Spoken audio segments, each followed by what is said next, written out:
And so it begins. Roll up, ladies and gentlemen. One man went to mow, and so it begins.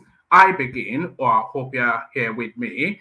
The session starts. Your company is required. That thing that happens twice a day. The second righteousness being fulfilled right now. So if you are available, avail yourself of this session. Fulfill that righteousness with us. One man went to mow. The eagle has landed.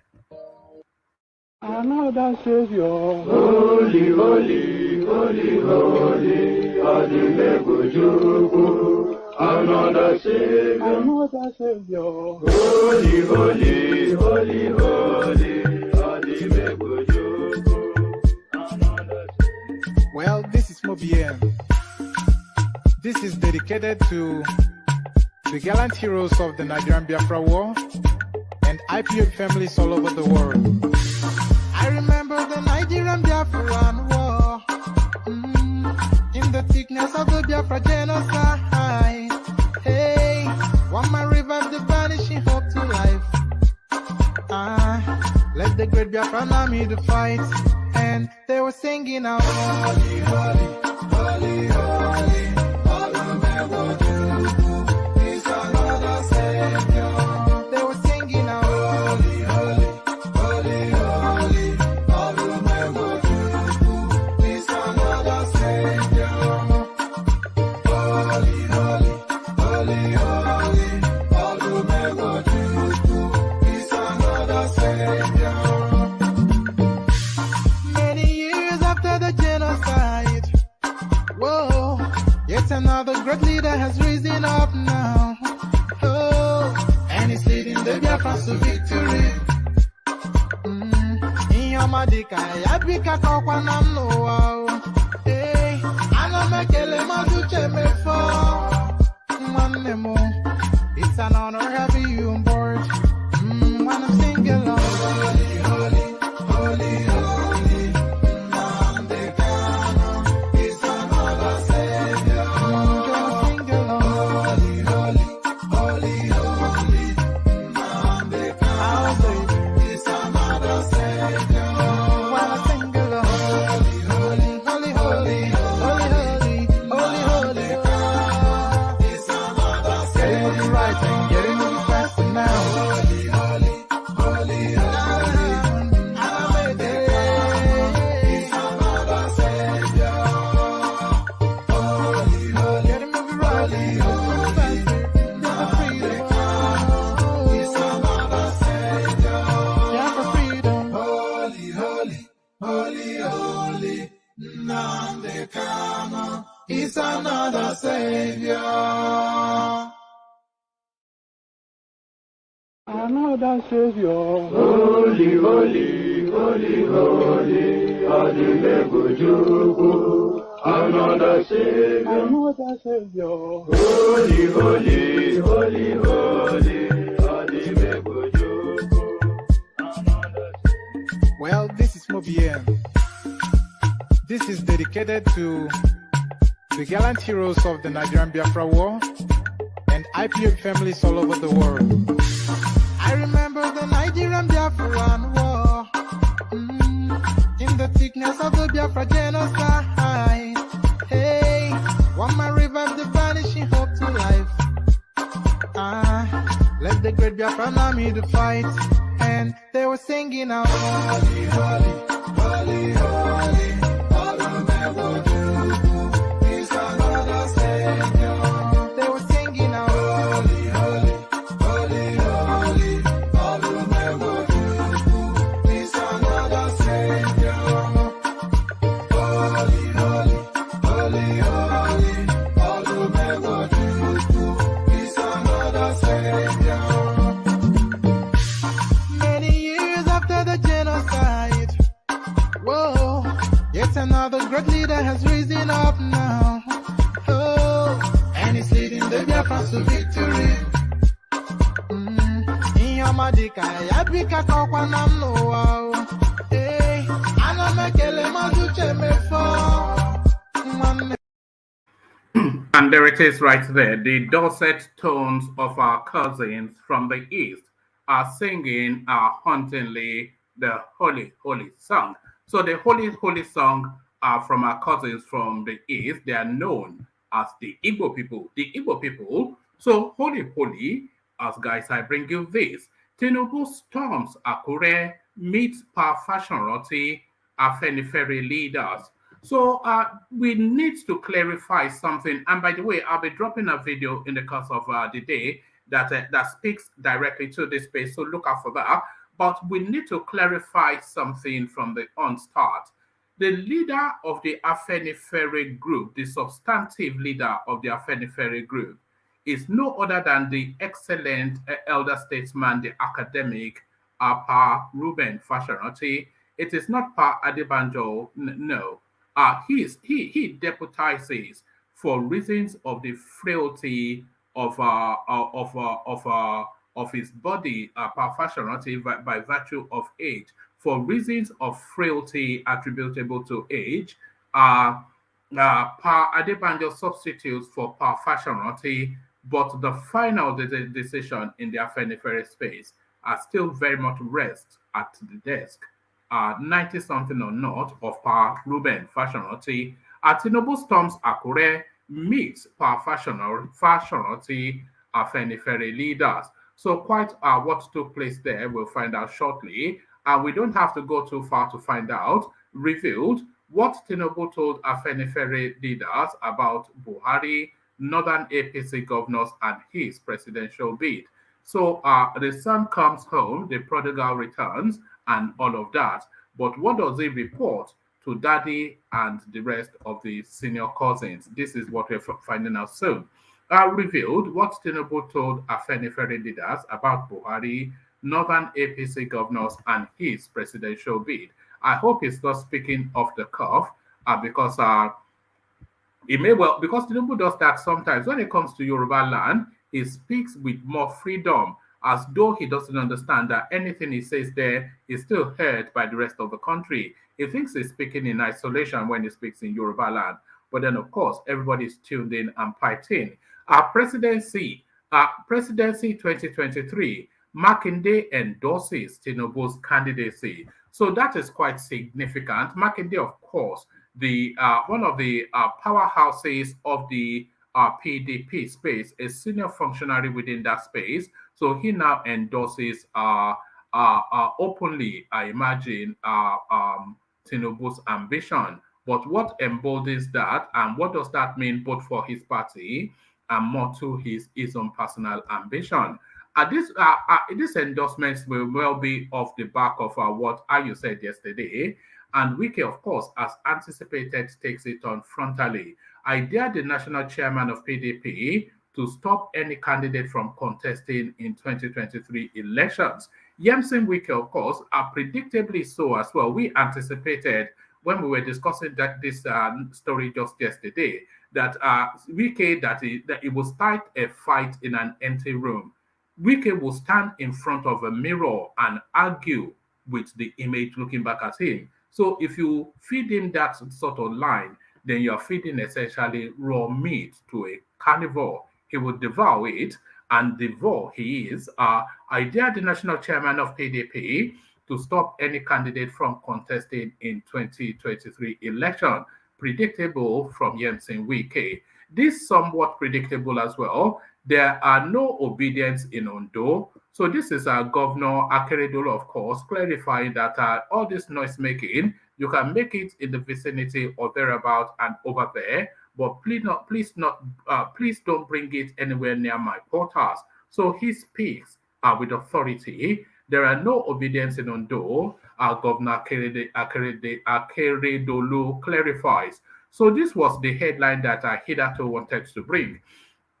Full list of states Tinubu must win to emerge Nigeria's president in 2023 and its possible chances. So that speaks to Tinubu, and there's a succession of three logi that looks at the three main contenders. So the same applies. Peter Obi, full list of states Peter Obi must win to emerge Nigeria's president and its possible chances. And rounding it off with ATIKU Abubakar, oh, I thought I had ATIKU's one lined up. I seem to List of states PDP presidential candidate ATIKU must win and its possible chances. So we will skim through that briefly and then we'll see what it means. Quite a bit of reading in this. I might well abandon some stories actually. With 177 days to go to presidential poll, race still too close to call. So those lists that I brought to you, they were cold of this particular story. So I'll move this one to one side. I may maybe tomorrow decide to do a standalone video on that. So we'll leave that to one side just to condense the space. So did I want to bring you one more? There was a human interest story that I saw. You know, sometimes we like to infuse human interest stories just to break the monotony of should I bring you Regina Daniels' story? Let me bring you Regina Daniels. So let's bring you Regina Daniels. So Regina Daniels has message for those saying she married a grandpa. So Regina Daniels, of course, famously Nedumoko. So she's taking her time to respond to that mock that people throw in that direction. But what is that response? So as you see, a rich and diverse menu, as always is the case on this platform. So lean back, kick back, take it easy, relax into it. Whatever your picadillo is, warm chocolate, a glass of wine, a bit of brandy, whatever, just let yourself be held hostage by the space, because you know we are going to hold you hostage for however long the session lasts. So just surrender to it and just go with the ride. Click on the like button as you're coming in. Make sure you are subscribed already because we need those numbers going up. So make sure you are subscribed. And I think we've put some restrictions on the comment section so that only subscribed people can comment. It's only really for the effort we make. That subscription is not too much to ask for. So if you spend any length of time here, whether you're some hardcore Abakaliki sort of person that thinks that we rile against you, nevertheless, you are always here constantly. And that is sufficient enough to be subscribed. So make sure you're subscribed.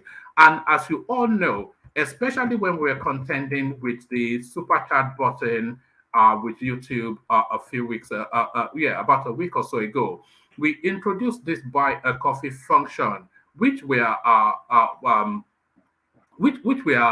somewhat inviting that people adopt. So if you want to donate towards the platform, click on that. We need more adoptions of that space. We've got quite a handful of people, not even a handful, just a trickle of people that have adopted it. So we want that adopted quite aggressively, and we want you to go wild when you go there. So go adopt it and go wild. And it's just really by way of encouragement of the platform. So adopt that. And then, of course, if you want to come join us live on the screen, the hyperlink, as always, is in the comment section. So let me pop it up again. Let me pop it in there again, the hyperlink. So in case you want to come join us on the screen, let me pop the hyperlink in there. So it's ready to hand. Before they buy the coffee thing, we're anticipating, because I was having discussions with Ovi just earlier, and we're anticipating that really, ideally, at least 3 participants for that per session. So that we think is reasonable and achievable. So be part of that 3. It's not exclusively for Jafar, who seems to be the only person that finds his way there. So as you set about the click-ins, the likes, the subscribes, and please make sure you are sharing the link to the platform on your social media spaces as well, your WhatsApp groups, your Facebook groups, those spaces you go to on Instagram, etc. So do all of that. And as you do that, let's provide a little bit of a musical backdrop. Calabash to the ready, the K guys. Here they come. Only water, where they see my water. Oh yes,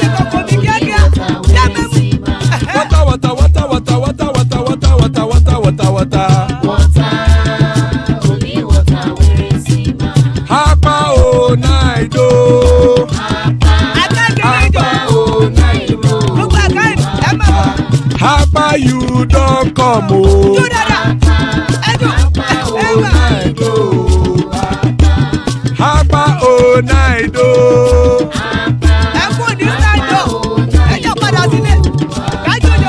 Oro kẹ̀kẹ́ ẹlẹ́mùrè o.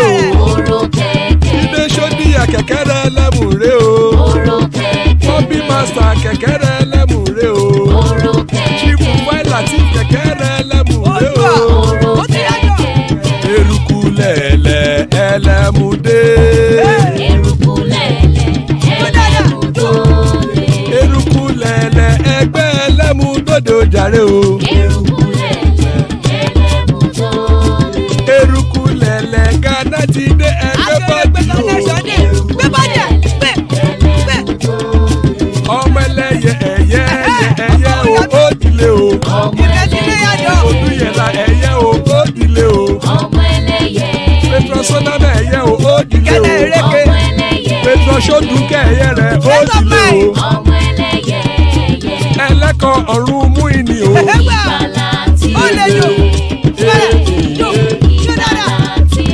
Àkùkọ ọ̀run mẹ́kọ̀.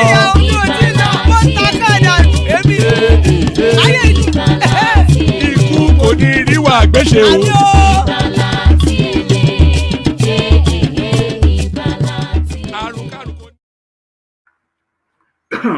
And there it is right there. You should know the meaning of that prayer by now. We translate it at every session. It's Yoruba language, and what the guys are inviting is that may death have nothing to do with you. So amen all round to that on behalf of myself and the rest of the gang. So on behalf of all of us, amen to that.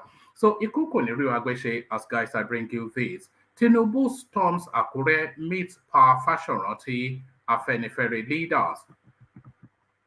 The presidential candidate of the ruling All Progressive Congress APC, Asiwaju Bola Ahmed Tinubu, has arrived in Akure, Ondo State, as part of his campaigns ahead of the 2023 presidential elections. Tinubu arrived in the state on Sunday afternoon to meet with the leader of the Pan-Yoruba organization, Afenifere, Pa Ruben Fashionati, in his Akure country home. So let me just read that paragraph again, because a lot of people are conflating and attributing what is not rightfully his slot to Pa Adebanjo. So listen to this. Tinubu arrived in the state on Sunday afternoon to meet with the leader of the Pan-Yoruba organization, Afenifere, Pa Ruben Fashionati. So hold on. I might well even want to share one more video with you. I've got one video lined up, but I'm minded to line up another one. So let me see if I'm able to see that one. It's one to do with hold on. Just bear with me 1 microsecond, because there's several snippets that have come out of that space, you know. So you know, there's okay. Actually, let's just leave it for reasons of time. Let me just leave that. Let me leave that because I should have prepped that.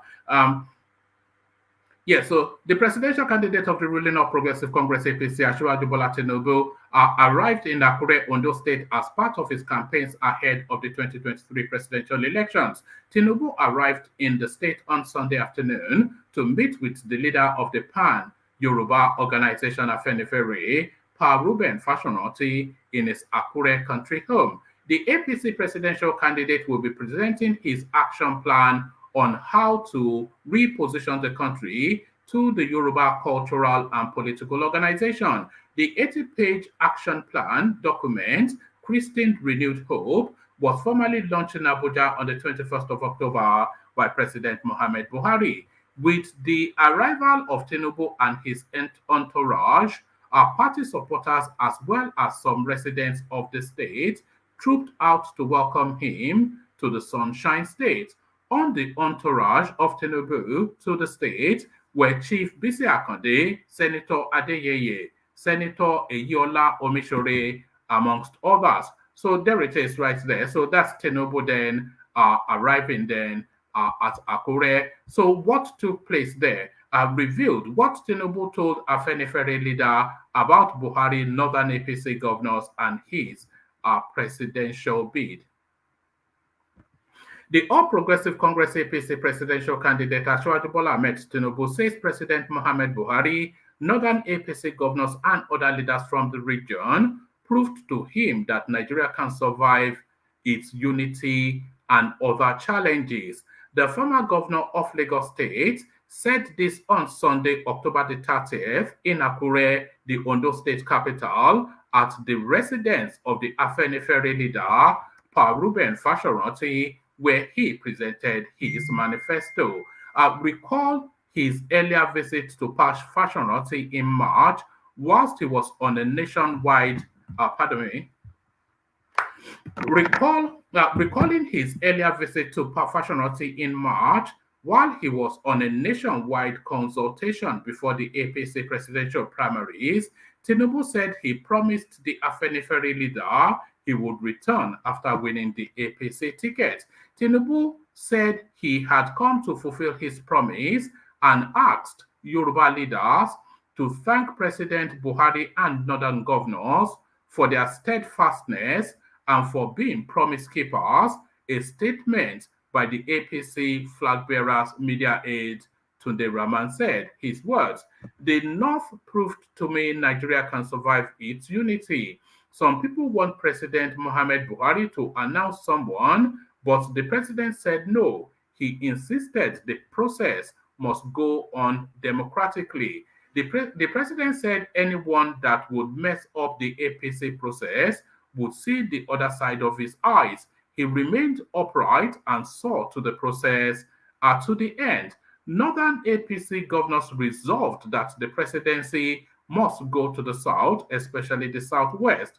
Governor Nasir El-Rufai, Abdullahi Ganduje, and others supported me to the end. The battle was tough, and at a point, I was in doubt. There were many rumors, and I became confused of what to believe."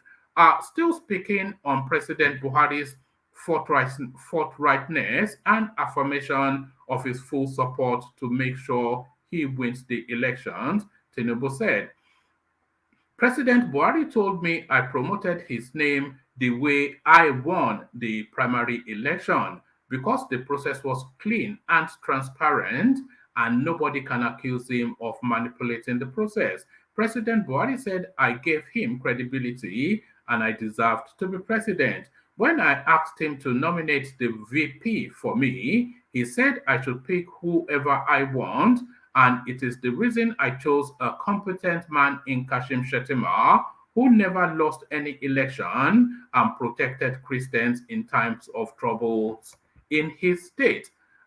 Whilst welcoming Tinubu and his entourage, General Secretary of Afenifere Chief Shende Arogofa charged Tinubu to be a leader that will unite Nigeria and work for the progress and development of the country. He said, "You are not a Yoruba man, but a Nigerian. When you become president, take Nigeria into consideration in all you do, but never forget home. Our demands are what you know already. Restructuring security and fixing the economy. Our country is no longer safe. We want state police so that the country can be safe." The deputy governor of Ondo State, Lucky Whatever, who received Tinubu and his delegation on behalf of Governor Rotimi Akeredolu, said Ondo State people are Afenifere and will support Tinubu to win. Asiwaju has the reach, the competence to lead Nigeria, the deputy governor said. So, Southwest solidly behind Tinubu, says Ekiti governor. In his remark, Governor Biodun Oyebanji of Ekiti. So Ekiti, of course, the power has transited hands. I know a lot of you were expecting to hear Kayode Fayemi, but of course, a new governor just within the last few weeks or so. In his remarks, Governor Biodun Oyebanji of Ekiti State assured that Yoruba leaders that all the governors of the Southwest and Ekiti people are solidly behind Tinubu. And note that Note that because, of course, the whole Southwest is not APC, but he is giving this assurance. But hold that to one hand. In his remark, Governor Biodun Yebanji of Ekiti State assured the Yoruba leaders that all the governors of the Southwest and Ekiti people are solidly behind Tinubu. We are happy to receive our leader, Asiwaju Tinubu, today. I want to assure him and our fathers that we will support him to the end, he said. So Olufalaye, so let's go to what Olufalaye may or may not have to say. A former secretary of the government of the Federation and Afenifere leader Chief Olufalaye also charged the APC presidential flag bearer to work to fix the economy if elected in 2023. So we must pause there for a moment. You recall, of course, when Pa Adebanjo endorsed Peter Obi, one of the people that kicked against that viscerally was Pa Olufalaye, who just recoiled from the thought, not that he was essentially anything against Peter Obi, but the idea that your own son is running and you go to the neighbor to raise their own son's hands up. So he couldn't quite stomach that, and he recoiled from that. You will recall, and here he is now celebrating now what now seems to be as he would have it be. A former secretary of the government of the Federation and Afenifere leader, Chief Olufalaye, also charged the APC presidential flag bearer to work to fix the economy if elected in 2023. Chief Falaye decried the falling value of the naira, adding that he used all his life to serve Nigeria, and in his old age, he does not want all he used his life for to be wasted. When you become president, please fix this. When you become president, please work to fix this country. We are here to offer advice. I am old and no longer looking for a job. We need to fix security, fix our economy. Our naira is almost becoming useless and will soon become 1,000 to $1. We must change that. I know your ability. We will always be here to support, and I wish you well. We will be here when you bring the trophy home by the grace of God. So that is an endorsement right there. That is not some wishy-washy. Nobody can dispute. Anyway, I don't even think anybody is looking to dispute it because it's quite categorical. But I'm still waiting to see Pa Adebanjo, but of course he did not turn up because of course Odale, Tinubu, leaders of Afenifere from the 6 southwest states, including Kwara and Kogi, were present in at the Akure residence of the Afenifere leader to offer support to Tinubu. The roll call of the Afenifere leaders who were in Akure to receive Tinubu and offer their full support include, so usually I will abandon the names, but I want to see if Pa Adebanjo is listed. Include retired Methodist Bishop Archbishop Ayo Ladigbolu, Chief Aro Bofa, Chief Pius Akinyi Lure, Professor Isaac Adewale, Chief Olufalaye, Otumba Gbenga Daniel, General Alani Akinrinade. So this is the backbone of Yoruba land. This list of names that you're hearing: General Alani Akinrinade, General Olu Bajowa, Mr. Shola Iji, Dr. Kunle Olajide, General Secretary of Yoruba Council of Elders, Senator Cornelius Adebayo, Senator Eyiola Omishire, Chief Bisi Akonde, Dare Baba Rinsa, Chief Pius Akinyi Lure, Deputy Governor of Oyo State Bayo Lawal, who represented Governor Makinde. So, so there it is right there. Others were, so let me just make sure I give you the fullness of it. Others were Chief Shegun Adeshegun, representing former Governor Shegun Oshoba, Senator Tony Adefuye, Senator Dayo Adeyeye, state leaders of Afenifere, and many others. So you see now, you see it now.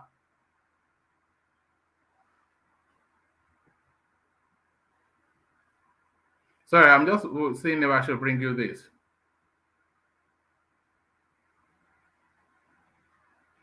Okay, let me just bring you this. This is a throwback story. So this is not aligned with today's happenstances in Akure, but because it cascades into this, so let me just bring you it. APC chieftain says Pa Adebanjo's endorsement of Peter Obi is personal, not a Afenifere decision. In his reaction, so this is in reaction to that endorsement space. So like I said, this is a throwback. In his reaction, a former Minister of State for Works during Goodluck Jonathan's administration, Senator Dayo Adeyeye, said the endorsement of Obi by Pa Adebanjo was his personal decision. Adeyeye said Adebanjo's support for Obi's presidential ambition does not represent Afenifere's because the organization is not a one-man show. I have respect for Adebanjo. He is my leader in Afenifere. As of today, the leader of Afenifere, for clarity, is Reuben Fashoranti, the APC chieftain said. So we all know the leader of Afenifere is Reuben. Nobody should tell you otherwise. Nobody is. So there it is right there. So there it is right there. And now the Yoruba people are lining now. So now, I did tell you to pay heed when the Ekiti governor was saying that the whole Southwest political space were backing this guy. And here it is right there. Presidency, Makinde endorses Tinubu's candidacy. So now let's see now what this means. Governor Seyi Makinde of Oyo State has reportedly joined the Yoruba social cultural organization Afenifere in backing the presidential candidate of the All Progressive Congress APC, Asiwaju Bola Ahmed Tinubu, to succeed President Muhammad Buhari come 2023. Makinde announced this on Sunday in Akure, Ondo State capital, when Tinubu visited the state to meet with the Afenifere leader, Pa Reuben Fashoranti. Bayo Lawal, Makinde's deputy, who represented him at Akure, disclosed. Since Engineer Makinde became the governor of Oyo State, he has never played down the interest of Yoruba land. There is no time Baba called him that he did not respond. There was no event he was invited to, whether by Afenifere or any group in Yoruba land, where Engineer Makinde did not play a part. Now we are different by political parties, but we're one by tribe. For this reason, what he asked me to assure you is that in Yoruba land, whatever you have agreed to do, he is in support. So there it is right there. So there's no equivocation. No, this is the deputy governor sent specifically to deliver that message. Anyway, so there it is. I don't really need to explain that to anyone. Lawal was delivering Governor Makinde's message at the gathering of political and Yoruba stakeholders. The chieftain stated that although political party affiliations differ, Makinde is in support of the decision of Afenifere and Yoruba race. So there it is right there. And I can tell you for certain then that the decision of the Yoruba race is not to have a man called ATIKU as their president. I dare the national chairman of the PDP to stop any candidate from contesting in 2023 election are the brandy-loving, whiskey-swirling governor of Rivers State. Governor Yemson Wike has dared national chairman of the People's Democratic Party, Eyocha Ayu, to stop any candidate in the opposition party from contesting in the 2023 election. Wike dared Ayu after the national chairman of the PDP said he could stop the political ambitions of those calling for his resignation. Ayu, whilst addressing his supporters on Friday, October the 28th in Boko, Benue State, had said, "I have been silent over all the things you are hearing against me because I don't want any crack in the party I belong in my state. I have the powers to say you and you will not go anywhere because I will insist that I must sign before you go anywhere. But I have signed for all the candidates produced by the PDP to go ahead in their dreams.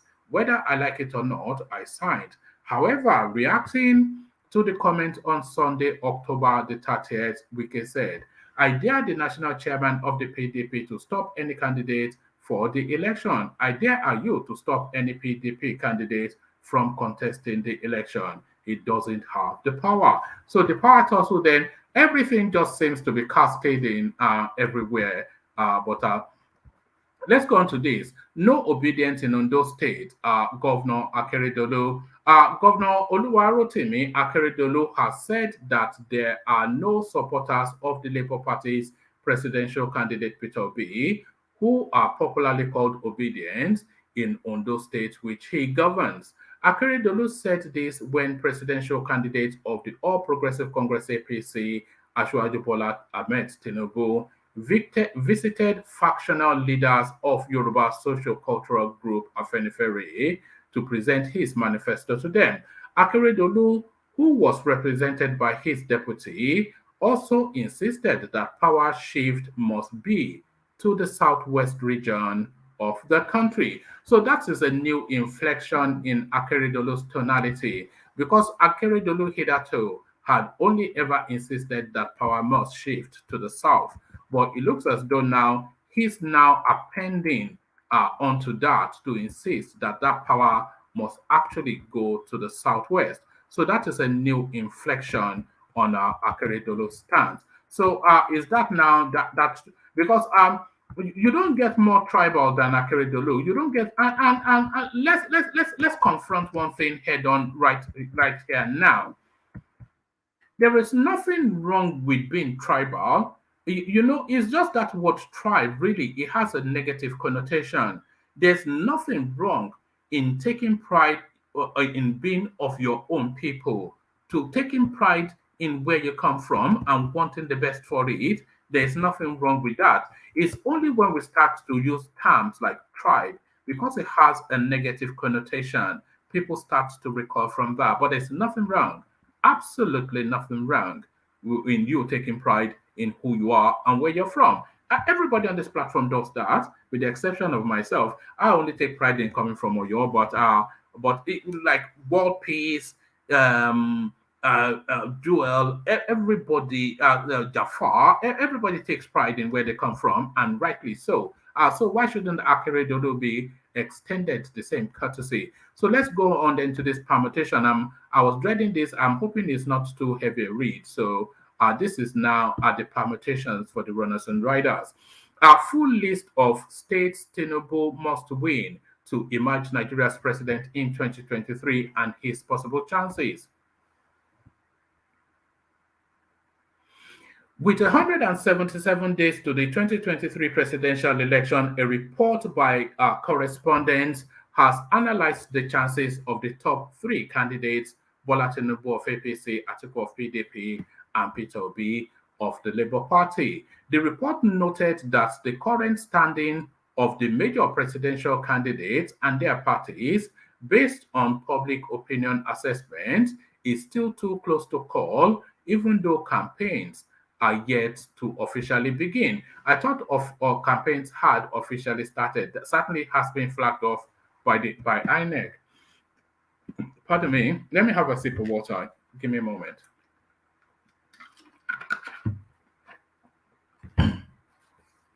Nevertheless, the report listed states where Tinubu and others must secure 60% and 40% wins to emerge president in 2023. So this actually just gives you a table. So let me share the screen then so we can go through the table together. So let me share the screen. Hopefully it's not too faint for you not to be able to see. So let me share the screen. So up first, Tinubu. Actually, let me take it from the top so you can see the headline and then follow through with me. So you see there, full list of states Tinubu must win to emerge Nigeria's president in 2023 and its possible chances. So it says and I've read you the preamble. The report noted that the current standing of the major presidential candidates and their parties, based on public opinion assessment, is still too close to call, even though campaigns are yet to officially begin. Nevertheless, the report listed states where Tinubu and others must secure 60 and 40% wins to emerge president in 2023. So it gives you then Tinubu's pathway to Aso Rock, states he must win. And then it gives you it kicks it off. Lagos State likely, and you can agree or disagree, Lagos State likely, Ogun State likely, Ondo State likely. So I think nobody will argue too much on that.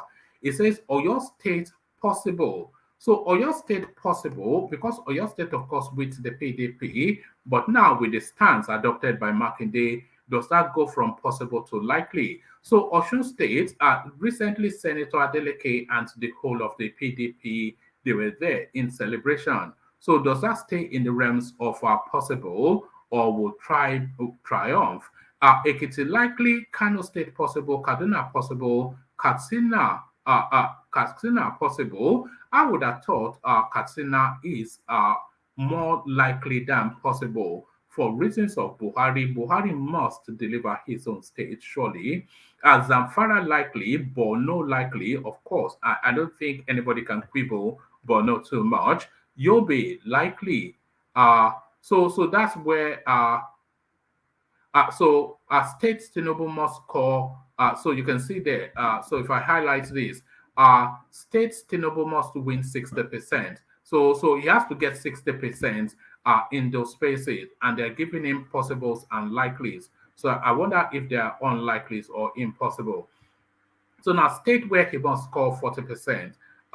So Sokoto State likely to score 40%, Kebbi State likely, Jigawa possible, Benue possible, Kogi likely, Niger likely, Kwara possible. I would have thought Kwara was more likely than possible, being a Yoruba state.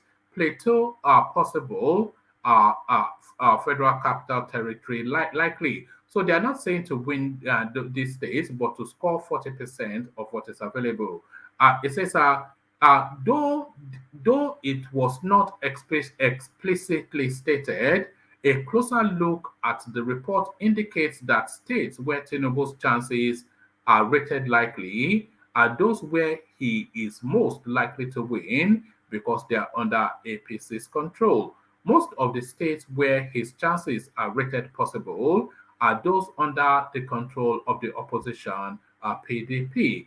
The report also listed states where ATIKU must call. So let's go on to ATIKU. So that's Tinubu's pathway, agree or disagree. So agree or disagree. So let me come off that one and then bring you the next one. So the next one is the Peter Obi space. So let me share that with you as well. And let's see how they are permutating Peter Obi to Aso Rock. So let's see the permutation. Let me share that screen with you. So here it is. So 2023 full list of states Peter Obi must win to emerge Nigeria's president and its possible chances. So it's the same preamble, I'm sure. Ahead of 2023, a special report by correspondents has analyzed the chances of the three presidential candidates in the general election. Peter Obi of the Labour Party, Bola Tinubu of the ruling APC, and Atiku Abubakar of the PDP. The report stated, though campaigns are yet to officially begin, the current standing of the major presidential candidates and their parties, based on assessments of public opinion, is still too close to call. So it's the same preamble. So I won't read you this article because it's pretty much the same thing. Focusing on Obi, the report noted that the reality is that LP presidential candidate is not a known quantity in many parts of rural Nigeria. So I'm not quite sure if this report needed to. This is something that everybody knows, isn't it? So I'm not quite sure why this has to be a breaking or a contentious news. Focusing on Obi, The report noted that the reality is that the Labour Party presidential candidate is not a known quantity in many parts of rural Nigeria. Obi's strength, according to the report, is still somewhat limited to social media, where OBIdient his supporters dominate. So now let's now see how the chart is passed. Nevertheless, the report admitted that the resolve of some Nigerians, both home and abroad, to do crowdfunding for Obi, are proposing to raise some $150 million and 100 billion naira for his campaigns may significantly boost his chances by helping him set up and properly coordinate structures across the over 8,809 wards and man the over 120,000 approximately polling units in the country. So let's go to his pathway.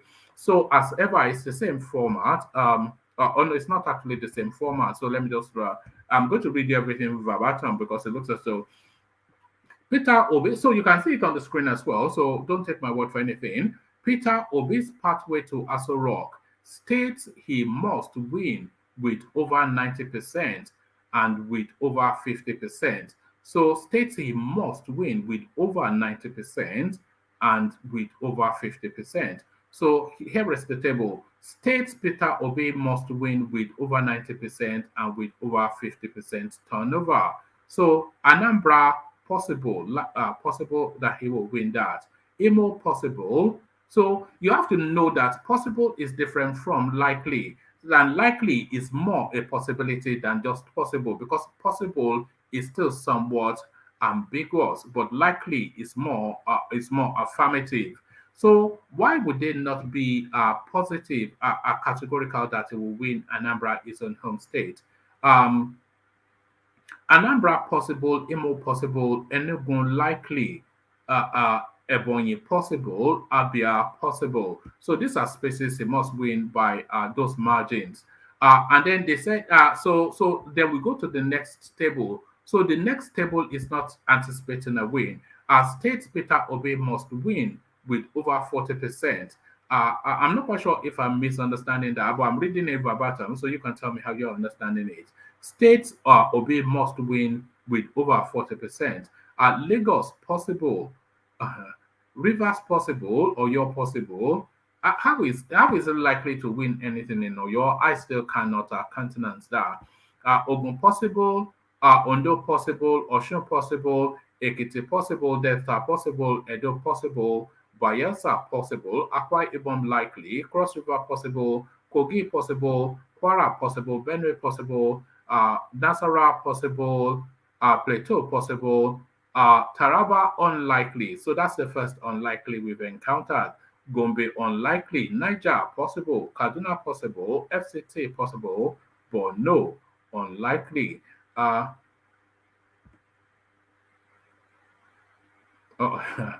right, you know this space, it tails off into another headline. But let me just give you the headline. You can see it on your screen and you can see why I chuckled. 2023, I can bet 4.2 million naira Peter Obi will come a distant third. Adenyoju dares OBIdient. So it's just, Adenyoju, of course, one of the most ridiculous, probably Reno Omokri, the only human being more ridiculous, and Fani Kalde, the human beings more ridiculous than Adenyoju.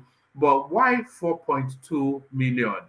Why not 4 million or 5 million? Why the 0.2? I think that might well be a hard currency conversion. So there it is. So let's go on to article to round off that space. And I'll come out of the screen only to share the article screen with you as well. So we read that together too. So here comes article. Here comes the pot-bellied man from Adamawa State.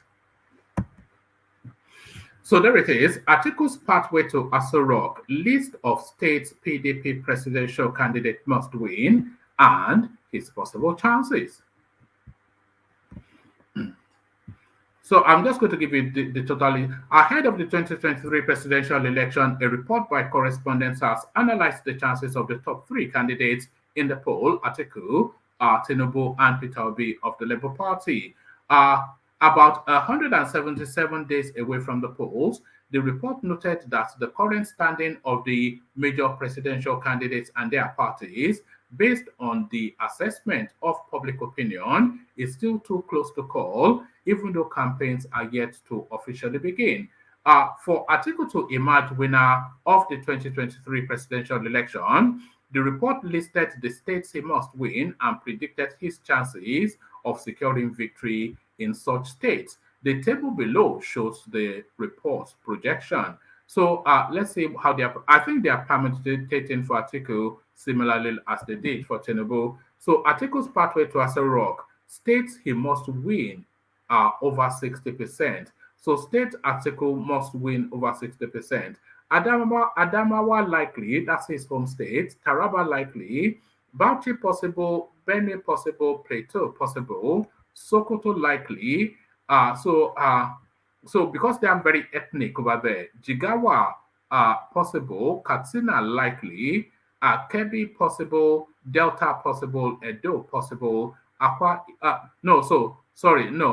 Kebbi possible, Delta likely, Edo likely, Akwa Ibom likely, Bayelsa likely, Kaduna possible. So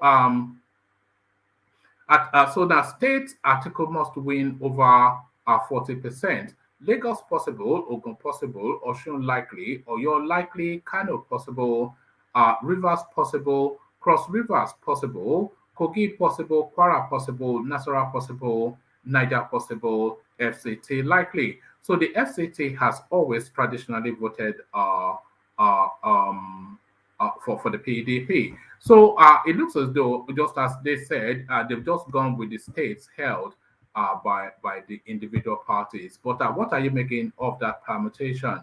What are you making of that is the question. So we round it off with this final readout. This is more of a light-hearted one. There's a video clip that goes with this as well. I'll give you just 2 sentences readout and then play you the video, and then we come into the room. And I hope that you have been attacking the buy the coffee thing before I come back. So I'll come back into. I'm only joking, by the way. At your will. Regina Daniels has message for those saying she married a grandpa. So here she is. 23-year-old married to a 67-year-old man, but she's not married to grandpa. Nollywood star Regina Daniels has shared a video addressed to those saying she married a grandpa. In the video, Regina Daniel gave the FU hand sign as the song in the background shot the F up played. So I might not be able to play you that video then for reasons that it will fall foul of the YouTube space. But before I come fully into the room, I want to go back a little bit. It was the thumbnail, but let me just highlight then this picture that tells the story. Oh, it's gone now. But you've seen it anyway. The picture that tells the story of the Afenifere space. All right. All right. I'm sure you've seen it anyway. Let's see if we can find it somewhere. Hold on. Just give me one micro. I'm sure you've seen the image anyway. It's the thumbnail on the video. So you must have seen it. But it's just the picture. Just here it is. So the picture just tells you everything you need to know. The picture tells you everything you need to know. So as I share the picture, let's welcome the panelists. So here is the picture, and here are your panelists. So there is the picture, and here are your panelists. World Peace, we see you. The mighty Ajalekoko, good to see you. Patrick joins us from Canada. Playtown joins us from Lagos. Saki Fada, location unknown. Thomas joins us from Australia.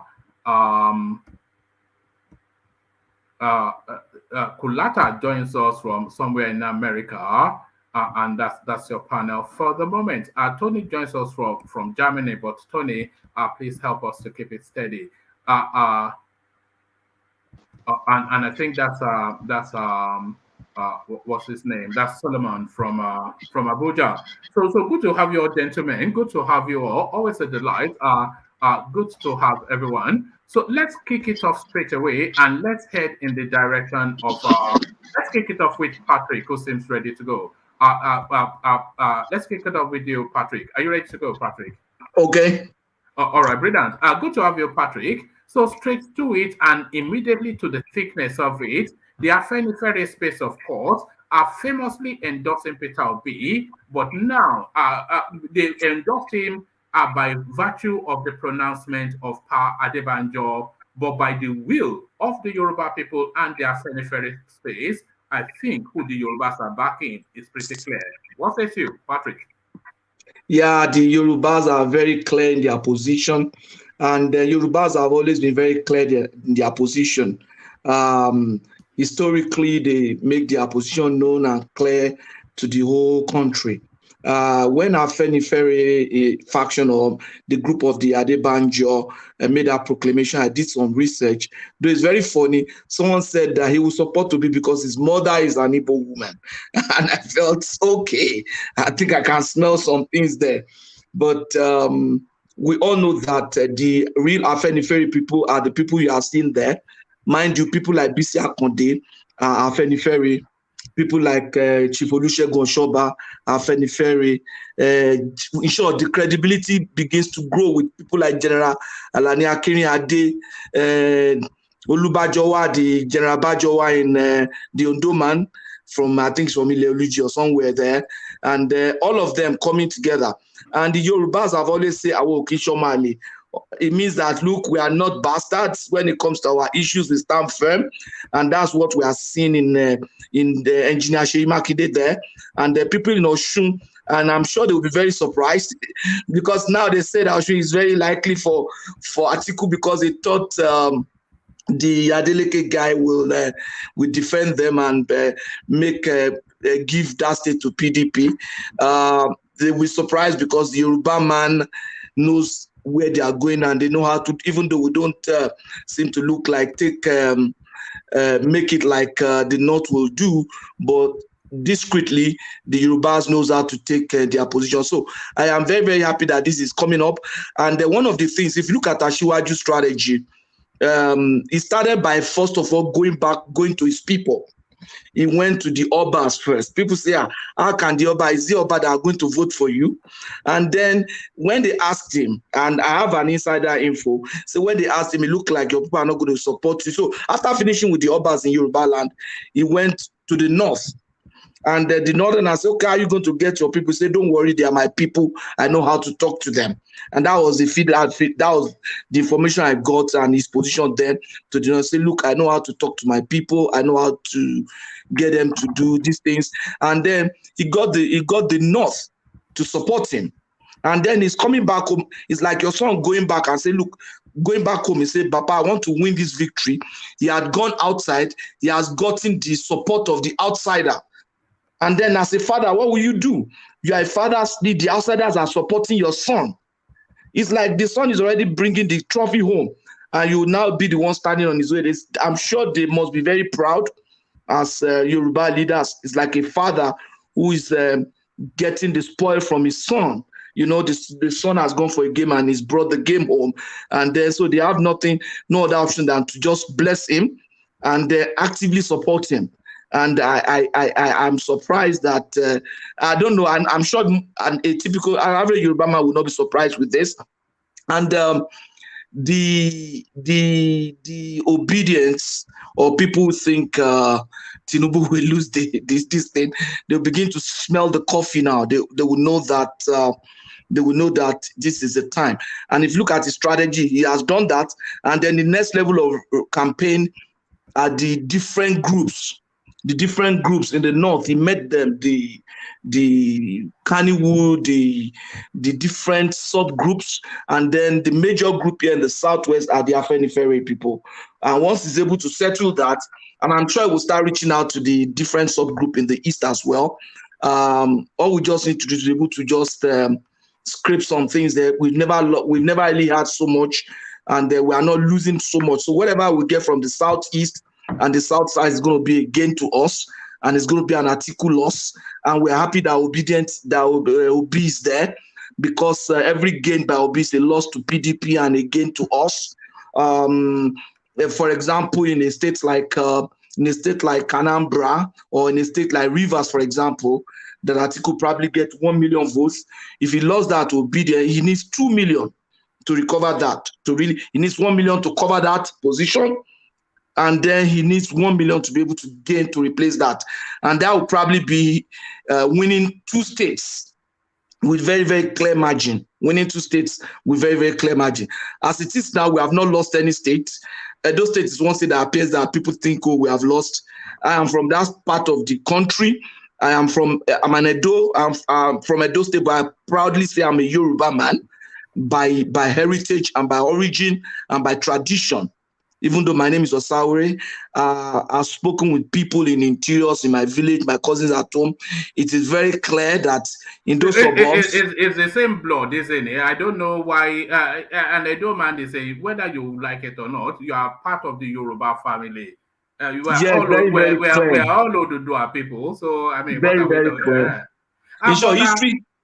Yeah, you know, the funny thing, history has it that the person that came to set up, as in establish my village, his name is Alade from Ife. He was part of the entourage that came from Ife. And, you know, most of the entourage that came from Ife and went to Benin, some of them went to other villages and saw land where they could farm and do some other things. So eventually the guy that came to my village, his name was Alade. And he was the one that really set up that community. He was part of the entourage from Ife. So it's very clear I'm a Yoruba man. And my second name is Ojo.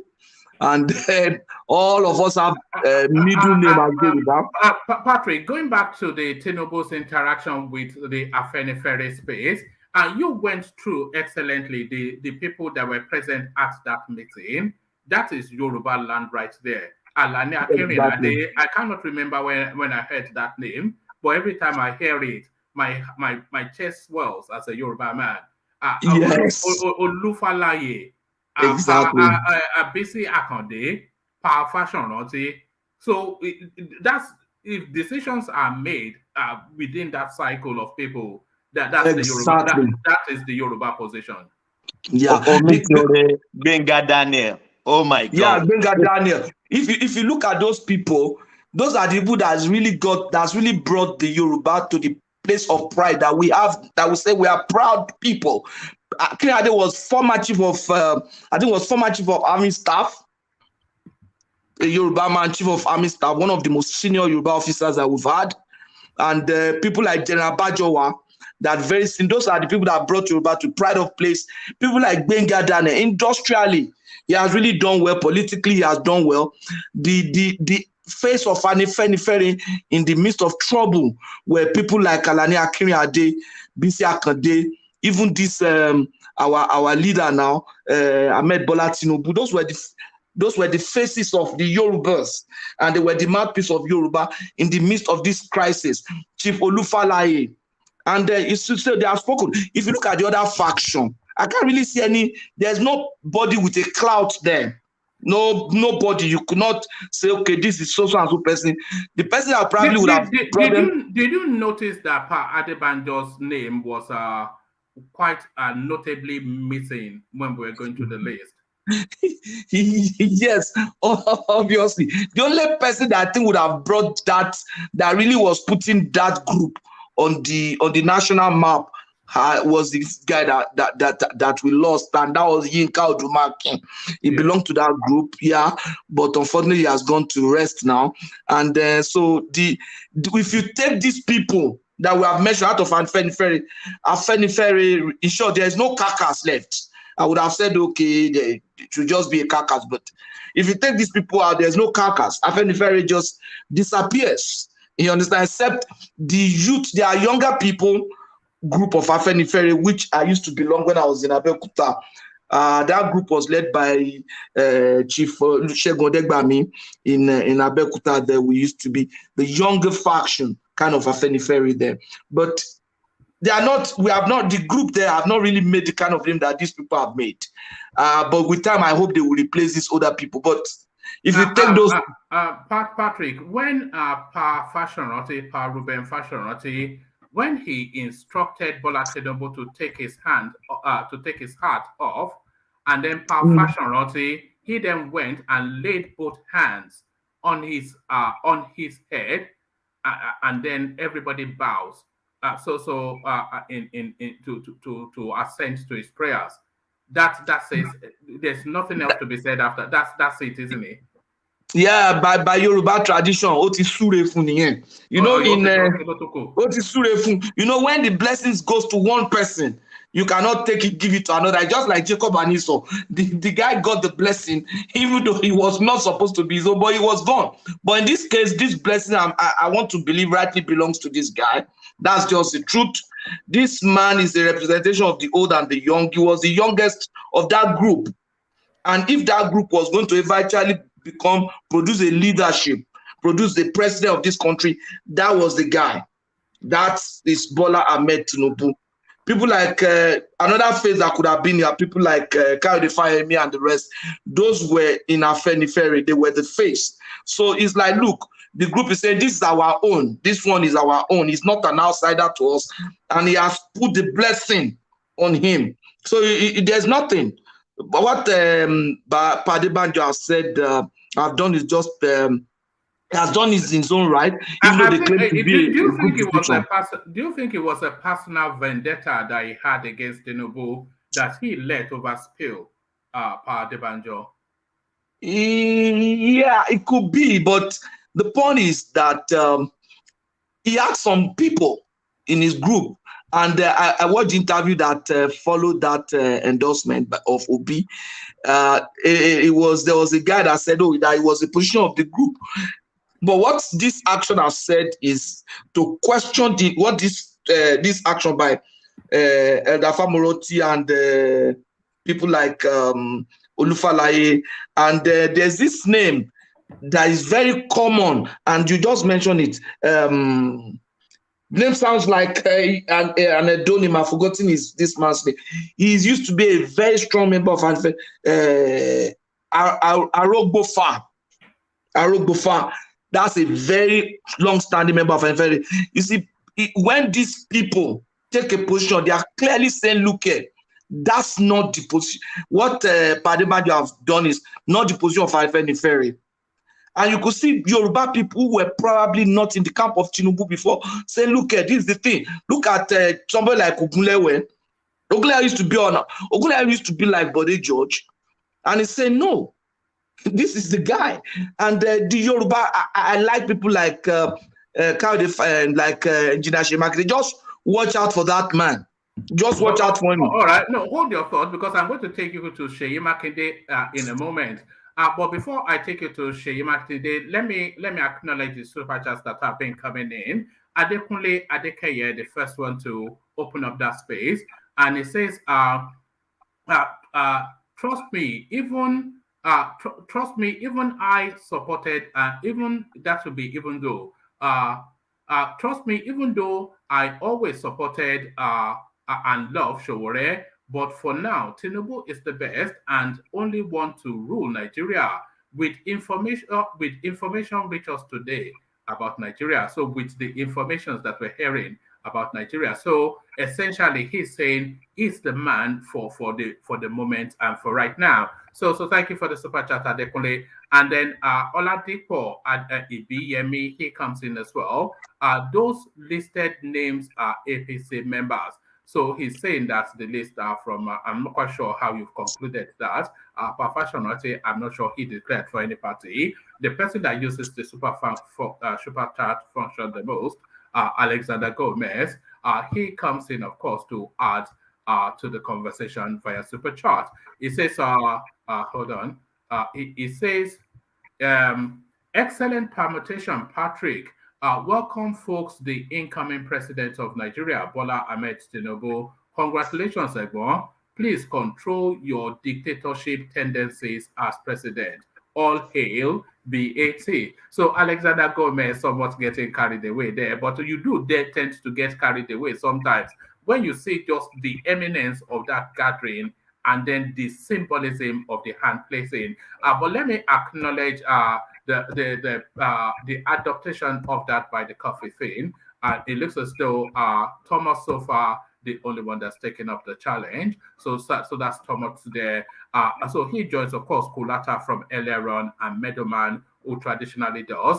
Thomas comes into that space as well with the Buy the Coffee. So thank you, Thomas. So back to the conversation and back to that space. SEYI Makinde, he comes out now very frontal in his adaptation of Tinubu. So tribe over party.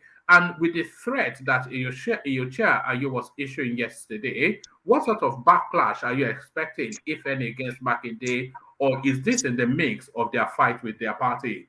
Makinde backs Tinubu. Patrick, what do you read into that? You see, that's why I was saying Makinde, just watch out for him in the next 10 years or in the future of Nigerian politics. These were the people that went to Asaba and took a position.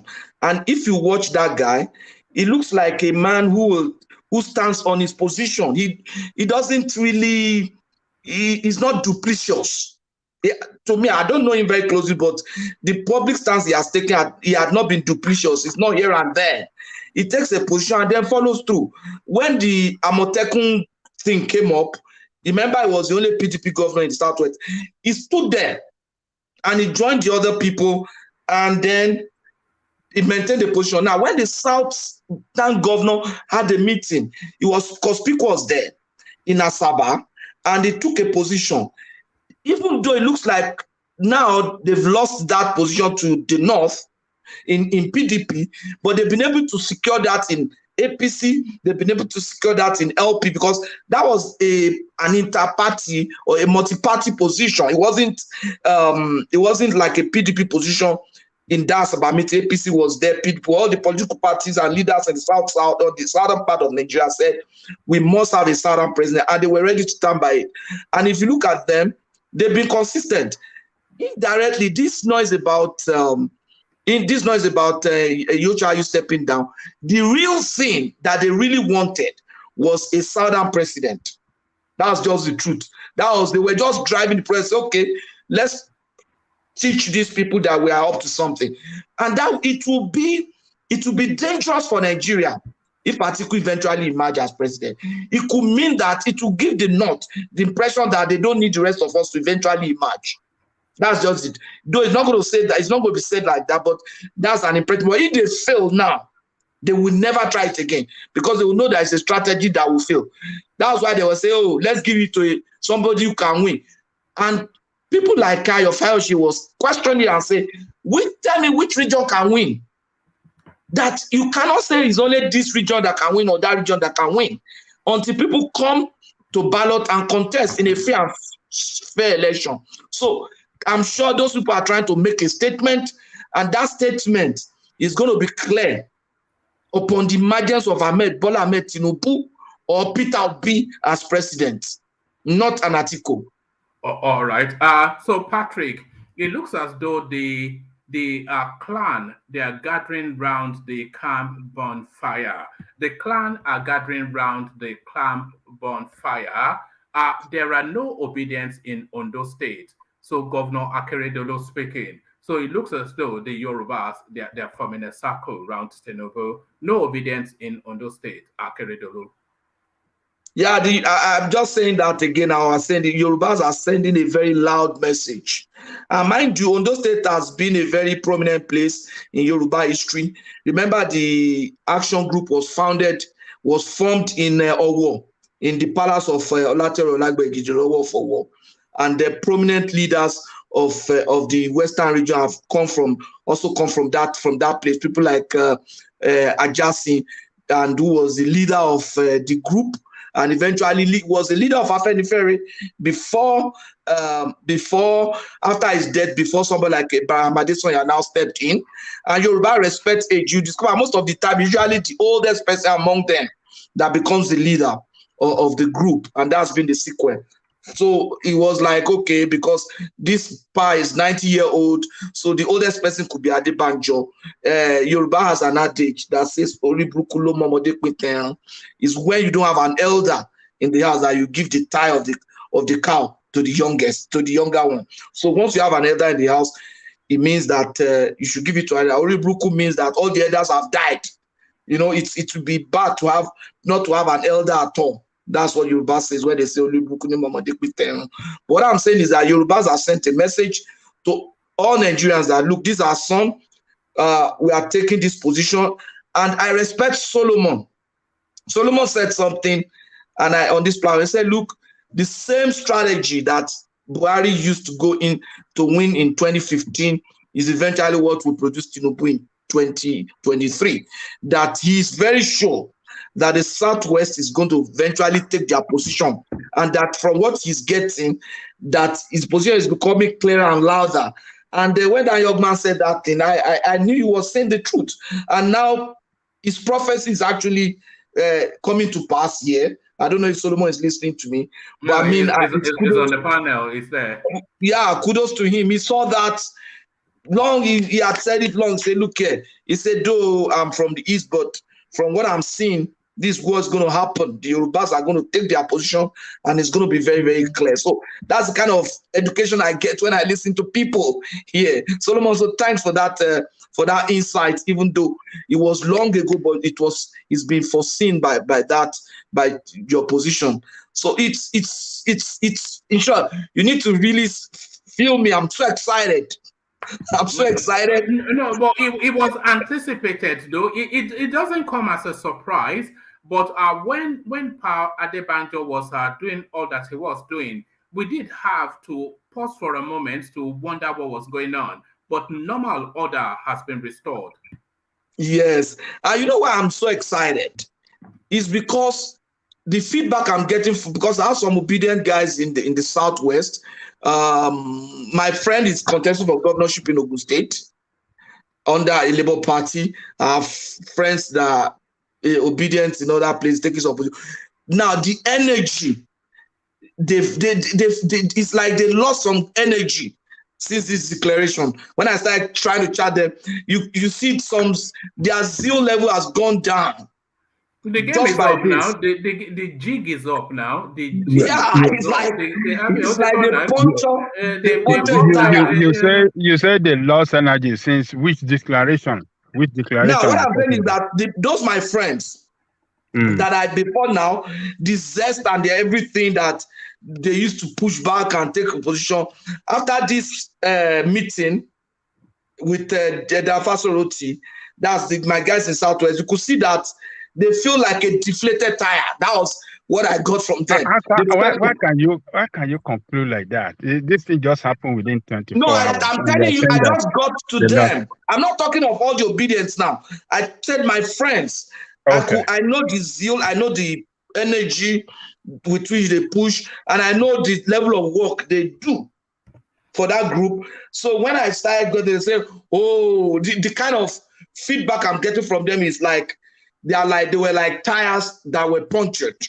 They didn't expect this to happen, and this is a mileage for us. Patrick, have you ever been to a cinema? Yes, of course. When the movie finishes, what happens? What do you see on the screen? The end now. And then the curtain draws. The curtain draws. So I think the curtain is drawing. Let's put the obedience. So I think it's only ATIKU now that needs to be cleared out of the way. But Peter Obi, they've done the agbado, and we were all amused. But then at the curtain draws. But has the curtain drawn is the question, Patrick. So this permutation now that's been done by it was done by a newspaper. This day they are the ones that actually did the heavy lifting, and they did the permutations that roadmaps the three candidates to their Aso Rock seat. What are you making of their permutation? Does it have any veracity? Because it seems to me they've only gone by whichever party is holding which state. What are you making of that permutation by this day? Yes, I actually went through it. It was also discussed on our eyes. What I saw there was one. It was by a body that is owned by a politician, and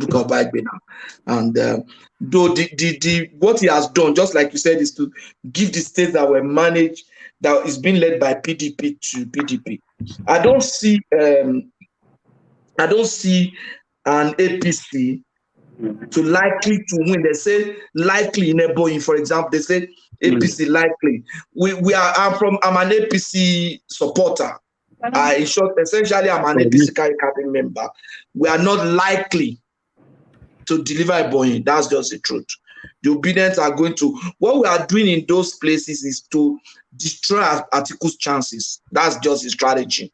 In places where you cannot win, diminish their chance by just making things work and create tension and let them focus. You can see now they are focusing on crisis, but we are getting mileage, getting commitment from groups, getting commitment from people that matters, getting commitment from bodies. So while they are trying to recover, we have gained mileage. By the time they come to the field is cleared. You understand? It's like harvest. Somebody has gone into the harvest ahead of you, and he has reaped all the harvest. So what's going to happen? You have nothing. They are busy fighting, trying to recover from WIKE, from Obi. In short, to me, Obi has done more damage to PDP than WIKE. And Obi coming into this game has made it less competitive, because I think it's not going to be as tough as it was for Buhari in 2015. Jonathan really gave a very good fight, but in this case, ATIKU, this is going to be in short, one of the lowest outing of ATIKU, apart from the one he had when he was in ACN. When it was AC announced for ACI, it was AC then. So to me, it's politically is wrong. Their calculation is wrong. You can't say that APC is likely to win a state like Ebonyi because the man is there. No, a place like Cross River, because the man is there. Mind you, those places were originally PDP strongholds. The governors just moved, and the fact that the governor moved it doesn't mean that it's a state removed. We had the experience in Akwa Ibom when a very prominent political person moved. Somebody like Akpabio, I felt Akpabio should be able to even get like maybe, if not 50, maybe 1/3 of the vote from Akwa Ibom, but he couldn't even win his own senatorial seats. You understand? So we are not looking at winning Akwa Ibom or getting likely or possible. No, Patrick, we just want to decimate them. Patrick, but Akwa Ibom gave Buhari 25% in 2019. There is only Rivers State with Akpabio. It's only Rivers State that did not give APC 25% in 2019 in South. So right now, but we are not likely to win. Get a 50%. It's not winning. It's the spread. It's the spread in the South. You can't win any state in the South. Exactly. Yeah. We will get the spread in some states. In a place like Imo State, yeah, we might even get something very big in Imo. Something very big in Imo. Ebonyi, I don't see that. In Enugu, I think Tinubu outing will be better in the southeast than Buhari outing. That's just the truth. Tinubu has, even though Obedience is coming, I think Tinubu has a better reputation than Buhari in the southeast. That's just the truth. Even me, I will have a better reputation than Buhari in the southeast. So you should expect that. So Tinubu have better reputation in the southeast. So I don't buy that this day. One man, can I ask? Can I ask my brother a question? Hold on, let him land. Yeah, land. Look at Kwara, for example. I have information about Kwara. I've worked in Kwara State. I used to work in Kwara State. I worked there for about 4 years. My wife is from Kwara. Is from Ilorin. And I still have my people who were my subordinates that are still in Kwara, in top position now in Kwara. When I try to, they give me feedback from the ground. Obi cannot. They say Kwara possible. Obi will not get 10,000 votes from Kwara. Go and mark it. Kwara is going to be APC or PDP, but largely APC. Largely APC. And it's not likely to be APC because in Kwara politics, religion, especially in Ilorin, Kwara Central and Kwara North, Kwara South, that's where you have the Gomina people. They might be some. They might be some. This thing.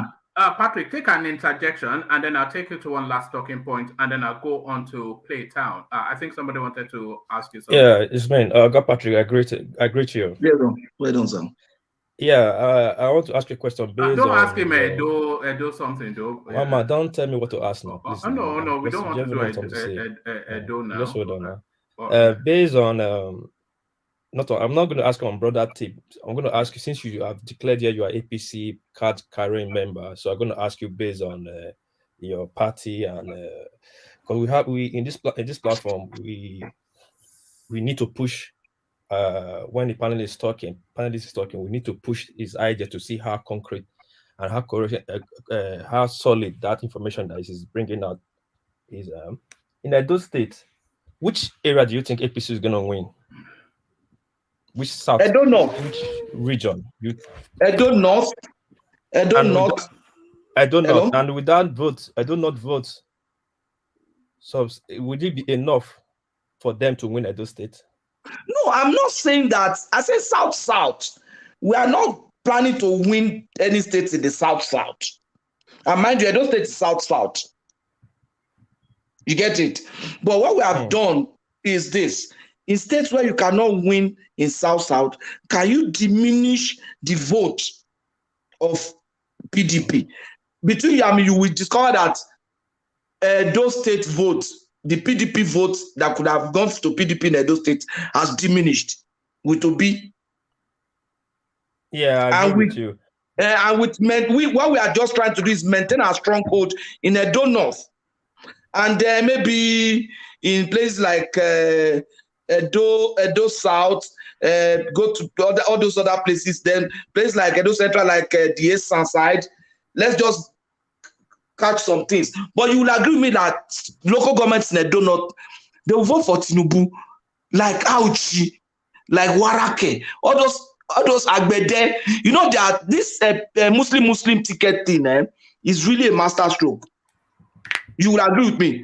With places like Edo North, like Auchi, Warake, these are states, these are places where in Warake, sure, you hardly find, if you put 100 homes together, you hardly find like 2 Christian homes. You understand what I'm saying? So it's like that. It's like that. So what I'm trying to do is, I think they really, if you understand, they really know the game. Diminish this thing where you can't win, and Obi is doing that for us. I think we should give him an appointment after our victory. And let me acknowledge Uncle Tony, Mr. Tony. I'm happy you're around now. I really missed you. Oh yes, my brother. How are you? You know, I was even just trying to. I'm the one that said, "I wait Tony now." Yes, because say you are just here now. I really thank you that for helping me to cement all those bridges that I've been bridging. That I've been building between Yorubas and the and the Edos, because you are the original motor. Son of the soil. That you be like me. And then I want one man henceforth to stop. They call our people Yamhead, because we know that we are the same with Yoruba. Only the team is say we say who be the senior. Yes. All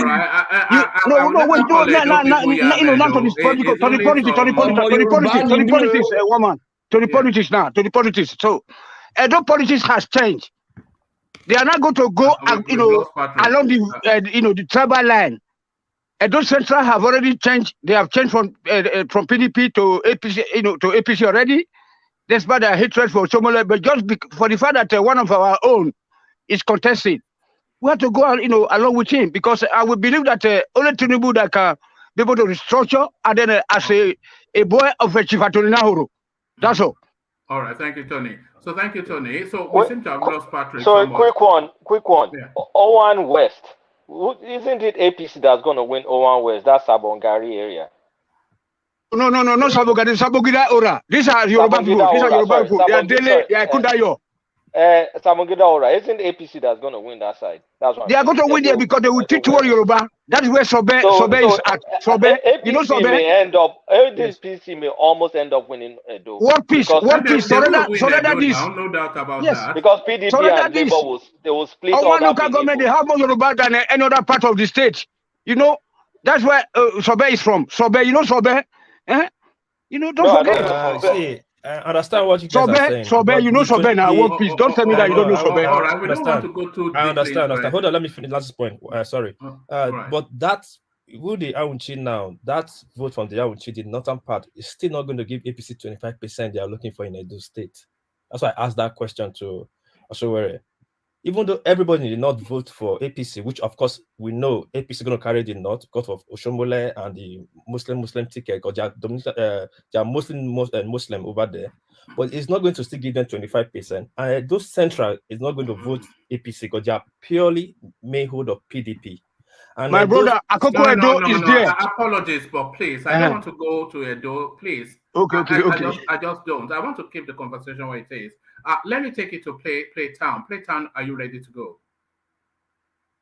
All right. We don't appear to have Playtown. Let's go to Saki Fada if it's ready. Saki Fada, are you ready? Yes, one more. All right, brilliant. All right, brilliant. I always enlighten your company, as you know, Saki Fada. So, Saki Fada, you've been hearing the conversation and the excitement in some of the voices. Is only really because normal order seems to have been restored. The placing of the hand by the foremost Yoruba person alive, Reuben Fashoranti, to say, "Arise, my son, and take the spoils." Arise, my son, and take the spoils. You saw the images. What is your response, Saki Fada? Yeah, I wouldn't dwell too much on that very. All right. Yeah, for reasons. The reasons is that the panelists have already taken their own. The panelists here, they have already taken positions that have tilted towards their primary intentions. So the person that just spoke now, he's speaking from two angles. The first angle is that he's from Edo, but a Yoruba at the same time. And the second angle is that he's APC. So every narrative will be largely influenced by these two features. Not necessarily. Yes. So if you have a divergent opinion, yes. I have a divergent opinion. Then please present it. And my opinion is anchored on two premises. Number one is that at this point, almost everybody have taken a stand on who he is going to vote for at this point. Then on the part of the obedience, who I converse with most of the time on the different social media, the Yoruba obedience, many of them have invested in the movement. They have spent their personal resources. They have contributed a lot of resources. And so the obedient ideology, they have been consumed by the obedient ideology. And at this point, they have already taken a stand on who they are going to vote for. Maybe the people we might be talking about are some portion of the undecided voters, unenlightened undecided voters. You know, we have to be very, very careful not to dwell too much on voting patterns in the past. I've always made this point clear. We have to be very, very careful not to dwell too much on the voting patterns in the past. A lot of events have changed in this election cycle. You know, so this symbolic ceremony that has been carried out today, you know, by Tinubu and some faction of Afenifere. Some faction, right? It's a faction. It's a faction. Faction, right? Saki Fada. Saki Fada. Papa Dorothy is the leader. He's the leader of Afenifere. That's the authentic leader of Afenifere. All right. Okay. Let me finish. I am using the dictionary definition of faction. The dictionary definition of faction, you know, it's a part of a whole, sort of. So the whole of Afenifere, which Pa Adebanjo is part of, which other people are also part of, you know. So the faction of Afenifere have taken their own, and these other factions have also taken their own. So semantically, I know what I mean when I say faction. I don't want you to understand it from a deeper political perspective. Just understand it from my own semantic imports, you know. So it is a symbolic ceremony because it is a Yoruba uh, political, cultural, maybe organization. But what I'm trying to say in effect is that symbolic ceremony will, if it's going to have influence, it is going to be largely on the undecided and unenlightened undecided voters before today. You know, I don't think it will go a long way to deter those Yoruba obedience who have invested their personal resources, who have always been up and kicking day and night. Yesterday alone, I know one guy from a Yoruba guy who hosted a Twitter space that a lot of participants came, and that Twitter space lasted for more than 11 hours. So such a person who is investing his time, his resources, sharing money, giving giveaways to people, to obedience, who have their own, who have their PVC, incentivizing people to go and get their PVC. I don't think that this symbolic ceremony will deter such person. That's what I'm trying to say, you know. I'm not sure that the Yoruba space are looking to deter the obedient space. No, no, no. I would suspect that the Yoruba space are actually looking to encourage the obedient space because it serves to the wider strategy. No, no, no, no. What I'm trying to say, in fact, like the other speaker that spoke, you remember what he said? He said he called his friends, right, who are ab initio obedience, but the way they responded after this very news gave him some sense of, you know, that they are like down, you know, sort of morale, their morale. They are demoralized. Yeah, something like that. So what I'm trying to tell him that most voters who are enlightened, any one of them that have not taken a position as at today who to vote for, you know, is either deceiving himself or is not being very open with the truth. So this ceremony, I'm not sure you can say that. no. I'm not sure you can say that because the politics is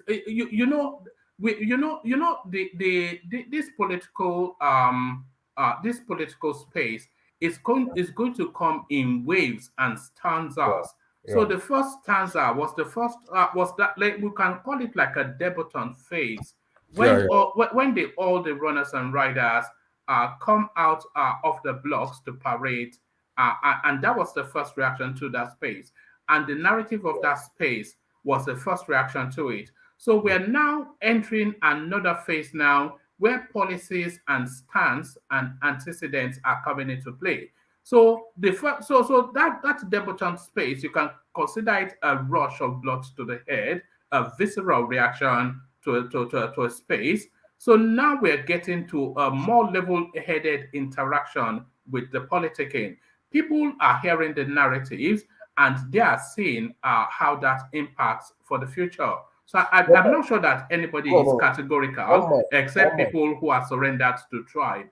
One man, before today, you one man, Hmm. Thomas Kulata, let me not put a Jen Lekoko, you know, but it is apparent that you, Thomas Kulata, have already taken a stand before today, right?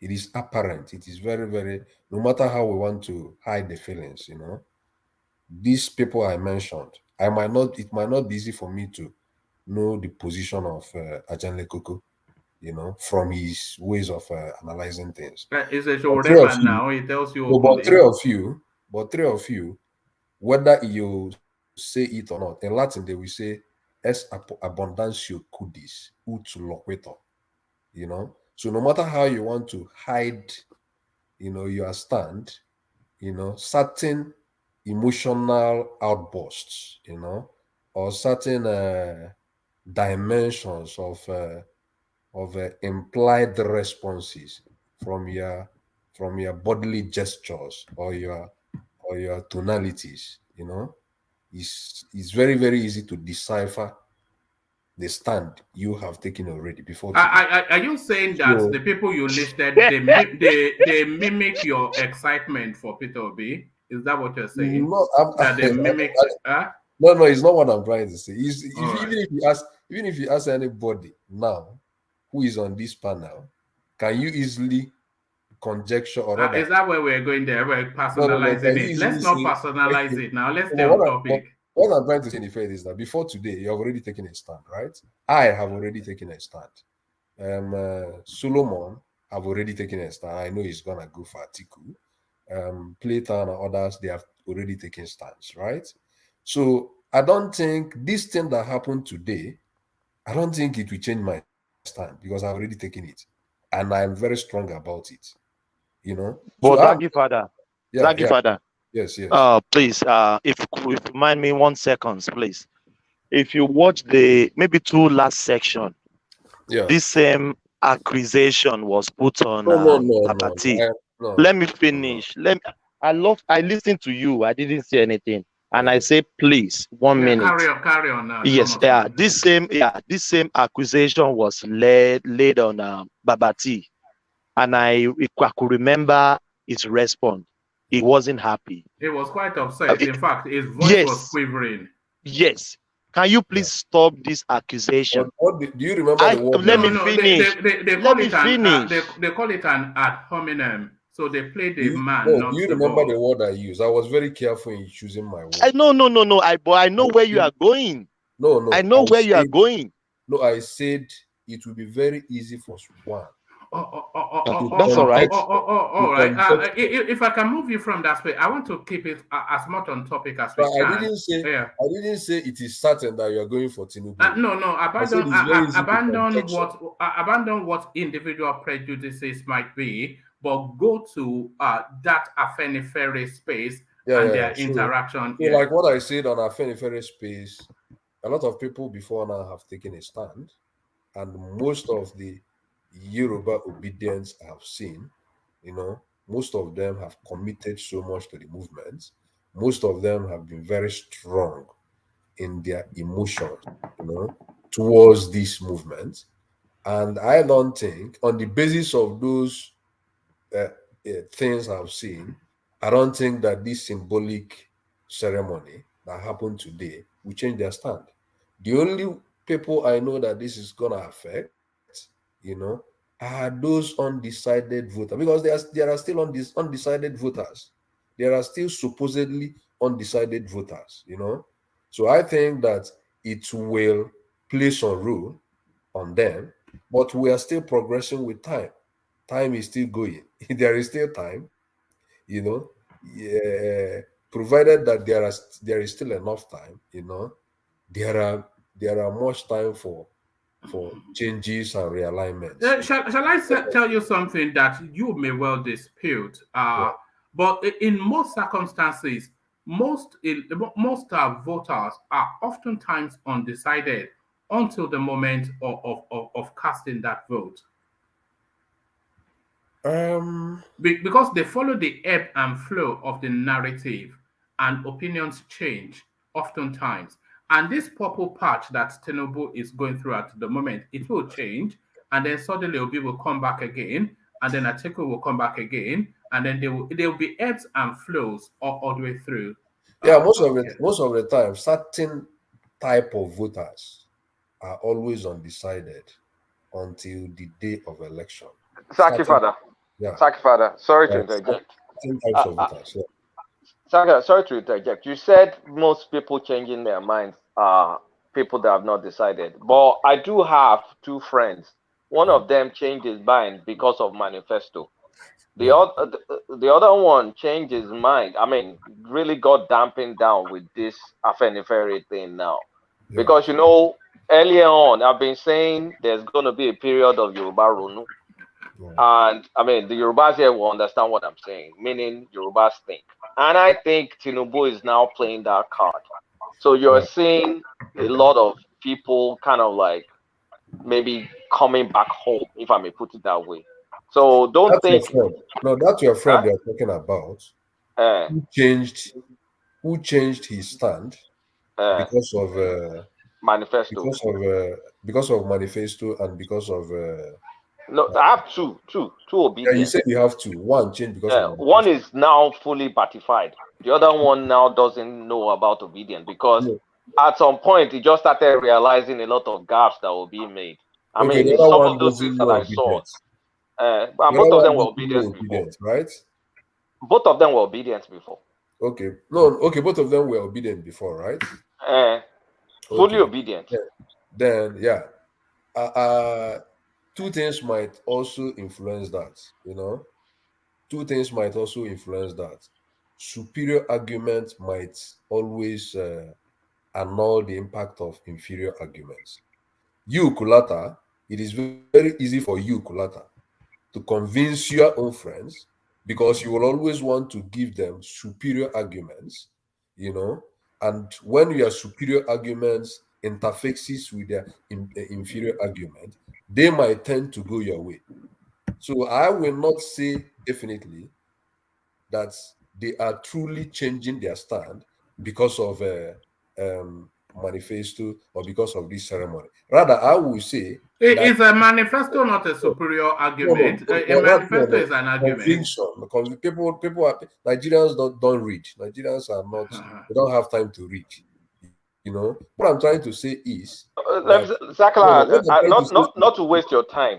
Yeah. The manifesto issue was like this. Obi was supposed to be the Obi will release manifesto tomorrow, of course. Yes, I'm coming. Let me just land. Obi was supposed to be the serious candidate that everybody was bad-mouthing Tinubu. Yeah. Then all of a sudden, Tinubu now started lining his cards and doing things right.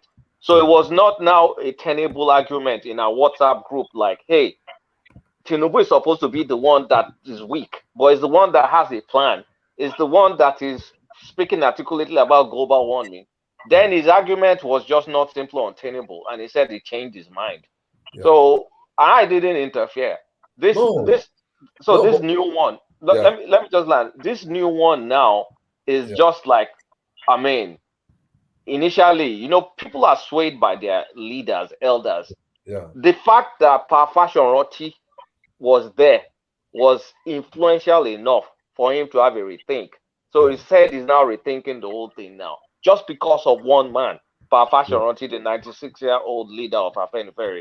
I'm just saying people are different, so don't think it's because some people have not made up their mind. Yeah. Minds are Zaki Father. Yeah. Zaki Father. Yeah. Zaki Father. Sorry, let me just make some clarification. I didn't say my friends suddenly abandoned being obedient. I said they lost some energy. And that's good for me. You know why? Because I know they are very strong. Yeah. They are very strong obedient members. They have a lot of influence. So if they've lost some zeal, that's good for me. Because when Pade Banjo took that position for Obi, I also felt discouraged too. I lost some energy. You understand what I'm saying? So it's both ways.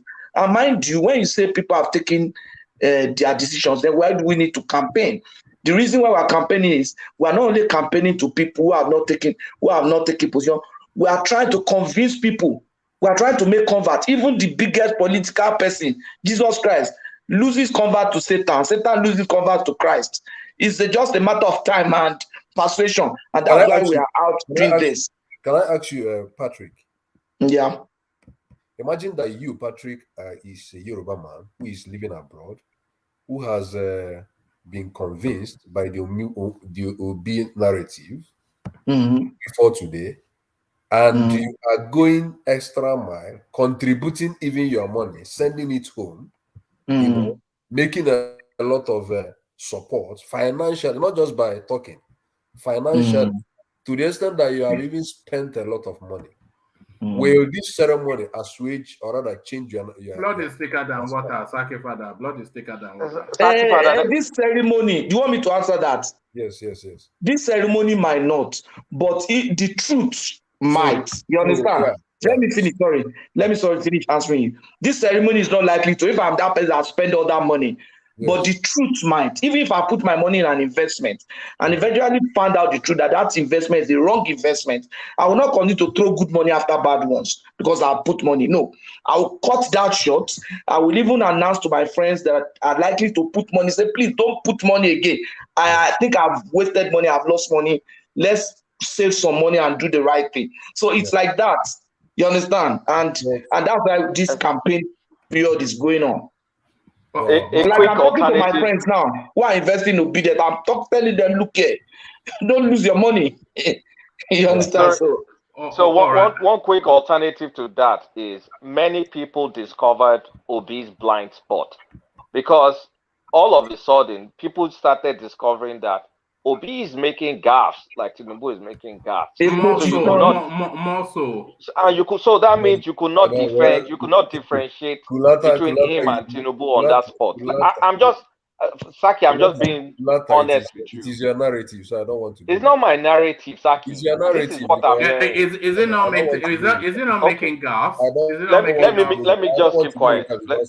Let me. What you brought the other day, I saw it and it showed me your own narrative. So I don't want to waste time. What about his car crash interview on Arise TV? Which car crash interview? The one that was just talking gibberish, talking about tractors in Pakistan or something like that. So what did he say there that was wrong? Just some ridiculous nonsense. The usual when he nonsense. was asked question on issues of agriculture, and he was citing an example what we needed to do in our agriculture. What's wrong about it? The issue is that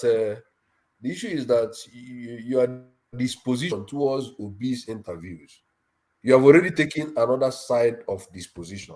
So you will never watch his interview without any bias. So only because it's quite labored. It's quite it's quite tasking to hear him speak. It is you. That very interview he had last time. You were able to pick sense out of it. It was one of the best interviews, you know. Exactly, Father. I agree with you on that interview. The agriculture goof is just about the figure, and anybody can get a figure wrong. You understand? They asked him about but the main dimension that I think they could have, the interview he had with Arise was when they say manifesto. He actually messed up, giving example of his children. You know, if they tell me we are going somewhere, that shows the man who he must be kidding. Does he think we are children? Well, I don't understand you. Me that watched can I interject? Assessment is that all right. I don't want us to deviate too heavily, but let's take the interjection from Playtown, and then I want to get you back on topic. So after the interjection from Playtown, round up that space, Saki Father, and I'll take you somewhere else. Yeah. So let's interject. Yeah, Playtown. All right. I wanted to ask just a question to. There was someone that was talking, apart from Saki. I don't know who that was. That was Patrick. Patrick, yeah? Yeah. Okay, Patrick, you said something about the interview where you said about what he answered with manifesto, right? Yeah, carry on. Make the point. Yeah, okay. So you said he said he gave a wrong answer and he was citing his kids and his children. No, I'm not saying that he said he was saying, oh, my manifesto is what I'm telling you.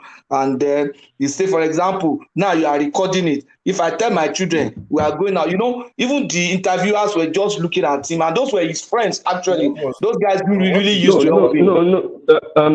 Let me learn. It was clear in that interview that those two guys, that family moment was that court where they put humor in it, and you can see Rufai laughing, you could see Ruben laughing to that. You get what I'm saying? But before then, I'm coming. Let me land. Let me land now. Let me land, my brother. Before when then, you laugh out of embarrassment for no, he didn't just laugh out of embarrassment, because even Dr. Abati was like, well, you should stick to your word.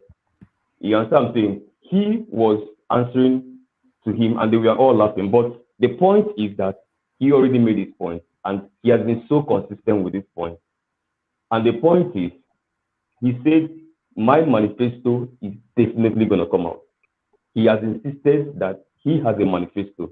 But then, let's also, in addition to the manifesto, and he has said this every single place he has gone to, in addition, he said all of us are going to bring our manifesto, including me.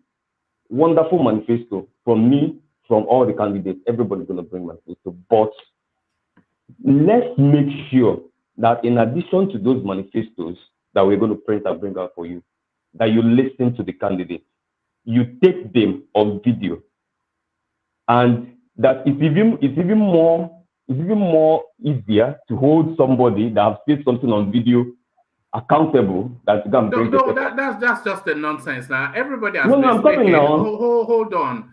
That's a nonsense. Okay.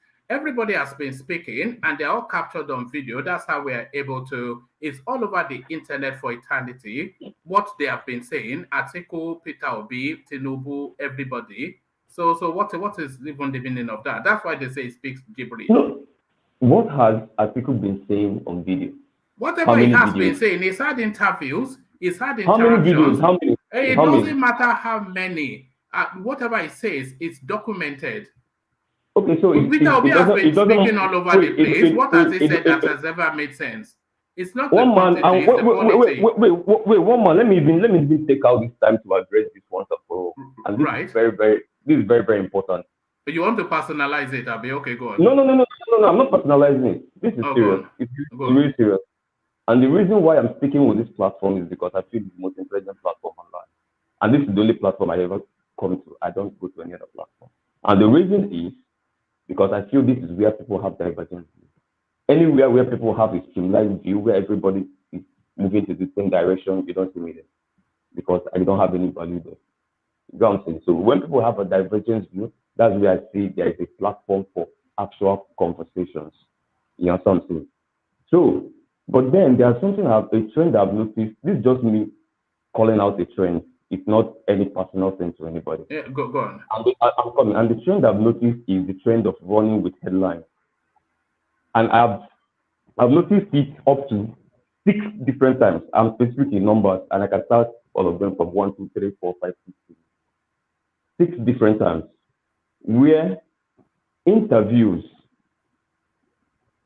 that people don't go to watch interviews. You know how interested I am in politics. If you take off entertainment from my DNA, 70% is politics. And I don't run with headlines. If I want to watch Tinubu's interview, if it's 100, I will dedicate 3 months and watch every second of the entire 100 interviews. Because me, I'm a trained analyst. And anytime I'm called upon no.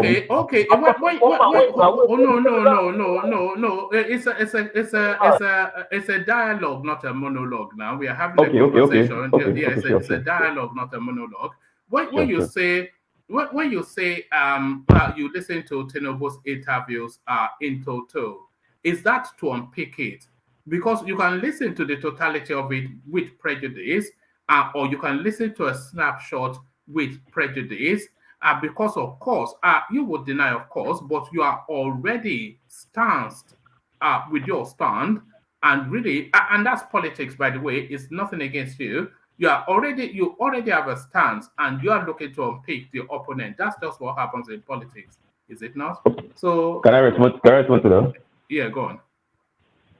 Even if I watch Tinubu's interview with prejudice, yes, I can never screw Tinubu's interview in a manner to portray something that he didn't say in that interview in order to score political points. I'm not ever going to do that in any debate. That is the point I'm making. So if there's something he did, I must make sure that he really, really did it before I can hold him accountable on that.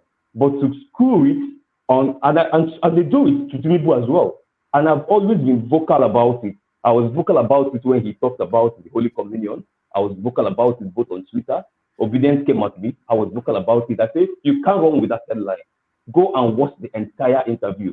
He went to details. And I've done the same thing with a couple of candidates as well. I've done that with Obi, and I'm seeing a lot of that happening with Obi here. And I can cite a good example for you. For me, Obi's last interview was one of the best interviews he has ever done. And he has also had interviews that I criticized. Obviously, I've had tons of interviews. I've had interviews that I criticized. And this last one was one of the best. Hold on. Let him get it off. Let me finish. Yeah, carry on. So, in this platform, Obi had an interview where a question was given to him by Rufai. And the question went forth. Rufai said that what's it called? Okay, two questions. One, he said that you're going to move this country from production to consumption. But then people are saying that you are the highest net importer. The oppositions are saying that you're the highest net importer. So it does not relate with what you are preaching. And then, before he said that, he asked a question on security. And it was two questions. And then Obi took the first one on security. He was addressing it. And then after addressing it, he now went to the second question you asked me. He addressed that. He said that I'm not even an importer. I am a distributor. I said I'm one of the largest distributors in Nigeria, and I work with almost 75% local manufacturers and producers. Apart from having major investments scattered across several manufacturing firms in Nigeria, I am and basic economics will tell you that there is no production without distribution. Distribution, if you watch the graph of production in economics, it is economics. Don't take I'm coming. Let me finish now. I'm not sure we have the time for the entire interview. I'm coming, one man. Distribution is at the very heart of it. That round graph, distribution is at the very heart of it. So this guy is one of the major single highest distributors in Nigeria, and he's distributing 75% local products. We know he made his money from the container economy. Production. I'm coming. Yes, something. So this was he made this explanation there, right there on Arise TV. But what happened with this platform? People went and cut out the beginning where he was answering security and used it and said that will be answering consumption to production. And I felt that was really unfair. The same way I would speak if it was Tinubu, that's the same way I would have. It wasn't I don't want to labor this point too much because we spent a lot of time in that sort of space. One man. Hold on. Okay. Did it happen in this platform or it didn't happen? If it didn't happen, you can challenge me to that. No, hold on. Because I don't want to labor that space because we somehow always get locked up in that space or be something or the other. But that session, can you hold on now? Hold on. I give you the time to speak. I want to ask you a question. All right. Okay. Just do that and then I'll move on because platform. Am I allowed to call it out or not? What's that? If I see a wrong trend, like there's an attitude or a trend going on a platform that's probably wrong, as a panelist, I'm allowed to call it out. You are obliged to. That's the whole point. You must call it out. And if I mean, maybe you are new to this space, but people beat me up here all the time when I get it wrong. So so don't worry about that. People. I mean, sorry, I spotted something, please, sir. I spotted something that can I, please, sir? I'm sorry. Yeah. So, my brother, the PlayStation, Grand Theft Auto. Okay, so you are. So you are saying that Obi is a distributor. Easy. You know, I don't want to be short. Apologies, Tony, but I was just waiting for PlayStation to finish off because I don't want us to go down that road. I know. Just for 20, just for 10 seconds, sir. No. No, I don't go too long, please, sir. I'm sorry. That area of distributor is a lie because nothing is being produced in Nigeria. Country where Liver Brothers and all those country Bovita company are moving. Where is Obi getting that and that distribution from the national manufacturer. Tell us that. That's a good point. Tell us, because we not get light, we not get water. Right on. Did you say nothing is being produced in Nigeria? Huh? Peter, we make this money from his main hub is Heinz, which is a German company, if I'm getting that right. And which he has a franchise, a distributor franchise. It doesn't have a factory in Nigeria. So for him to distribute, he has to import. Peter Obi made his money largely from the container economy. My container don't land. We all know that. So let's not worry about all that. So Playtown, sorry, 5 seconds. Playtown, you see what you are saying is like half truth. I just listened to the video where Rufai said you went to Egypt, and so what is your plan about power? This is why you should have a manifesto. And Obi went on a tangent. That is when he now talked about his kids, and from his kids he jumped to 700,000 tractors in Punjab. I have that video. It's a 2-minute video, so it's not cut out of context. I can send it. Can I suggest something? So I don't want to belabor the point. I just want to let you know that don't selectively pick and choose. That also, interview was a train wreck. Let me also add this before you have the final word, and then I'm going to close down that space to go back to Saki further. But this idea of saying you have to listen to the totality, you don't have to listen to the totality. If you cut a snippet that addresses from the question or through the answer, that snippet is an accurate interaction of that particular interaction. It's an accurate representation of that particular interaction. Let me tell you. Let me just respond to that. Let me respond to this. Go on. Let me tell you why your snippets usually are wrong most times, and I can prove this. See, only thing I say here, just know that I can prove it. I'm that entrenched. When you came out and you said that Obi was asked what he's going to do about security, and he said that if they point a gun to his head, that he's not going to answer. That was the headline you flew with here, and that was what everybody was addressing. But here is what happened in the interview. Obi was never asked about what he's going to do on security on that interview, on that particular interview, because he had even addressed it on so many interviews.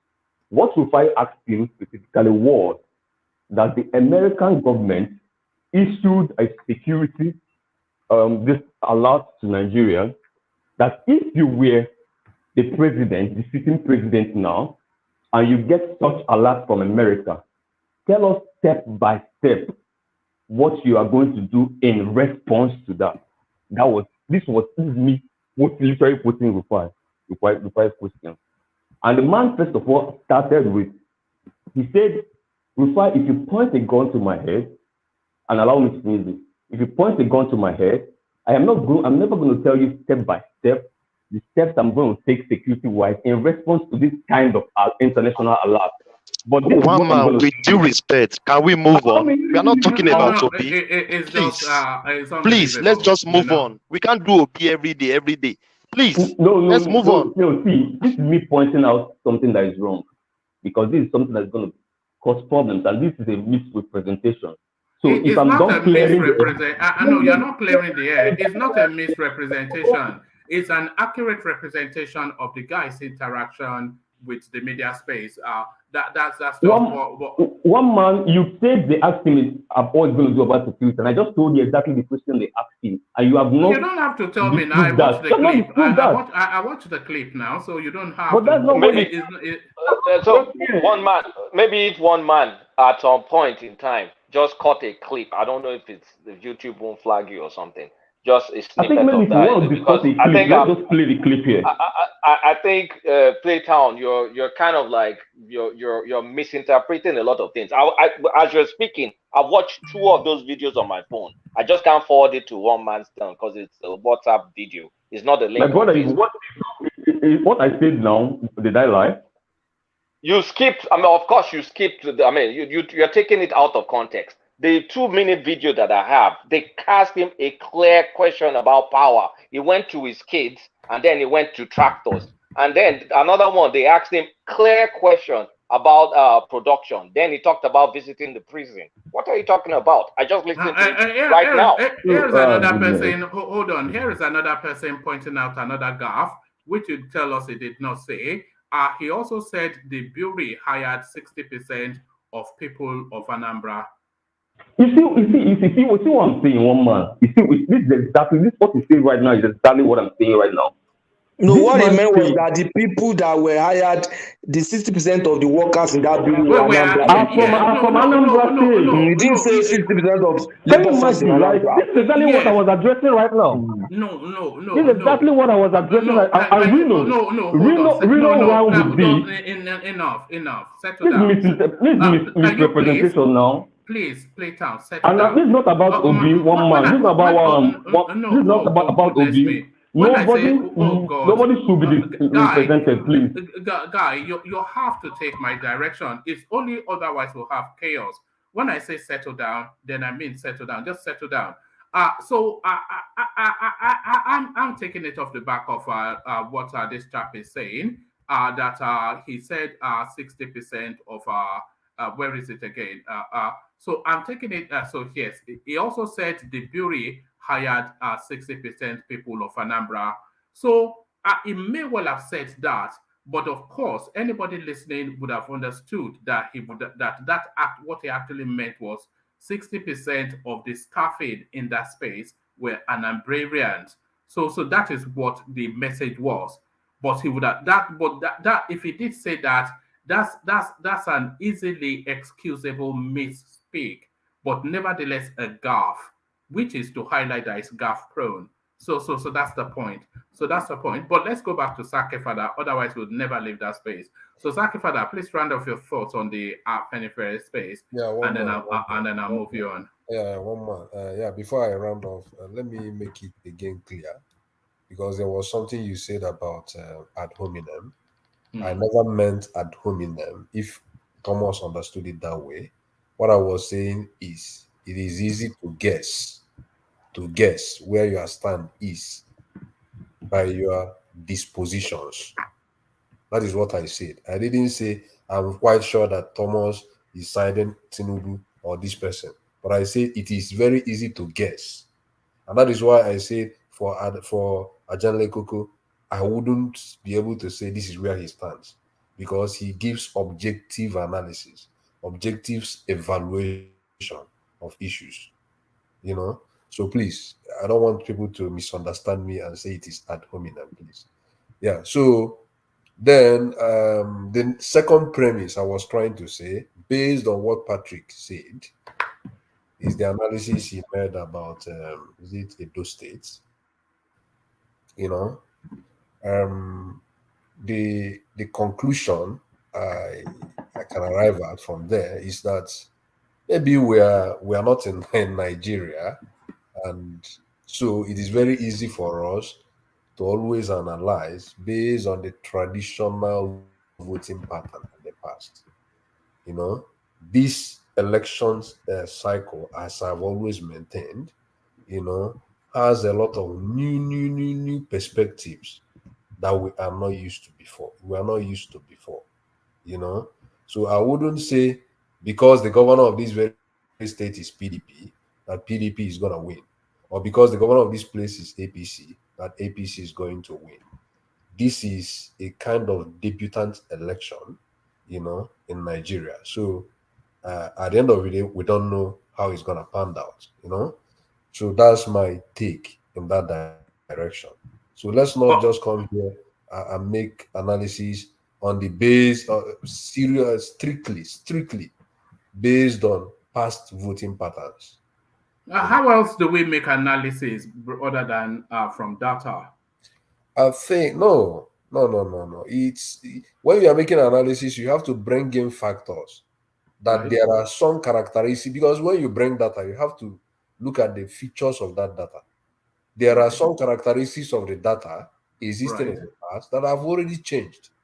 So that's what we have. Sorry, Zari, that's what we have done. So we have brought the Obi factor into South now. I will tell before now, Obi was not a Before now, Obi was not a variable in that term. And I will tell you an example of the mistake you made in trying to analyze. Somebody asked you about a donut. You said APC is going to win a donut. It was an affirmative answer, right? APC is going to get a donor. It was your answer was in the affirmative. You said yes. APC is going APC is likely to get a donor. No. You said APC is taking a donor, and the person asked you, what are your reasons? You said because Oshomole is from there. No, not just that. Okay, that's what I said, but that's not the only reason. No, I'm coming now. You said because Oshomole is from there, and because they are largely Muslims. Traditionally, that's an APC hold. Just the same way you would say Southeast is a PDP hold, or you understand? The Edo North is an APC hold. One, because of the presence of the Auchi. There are a very large population there. The Owan West, I'm from Owan West. Even Owan East, mostly Yorubas are Owan West. You understand? The Sabora, the Sobe, and the likes close to us. So that place, the same way you would say Southeast belong to PDP, that part of those states is strongly APC. Even when PDP was, people like Lucky were there, that part of the state still goes with the Yoruba. You understand? So that's the tradition. And I think they are very traditionally strong. And I don't think somebody called Peter Obi is suddenly going to come and change that. But please abandon that space. Just I want to move from there because we're going to get locked in. Just go to the permutations that this day newspaper is presenting us, charting a pathway for the candidates. So what's their conclusion at the end of the analysis? Are they saying it's going to be likely ATIKU or going to be likely? No, they didn't say it was going to be likely anybody. They've done, it says full list of states Tinubu must win to emerge Nigeria's president in 2023 and its possible chances. So they did that. And then they did full list of states for Peter Obi. They did that. And then they did full list of states for ATIKU, they did that too. But if you didn't hear me read the readout, then you might not be able to form a thought on that. Let me take you to a different space then. Let me take you to the space. I dare the national chairman of PDP to stop any candidate from contesting in 2023 election. So this is WIKE firing back at Oyocha Ayo's commentaries from yesterday. Yeah, I think I watched that interview, that media briefing. So I think WIKE is a very strong personality in the PDP.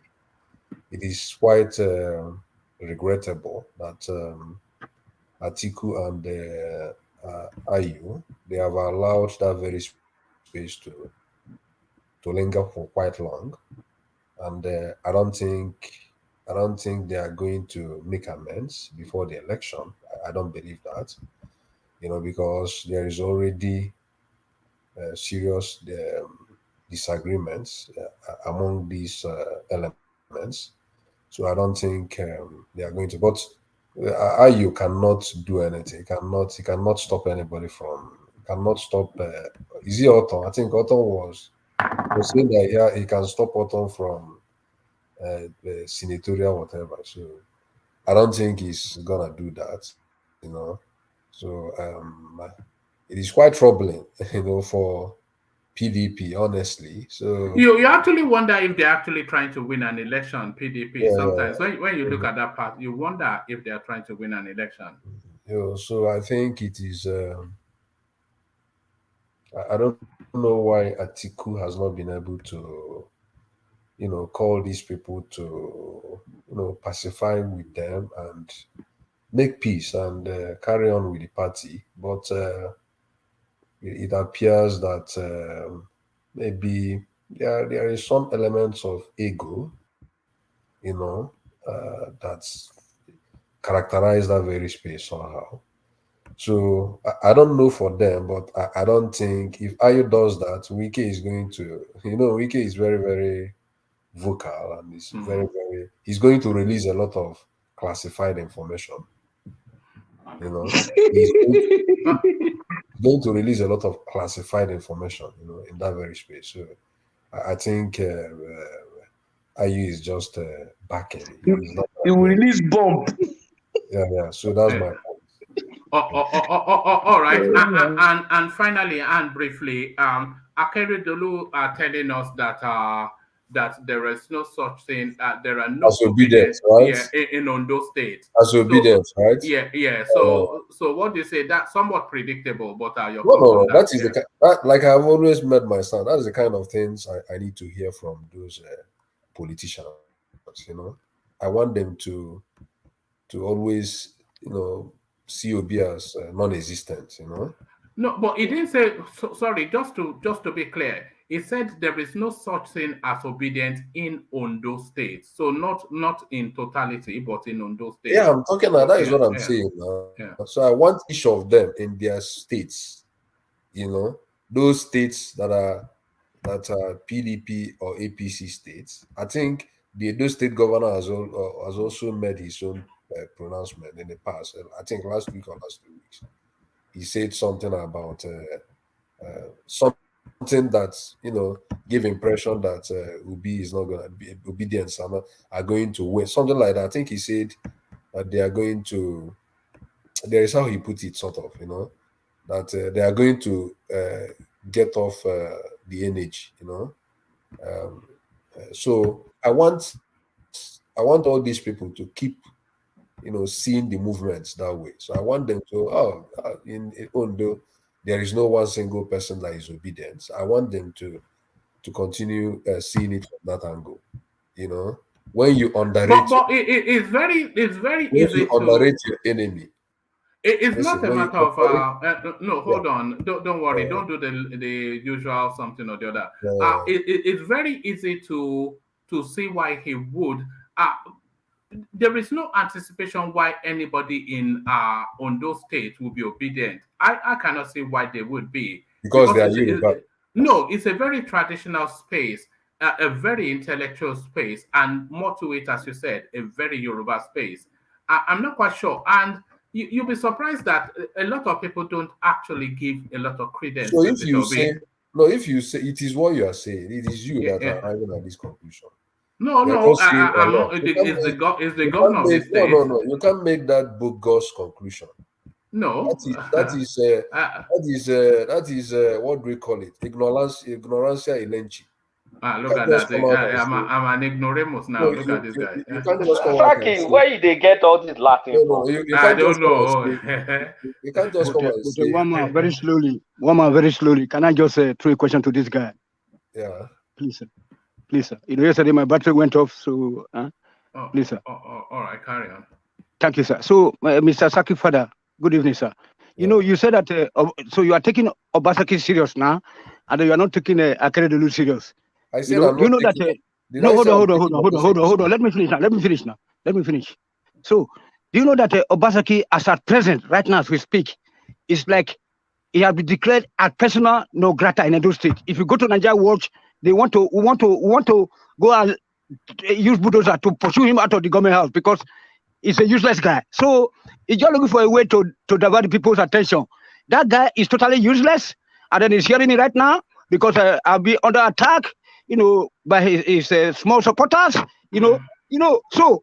you are now saying that what Obasaki, that half snake and half human, is saying is more important than what the governor of Ondo State is saying. Right on. No, I didn't say I'm taking him serious. It's not what I said. I only said that I want all these governors, all these political pundits, to keep decimating, to keep undervaluing the obedience movement. That is what I want. But you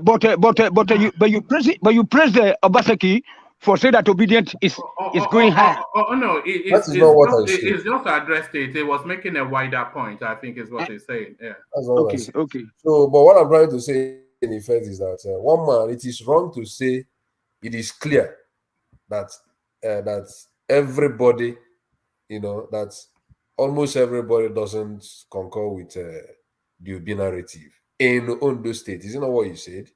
It stands to reason and logic. No, hold on. Don't worry about you said. Listen to what the governor is saying and take it in the broader sense. It's not gone and knocked on every door in Ondo State to try and fish out an obedient, but it's telling you that in the broad strokes of it, there are no obedience in this state. And it stands to reason that that will be the case because there is no reason why anybody in Ondo State will be an Obi supporter. Because Obi does not offer. Yeah, no, I can tell you, Obi does not offer anything that they can that rhymes with them. He's an old state politician, a corrupt politician, and somebody that is alien to them in terms of their culture. So why would they? The reason you gave me, you said because that very space has Yorubas, and at the don't same worry about all that. don't Worry about. No, forget. No. Leave all that. No.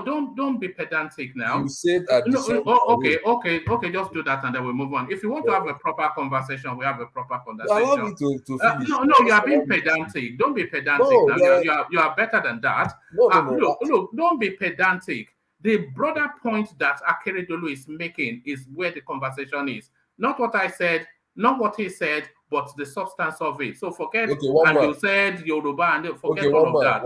One man, do you believe that there are no obedience in Ondo State? And not every single man counted, no, but in the broader strokes. You know what a broad stroke is? I understand what you mean. Yes, I believe that, yes, because I see no reason. Yes, I see no reason in the broad strokes why anybody in Ondo State will be obedient. Okay, what you are saying in Ondo State that Obi cannot get 10,000 votes? Is it what 10,000? Where will he find it? You must be joking. Is it what you are saying that you can't get? I cannot see it. Why? How can he? What is except there's a settled Southeastern community strong enough. Anyway, one more. Let me make it categorically clear that. We are not quite on grounds in Nigeria. You know, we are just here on panel discussing issues, evolutions in Nigeria based on certain historical paradigm, you know.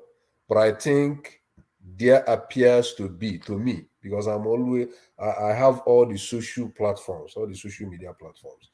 So I think based on certain things I see, there appears to be paradigmatic shifts, you know, and so it would be very, very much unfair to come to this very panel and make bogus conclusions based on the initial conditions with which we reason, you know. So that's my take there.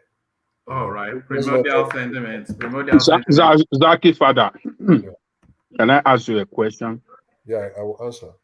Do you think Obi can win in any ward in Ondo State? I don't know. I don't know. Okay. That's my question. Do you think he cannot win in any ward in Ondo State? There's no reason why he would now. Why would he? There's nothing to suggest that Look, let me tell you, Ondo State is not Lagos. Ondo State is an indigenous part of Yoruba State. But at the same time, you told me that Ondo State, at the same time, you told me that Ondo State has highly educated people, right? Isn't that what you said? Well, that's exactly why Obi would not win. Look, let me tell you, whether they are educated or not educated, we are telling you about indigenous people, indigenous part of Yoruba land. Ondo, Ekiti, Osun, Ibadan. I mean, your state. I am telling you today, he cannot win in any ward. He can't win at all in any ward. In Lagos, it's a different ball game. The metropolitan city, where we have diverse people from different background and from different parts of Nigeria there. But those indigenous part of Yoruba, don't vouch for it. Don't put your money down. And remember, this is a very, very tribal presidential race. As you in Igbo land, we never, I don't see Tinubu winning in any ward in Igbo land. So I see Obi not winning in any ward other than Lagos. In any other part of Yoruba land, he cannot win in any ward. So just You know, I cannot let's say be a reason factual. Let's why be anybody in factual with Ondo State ourselves. would vote for Peter Obi. They are educated. They are an ancient people, you know, in Ondo State. They've been clever for a very long time. So all this hoopla that we're hearing now, they're not even paying that. They are an ancient people, you know, in Ondo. Very old people and very clever for very, very long. They've been intelligent since the beginning of time in Ondo State. They are not part of the hoopla, you know. And strongly committed to Yoruba to Yoruba cause. To the core. Yeah, I personally think Obi will get his worst results between Ekiti and Ondo. His worst in Yoruba land between Ekiti and Ondo. He will probably register 5% in those two states. You know, he cannot win in any ward. The governor knows what he's talking about. The governor knows what he's talking about. Don't worry. I get you're getting too subsumed by those Twitter spaces you're going to. No. Yeah. No. Don't say that. Don't say that one more. No. That seems to be emboldening. Don't say that. But you know, no. Don't say that. And you seem to be curating the narratives that you're listening to. You are picking to. Don't say that. But I was trying to see some apparent contradiction in your statement when you say on the one hand someone is very educated, yes, and on the other hand is driven by tribalism. I think this is an apparent contradiction. No. I think it is. No, exactly, Father. You are mixing it up. The fact that somebody is educated does not mean that when he is fully committed to his tribal cause or a particular cause that is so dear to his originality, you want to describe it as being tribal. No. So that's the way you are saying. You are trying to say, because they are educated, they should be well enlightened enough to vote for a candidate of their choice, particularly Obi, who stand a better candidate among them all. No. What I'm trying to say, we are talking about don't misrepresent my statement. What I'm trying to say is, if you are highly educated, I will expect you to make your choices not totally based on the fact and you want to make sure that it is your tribe, even if it is anybody that is presented to you. Let me say this. As a Yoruba man now, as you as an Igbo man now, and are educated, did it change you as an Igbo man? As an Igbo man that is educated, I will No. Did it change you as an Igbo man? No, it doesn't. Even though you are educated. Well, it doesn't change me, but my education will not allow me to vote for. Let's just move on. Let's move on. Vote for Ojo Zokalo or to vote for Ozodemma in Imo State. Saki Father. Your education gives you makes you picture enlightened self-interest. So a lot of people in Ondo will look at from the enlightened self-interest. If they look at records, what Tinubu was able to achieve in Lagos in his term, they will not find it in Anambra. So their education will make them prefer Tinubu based on his antecedents. Okay, let's continue. Let me not dwell too much on that, you know. All right, thank you, Saki Father. Let's take the conversation, Saki Father, for time to Solomon in Abuja. So, Solomon, you are up next. The Afenifere space. Start from there. Good morning, everybody. Good morning, one man. Good morning, Solomon. You know, I used to say something here that Nigeria is still a tribal country.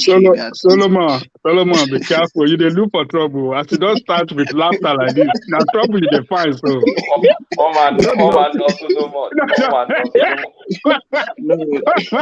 Mama, boy, you just say, be careful. No, Unadi hot. I understand the point Mr. Sakifada is making.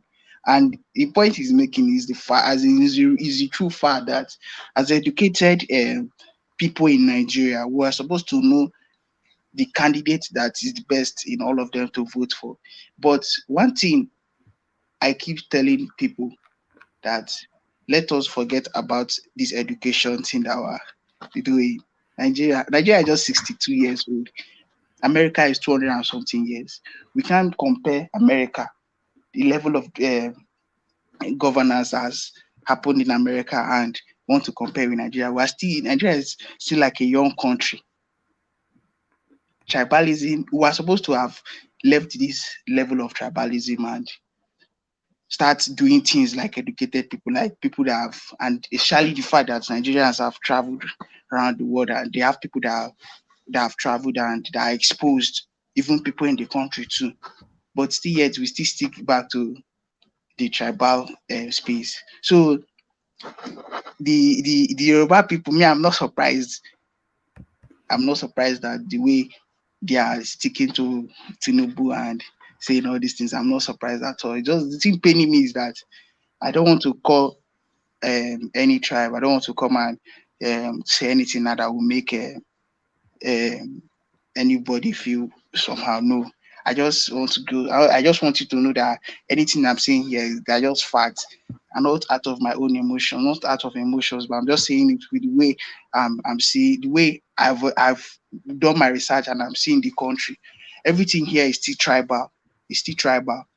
It's still very, very tribal. We're talking about education. I want to make Mr. Sakifada understand something. In Abuja here, most of the parastatals here are headed by Fulani and Hausa. See, no matter how, even the guy that I'm talking about, the civil servants, no matter how these people claim to be educated, they will still fall back and vote for, like, if they are going to truly support Tinubu, that is because of the bridge that elite has built with Tinubu, they will support Tinubu. If it's those people that are with ATIKU, they will support ATIKU. They will not leave these two people and go and support Obi.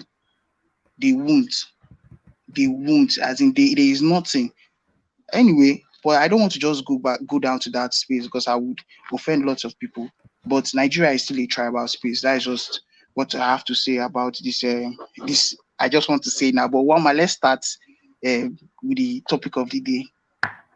All right, so that was the topic of the day. But if we go to, you say Nigeria is a tribal space. SEYI MAKINDE, who is a PDP man, he got the governorship of Oyo State on the PDP platform using the PDP manifesto. He has now come out to openly endorse Tinubu. Is that step too far? And should they face repercussions? SEYI MAKINDE endorsing Tinubu. See what I'm talking about. If you watch it, since the creation of this Nigeria gained independence, it is only we. Me, I like my Igbo plays. I like how I am from Igbo. Even in the next word, I want to be an Igbo guy. It is only we, to be fair, in this country that have always leave tribal sentiments and want to embrace the nation, to spread love.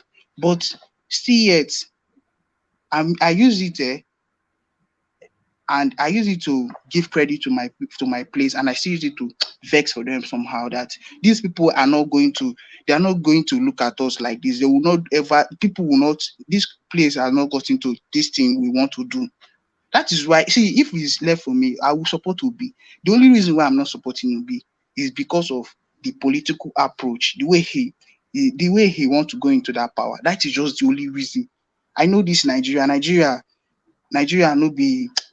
never reach that place. That is just the only reason. With the kind of things and the kind of things I've heard and seen about that guy. I keep saying here is accountability. Like somebody who I see is transparent and who is honest enough. I would have supported him, but his approach, Nigeria, you should not come and deceive ourselves here. You see people like Tinubu. There's something I still said yesterday, or somebody said here yesterday, that he's trying to revive his image like Awolowo, as more than Awolowo, in the sense that the political way, in those days, Awolowo never wanted to have alliance with the North. He never wanted to do so. It was only Nnamdi Azikiwe. It was only Nnamdi Azikiwe. But now Tinubu has understood the system because he wants to be the president, of which any man who must want to do something to take him to that seat. He has understood the system and he has played his politics right. He laid his foundation, and that is what he wants to. It is his labor now he wants to reap. Even if in some ways he's not really right to get into that seat because of his health and other things, but he has played his politics right. So what am I saying? This guy endorsing endorsing Tinubu, even while he's a PDP member, this is to show you that it is truly a tribal thing. And people are saying that the political space in Nigeria has changed. Well, I don't want to say anything till 2023 when the election finish, and everybody we will now see the result and know if the Nigerian space has really changed. But to be honest, like I used to say, yeah, Obi would get vote, but he's not getting 25% from every state in Nigeria. The only place he's going to get blocks vote is from Southeast and Southwest. See, Nigerians lie a lot. These people, they will come and do like we are one. Obi has people. He has people in every region. He has people in the West there. He has people in the North. He has people, but these people will not take him to anywhere. That is just the truth. All right, but to a senior party functionary endorsing the presidential candidate of another party, is this a sort of politics we want in Nigeria? Because, like you said, it's entirely a tribal thing that he has done. But setting the tribals aside is somewhat betraying his own political party. So, is this acceptable, and should they face repercussions? This is what I'm saying. An Igbo man will not do this thing because he's we should learn to see Igbo people as fair people. It's not that I'm not discriminating any other tribe. We should try and see Igbo people as fair people in this country. Let's not say that this one is giving credit to his people. We are very fair, and that it is the good heart that they are using to support Obi. Apart from, in a way, somehow they will say because he's one of them, but because of the feel that this guy is going there to, but we know somehow the tribalism is still playing in there. But to come to talk of it, that they see this guy as a young person, as somebody that they feel that can go and do the work for them. It is their level of fairness that they are using to do it, to support this guy. It's not because of only tribalism, but because of level of fairness. So SEYI MAKINDE now, a PDP member endorsing Tinubu. This is showing you now that Nigeria, tribalism is still going. And in the North now, Arewa, except because of Arewa now, their interest, they know that their interest, if that their elite there have already seen the deal with Tinubu, they know that Tinubu is somebody that has built a bridge with them, that he's going to deliver them. Let me tell you, Arewa people are going to work with Tinubu, not with Obi. They will work with Tinubu and not with Obi because it is their own interest. Tinubu will answer to their interest more than Obi. Obi is not coming there to do any tribal thing. He's coming there to work as a nationalist, as the people's president. But Nigeria has not gotten to that level. They don't want it now. They don't want it, to be honest. So this is to show you SEYI MAKINDE stretching his hand to Tinubu. It's showing you that tribal politics is what they are playing in Nigeria. All right. So, Solomon, let me ask you, are you trying to reclaim your Igbo credentials after all I'm not reclaiming. No. I'm not reclaiming. After all the flogging you got yesterday. That guy did not flog me. How will somebody, his mother is an Igbo person? Me that But or you even change your see name when now. we're You in a change your meeting there, name. if we're in a meeting, if it's from my place, we're in a meeting, I can if I will sit down first. I will do things before he will do things now, as he is like that. It's his mother that is Igbo. He don't have that mouth to come and he's just saying as his knowledge, the level of his knowledge. That is what he's just saying. He's not So trying to. why have you changed your name to Eze Indigo? I'm Eze.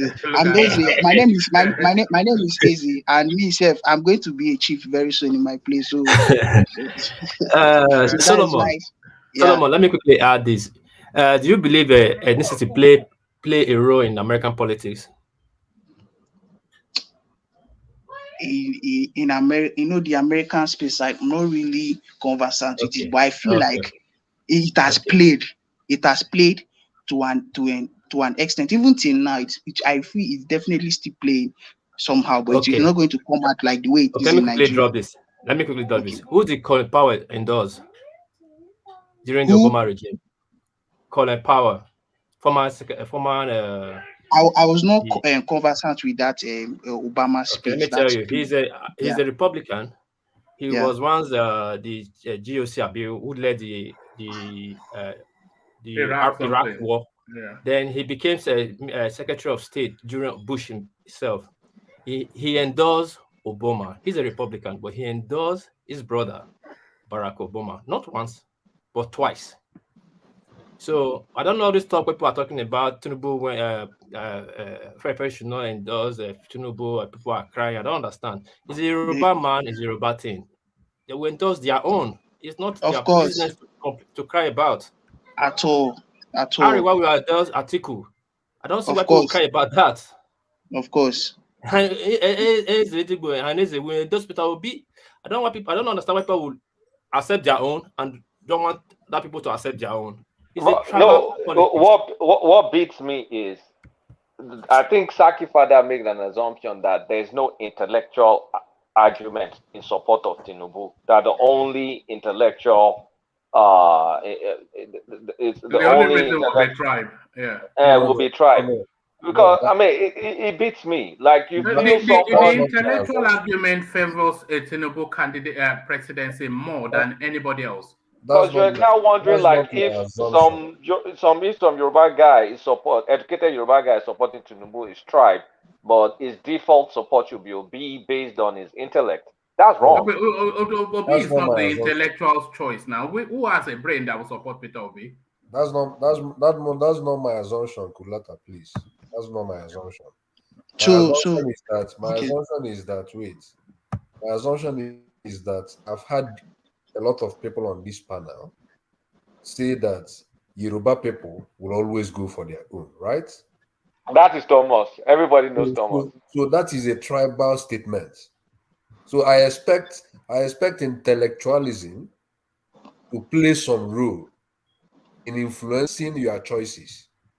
So if you're an intellectual, I wouldn't want you to say it. Let me tell you something.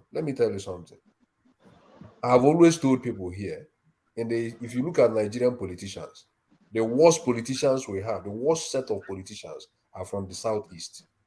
And most of the time, in every argument, I'm always the first person to call out those political whatever that are like that I can never consider in the southeast. So they are one of the worst set of politicians. So I cannot, because say I'm from the southeast, I will cover them up even when they are the worst. Saki Father, the intellectual argument favors a Tinubu presidency. It is only sentimentality that endorses Peter Obi. Sentimentality. One more, let me tell you, because I've heard you say something. Yeah. You have said here that in terms of educational qualification, that Peter Obi is never near anybody, right? There's the least educated, yes. Oh, wait. And that your argument is valid when you are looking at traditional university certificates. When you are looking at traditional university certificates. But if we go deeper to self-skill development, none of these people have have gone the level of Igbo sense, Abi? Are you talking about Igbo sense? No. None of these people have gone the level of P2B's self-personal. Saki Father, have you worked in a Big Four before? A Big Four firm? What do you? No. Yeah. So if you work in a Big Four, all those Harvard-like courses and co, you get it routinely every single time in a Big Four. So you cannot say because Obi has attended some 4-month course here, 3-month course there. They call them sandwich courses. Those sandwich courses. Let me ask you, Kulata. Oxford, Cambridge, So let me ask you, Kulata. If you, Kulata, went to Nigerian University and studied computer science and met first class in computer science from a Nigerian university, and some other person didn't pass through this Nigerian university, but he decided to go to somewhere like Coursera, and maybe he did something like cloud computing and mastered the cloud computing, and he's doing very, very well with that. When you consider these two people, who will you say has the mastery of that of these very IT things? Would you mastery of IT things is different from wait, I'm asking. Will you now say, or will you now employ the person with computer science academic based certificate because he met first class? The person that went to the Nigerian university has a more well-rounded education than someone that did like an IT course. Education that you just go and do mathematics. It's a structured education. You write a paper, you do all those things. No, don't worry about it. It's a straw man argument. You are straw manning. That's the problem we have in Nigeria. Don't worry about that. We look at university certificates. Don't worry, it's not a problem. Peter Obi is don't worry. Peter Obi is the least educated of the front four in the presidential race. That is a factual statement. So you don't forget your straw man argument. You are straw manning. But back to you, Solomon. Yeah, so you see, like I was saying, Igbo people are very fair. This Saki Father is making his point out of the fairness of his heart, but it's not like the other people are not fair, but it is because of the way their own culture, the way they believe in their own place, and the way it has always been. Like the way the Eastern region is now, that is how it has been right from before they even amalgamated the country, even before they even colonized the country. So, and the Yoruba land too, the way they are playing their politics now, it has always been the way it has been. So you can't. The problem that the people that cause this thing here, why I feel like sometimes I feel like because of this our fairness, the thing now, this Nigeria is really this marginalization, we're really feeling it, because assuming somebody like Agui Ironsi did not come to disrupt that parliamentary system of government, even if when the coup has already happened, he left the system of government like the way it was, not coming to follow Nnamdi Azikiwe way of saying one Nigeria, bringing in unitary system. Assuming he followed that same system, that he left that system of parliamentary, we will not be arguing all these things because we are different people. So I will not blame you as an Yoruba man now supporting your Tinubu, because it has been the way. This is how I will not take your culture out of you, take out your personality out of you.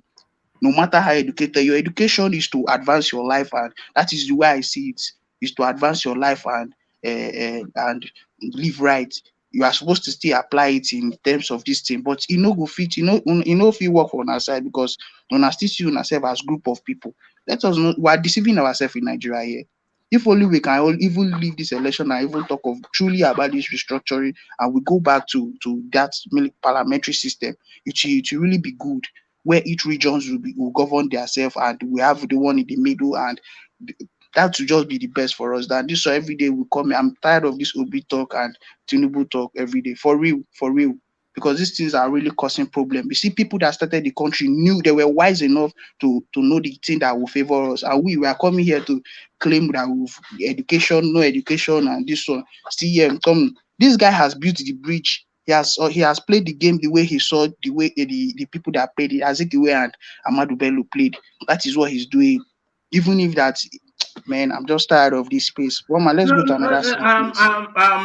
I would suggest that you not be tired of it, because you will not hear anything else for the next 3 to 4 months.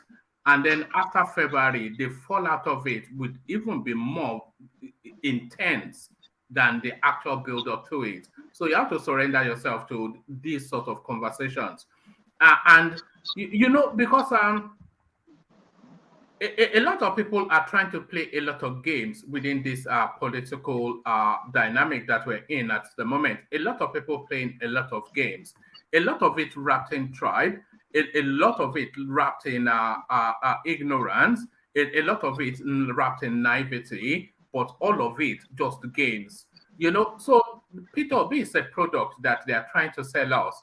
And when you interrogate the guy, some people will tell you that he's not up to par. So if you say it's not up to par, then anyway, it's a game, you know. But a lot of people, like we were just talking about the ONDO space then, and immediately the intellect of the space was called into question. It is precisely because they are educated that they would not support someone like P2B. Because they see the rules now, they see the sleight of hand. They see, yeah, it's just a sleight of hand. Let me move you from that space. Let me take you to a more light-hearted space, probably more your space. Regina Daniels has a message for those who say she married a grandpa. So the message is just, she wasn't even vocal. It's just a few seconds clip that she put out on TikTok. But I have it actually, but I can't play it to you because there's music there that might well be a copyright issue. But Nollywood star Regina Daniels has shared a video addressed to those saying she married a grandpa. In the video, Regina gave the FU hand sign as the song in the background shot the F up played. So that's Regina Daniels up for discussion again. So what are you making of that Regina Daniels space? A pretty 20-something-year-old girl married to a 60-something-year-old man that looks like Ned Nwoko, and she's insisting she did not marry him for the money, and the age makes no difference. So what are you there making of this rather feeble to that? Yeah. I will not judge. When I heard the first time this news came out, I think like 4 years ago, 5 years ago, I was like, this girl, why would she do such? At the time, I just realized that this is life. Everybody and their choice. After all, they are not same sex; they are opposite sex. The man is a man. He's still healthy, and he have the money to take care of her. Why not? You should marry her. If she likes him, she should go. But we know that the life, the soft life, the money that made that girl to marry him is nothing like love. She just felt like this guy will take her after him. What do you think is going on with that guy? I've just come up. How many wives does he even have? I think she's his seventh wife or fifth wife. Either seventh or fifth wife. Yeah, either seventh or fifth wife. The guy took the best decision. He made the best decision of marrying a young girl. She's young. She's refreshing his system as she is like this now. He's using her to refresh his system. You eat fresh food, you eat fresh, those kind of things. So Solomon. Rumor don't the flow say he won't marry Emanuela again. That small girl. Yeah. We had that room. That one a rumor. You know, they possible. You know, feel my. No trust that man. That man, yeah man, on a small girl they like. You know, if he carry money, go meet the family now. They go dash him, go carry and they go. The man now Muslim now. If he marry up to 13 years now, so it's okay for him. Yeah. But if it's true anyway, that means you get waiting. Something might be involved, but in the other way, I see white men who marry girls that are way younger too. So for the freshness and sometimes they say the older the juice, the sweeter the berry. I be the older the berry, sweeter the juice. Maybe No, the younger the fresher the berry, the sweeter the juice. yeah, sorry. Yeah. So how old would you say Regina Daniels is? I think she's 22 or 23 this year. She's 22. How old would Yeah. you say Nedun Woko is? Nedwoko is up to 85 years now. Nedwoko is up to 80 No, something years. it's 61, 62. So No, they said see, I come from the he's from Delta Anocha North. They used to say that man is a very old man, that he's not that 60 something. It was That born guy, on the 21st of December 1960. That would be his political age. That man is he has contested for House of Rep now one time. He should even be a senator now. So yeah, it's a former parliamentarian. Yeah, so that guy, I know the guy where Ned Woko is from Anocha North. But even let's go with 62. Okay, do you think a 40-year gap? Do you think it's appropriate? And you are saying the fresher the berry, the sweeter the juice. But when we are still going with 62, when he's 82, that Regina Daniels will only be 42, which is still a young woman. No. You will not blame this guy for this decision. What about our great guy from the east, Odumegu Ujuku? This is his wife Bianca. He married her at a very young age, when she was very young. So, and look at times I heard something that is good, you marry somebody that is way younger. So when you bought it is, I think I just feel like that one is ancient mentality. But to me, I still like it. I still like that kind of thing. You marry somebody who is younger, that will still be fresh for you. And you don't consider that is effectively destroying that person's life? How? When you are taking care of the person and you're doing everything for the person, and you are allowing her to she's chasing her dream, she's still acting. In fact, she upgraded. She acts cinema movies now, not even those local Asaba movies again. She acts correct movies, premium movies that you watch in cinema, not local movies that they stay in Asaba and act, and they claim that they are actors and actresses. But this one, she has classic movies and movies that they show in cinema. So there's nothing wrong in it, for real. If anybody have the chance or the opportunity, but I will not. I don't think I will not allow my sister to do such. I won't like to. Well, there you are. So that answers the question. Look at that. So other people's children, you can throw them to the wolves. No, I'm not. No, it is a decision. If any life is about decision, any decision anybody takes is their own. If he takes that, if that offer comes and they ask her, "Are you sure you are interested in this thing? Are you sure you can cope?" And if she says yes, why not? She should go on. It's her own happiness. Do you know, if it's some girls in Nigeria are Nigerian girls, you can't predict them. Some, like, they say they cannot date their age mates, that they want people that are older than them, that their age mates cannot control them. See the Momo mentality they have. Some say their age mates cannot care for them, that old men are very romantic. It's a poverty mentality, though, because you don't see that in more developed climes.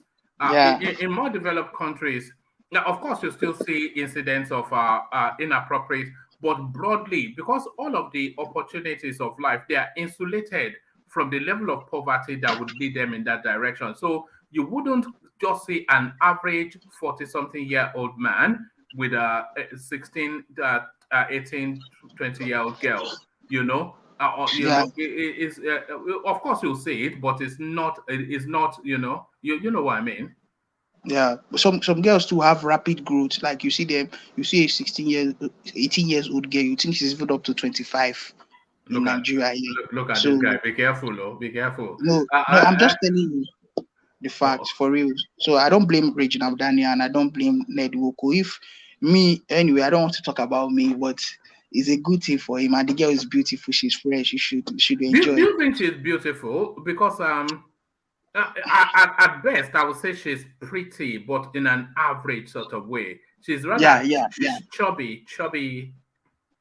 Yeah, in an average. Yeah, she's average. she's beautifully average, yeah. And that's her. As she walks out. So as long as one thing about one getting involved with a girl, if you truly know what a girl is, as you really want a reasonable girl, you see her ability to control herself, not the one that eats anyhow, that she watches her weight, she goes to the gym, she take care of herself well, even if the money is there. Or like some people that you just keep them in the house. Do you think her skin color is natural, or is it from Carol White? You know Carol White now, eh? She's fair naturally. She's fair naturally. Regina Daniel is fair naturally. She's very fair. She's fair. But with time and the kind of environment she will be, environment will enhance in the tuning of the skin and the lotion she will be using. Is it not Carol White that you guys use? I saw somebody do a video on that once, and I don't use cream.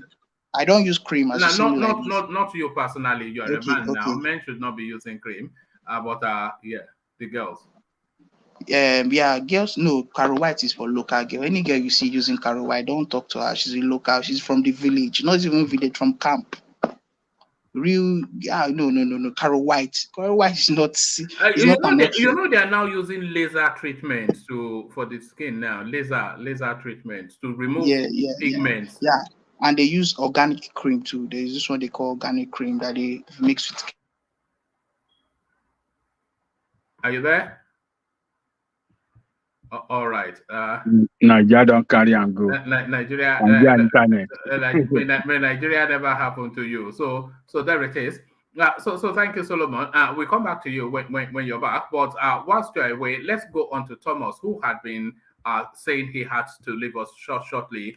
But Thomas, hopefully you're still there, and taking you quickly then to the Afenifere space, and now the removal of the endorsement from Anambra and placing it in Lagos or wherever Tinubu is from. What are you making then of this Afenifere's display?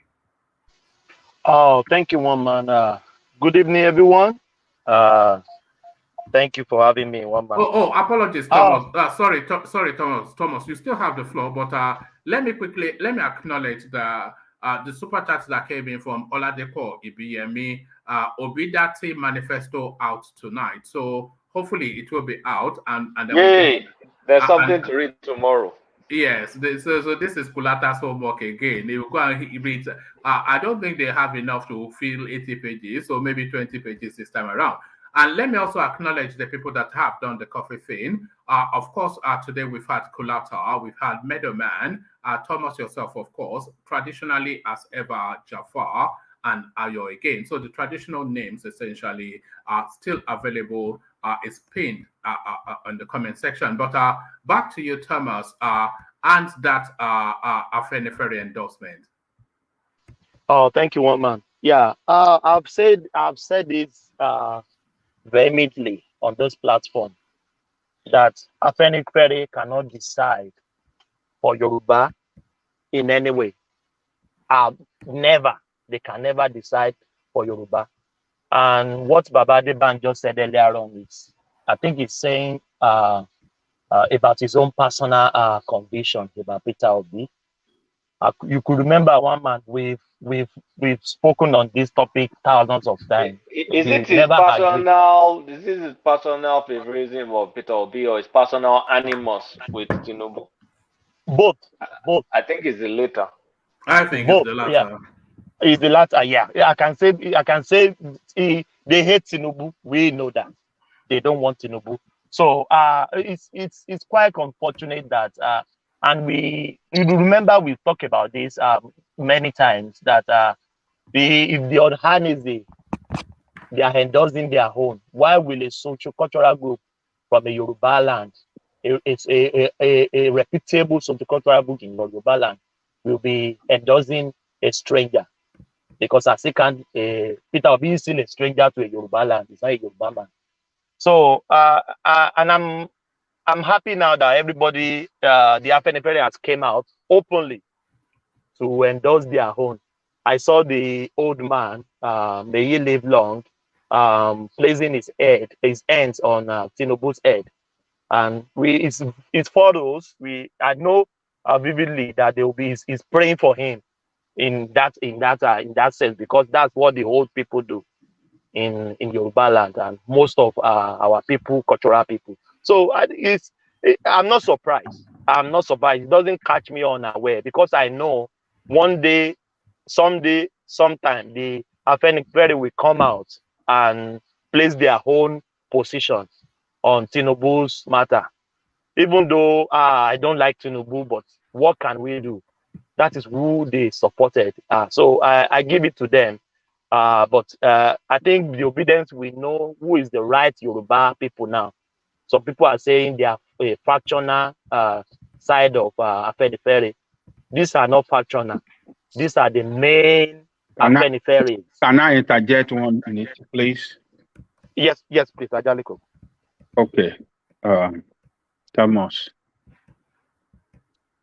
I'm directing this to Thomas, Woman, and Kulata. I've been listening carefully to what you guys been expressing since the beginning.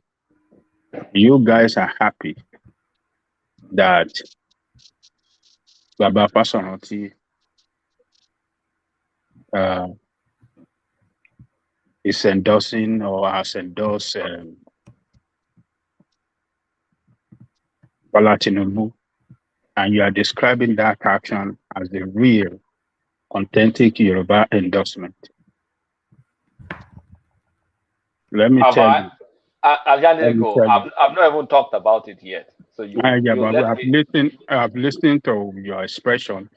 You have to excuse me. Let me make my point first. So continue, Sha. Okay. What are we here to do? Listening to Thomas now, he condemning. He said, Afenifere of Adebanjo have no right to dictate to Yoruba on who to vote for.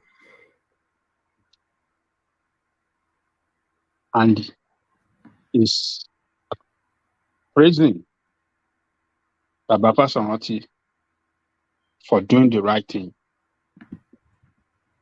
and describing Baba Fasonoti as the authentic Afenifere and that of Ayo Adebanjo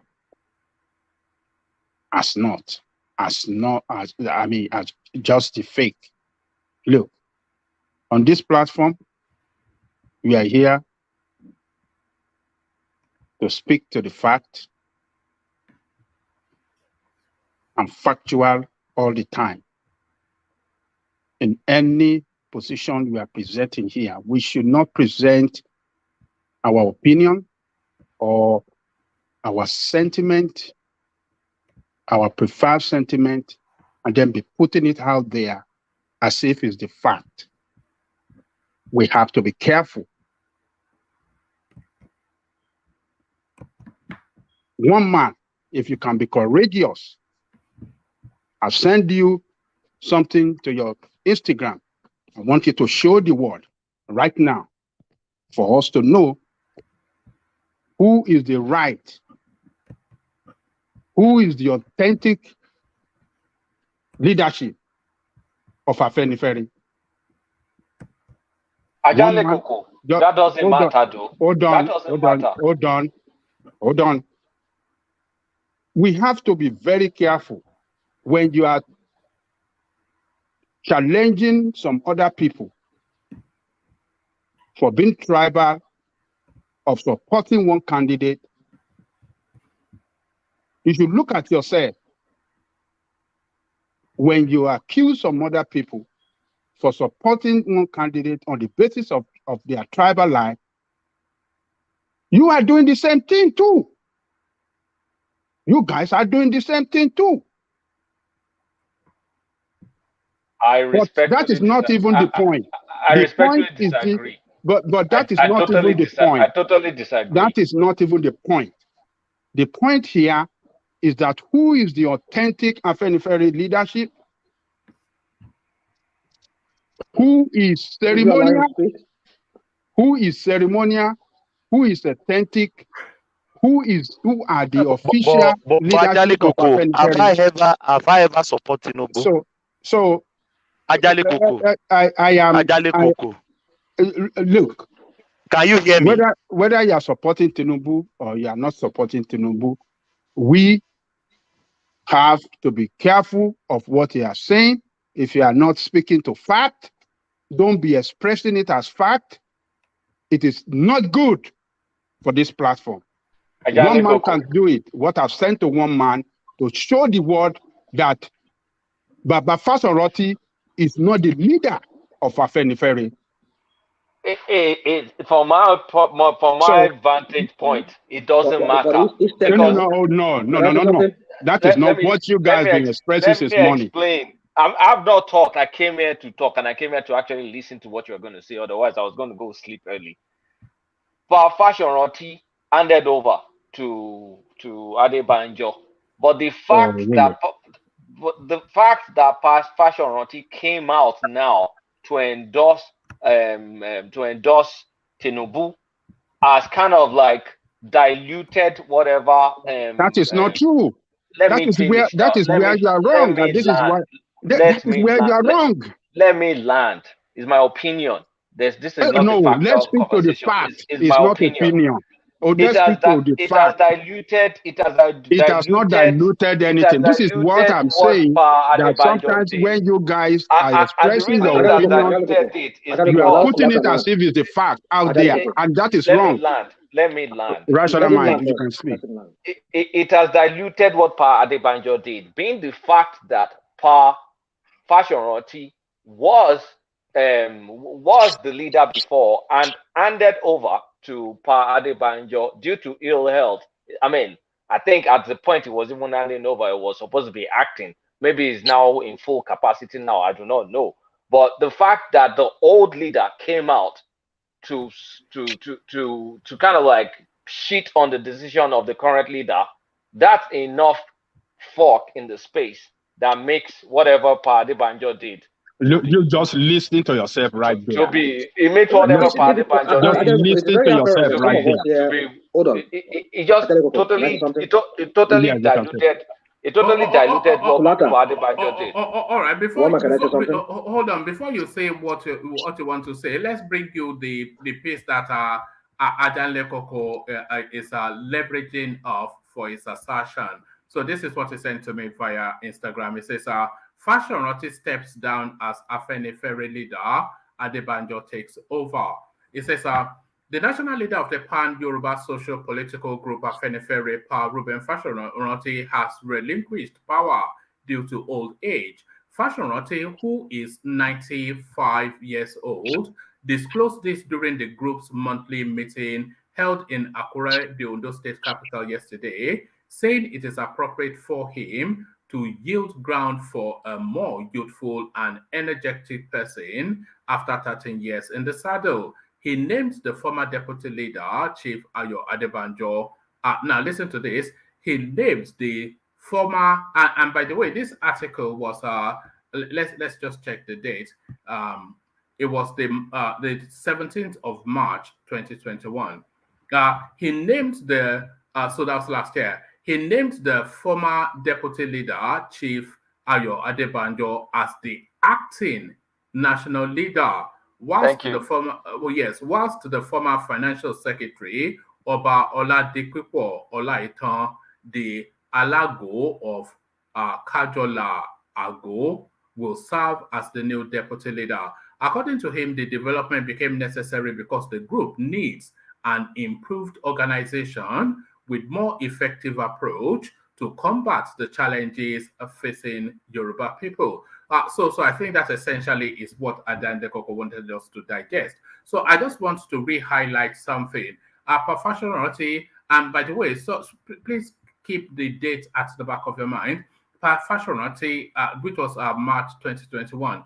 Fasoroti, who is 95, disclosed this during the group's monthly meeting held in Akure, saying it was appropriate for him to yield ground to a more youthful and energetic person. So Pa Adebanjo, of course, 93, Pa Fasoroti, 95. So, Pa Adebanjo, a placeholder. That's not true, one man. Let me Well, tell you. that's the article you Hold sent on. in Can now. you hold on? Can you hold on, one man? Event has taken over from that. He has assumed the authentic leadership. In an acting capacity. After that year. time, the Congress of Afenifere have, declared, approved that Baba to assume the leadership, not from acting anymore, to the authentic leader of Afenifere. So what you're seeing here now is that Fasoloti is just a ceremonial. No. A retired leader. Let us one man for God's sake. For God's sake, this platform must project. No. Let's stay with the topic first. Before we go to this platform, because I was quite pointed in making sure that I read it out. Pa Fashion stepped out and he gave the reasons. He wants a youthful, more energetic leadership for that space. A youthful, more energetic. Pa Fashion because of reasons of age, he was 95 last year, so will be 95 this year. He wanted a more youthful, more energetic person to take charge of the space. He then handed over to the deputy leader then, Ayo Adebanjo, to be in an acting capacity. The reasons why he stepped down, because he was 95, Pa Adebanjo 93, and he wanted a more youthful direction. So Pa Adebanjo, he's just a placeholder. He's not a placeholder. One man, I am telling you. Let me address one man. Rational man, speak. You see, when Pa Fashoranti stepped down, the position is not his. It belongs to Afenifere. And so if somebody steps down, another person acts in his behalf, he has no legal right to come back to that position. And also, if the Afenifere have ratified or they've come to a unanimous concession that now, since Fashoranti is out of the picture. Well, when did that take place? Is that what? When did that take place? May 2021, March 2021. I have to dig it out. You just read. We will dig it out. Don't worry. Hold on. One man just read that news from 2021. That was March 2021. Do you have any other news? You can't act forever. Listen. Hold on, my friend. You said he cannot act forever. Somebody has to take his place. What do you mean? Are you doing if? You said it was ratified. When was it ratified? I didn't say if here. It cannot act forever. When somebody's acting, you can only act for some time. No, well, it's only a year. So when was it ratified? Is my question. Okay, we shall dig it out. Don't worry. I know I've heard about it. So why did you you're speculative. You're not categorical. No. You people are making. What are you guys defending here? What are you guys fighting for here now? We don't dwell on facts. The point is that I don't get it. I don't get it. It's a placeholder. It's not a place. It's been ratified after he assumed as the. Okay, then so where's the new source that's been ratified? Don't worry, we will send it to you guys. We will send it to you guys. And you guys be celebrating. To shout on all of us when you provided acting capacity. How many prominent members were at Adebanjo's declaration? How many prominent Yoruba leaders, like the governors now, Makinde, like AKEREDOLU, and then Bajowa? How many prominent leaders? Hold on. Those one you see around Tinubu today, all of them are APC leaders, except AKEREDOLU and Falaye. What of the governor? Let me speak. What is the issue with Makinde? It's a politician. All of them, you see right there, they are APC, except Falaye, except AKEREDOLU. I'm not sure if AKEREDOLU is even APC now. I'm not sure whether he's still in PDP. I cannot really say. Maybe he's in APC now. So, but what I'm telling you guys is that let's get the fact right. All these people you see there, none of them is in the executive arm of Afenifere, the real executive, those that are in charge, those that are active running Afenifere as an organization. Baba Falconoti is a retired Afenifere leader, is just an elderly person. He What does do you mean? not. It's the same age as Adebanjo now. What do you mean is an elderly person? It's the same age as one person is active. Which one is Adebanjo active? is an active Adebanjo leader. is 93, 94. No, forget about the age. But when Adebanjo speaks, you can know that it's a man that is well coordinated. First of all, your premise is wrong because you've not provided any single proof that Adebanjo is not doing any other thing but acting. Number 2 point. This is the problem with you guys when you guys are championing this kind of what does that tell you? Hold on. Let me go to my second point. Hold on. Let Kulata land. Yeah. My second point is Parfasio Roti said he wants to take Afenifere into someone active, more youthful. You cannot tell me someone that is currently 94 is more active and youthful. In the exact same age as him. He cannot do that. He doesn't have the capacity. Hold on. He doesn't have the capacity to do that because don't even argue that. Don't even argue that. The point is this. Can I say something? The point is this. He stepped down. He says his deputy should take over. In an acting capacity. So who is the leader? Then what does that mean? He's gone. Forget about him. He's gone. What are people arguing about? The guy is gone. No, one man. Let's agree. Him as the leader. He's not the leader of Afenifere. The man is gone. He's retired. What are you people arguing? I don't know what you guys are doing here. Funny, guys. Come on. This is. Let's agree. He's the leader. Ajale Koko. You want to push your own opinion and put it out there as if it's factual. It's not fact. But you are not bringing anything factual to tell us otherwise. What you don't bring this. Acting. That's all right. Atigbo is the leader. Let's move on. He's the leader. Yeah, he's the leader. Everybody wins. All right, back to you. But the Afenifere, the authentic Afenifere now endorsing Bola Tinubu. So what are you making of that? Yeah, so one man, we will not allow you to continue to hold on.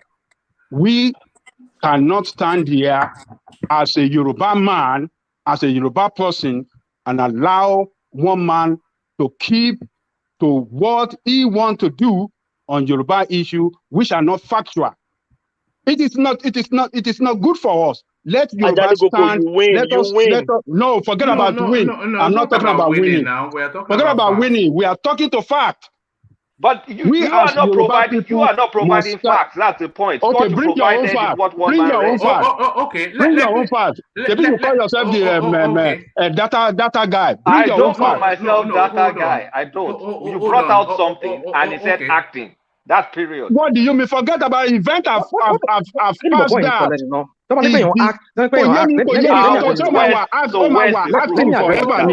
Where's just crying? Hold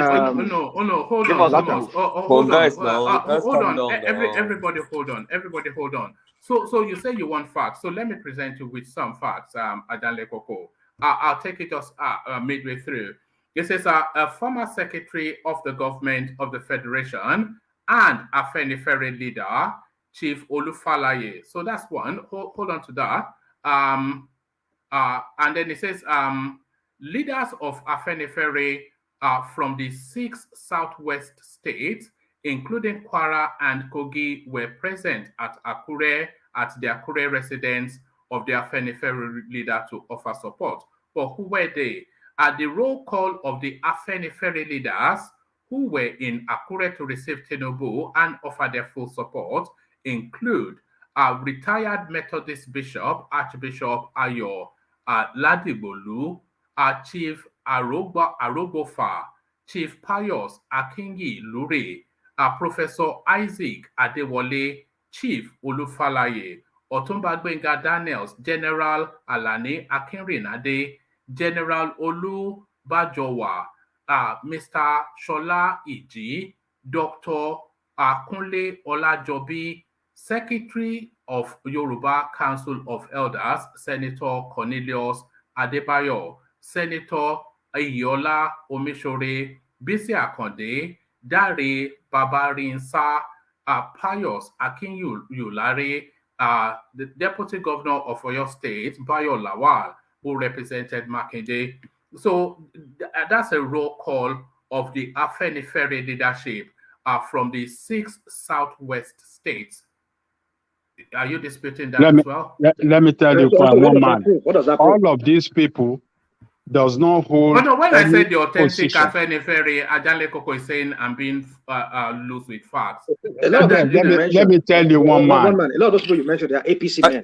Ajale Koko, can I finish what APC you're men or saying? not APC? What are you talking Because about, I didn't people? want to Can you hold on, please, please? You see, that's what we do best here. No, please, don't make it up. Just stick to facts. Don't forget We're you are speaking to facts. spinning. Don't forget this is what you do best there, and then you are going to start saying you're spinning. Just listen and then dispute if this is factual or not.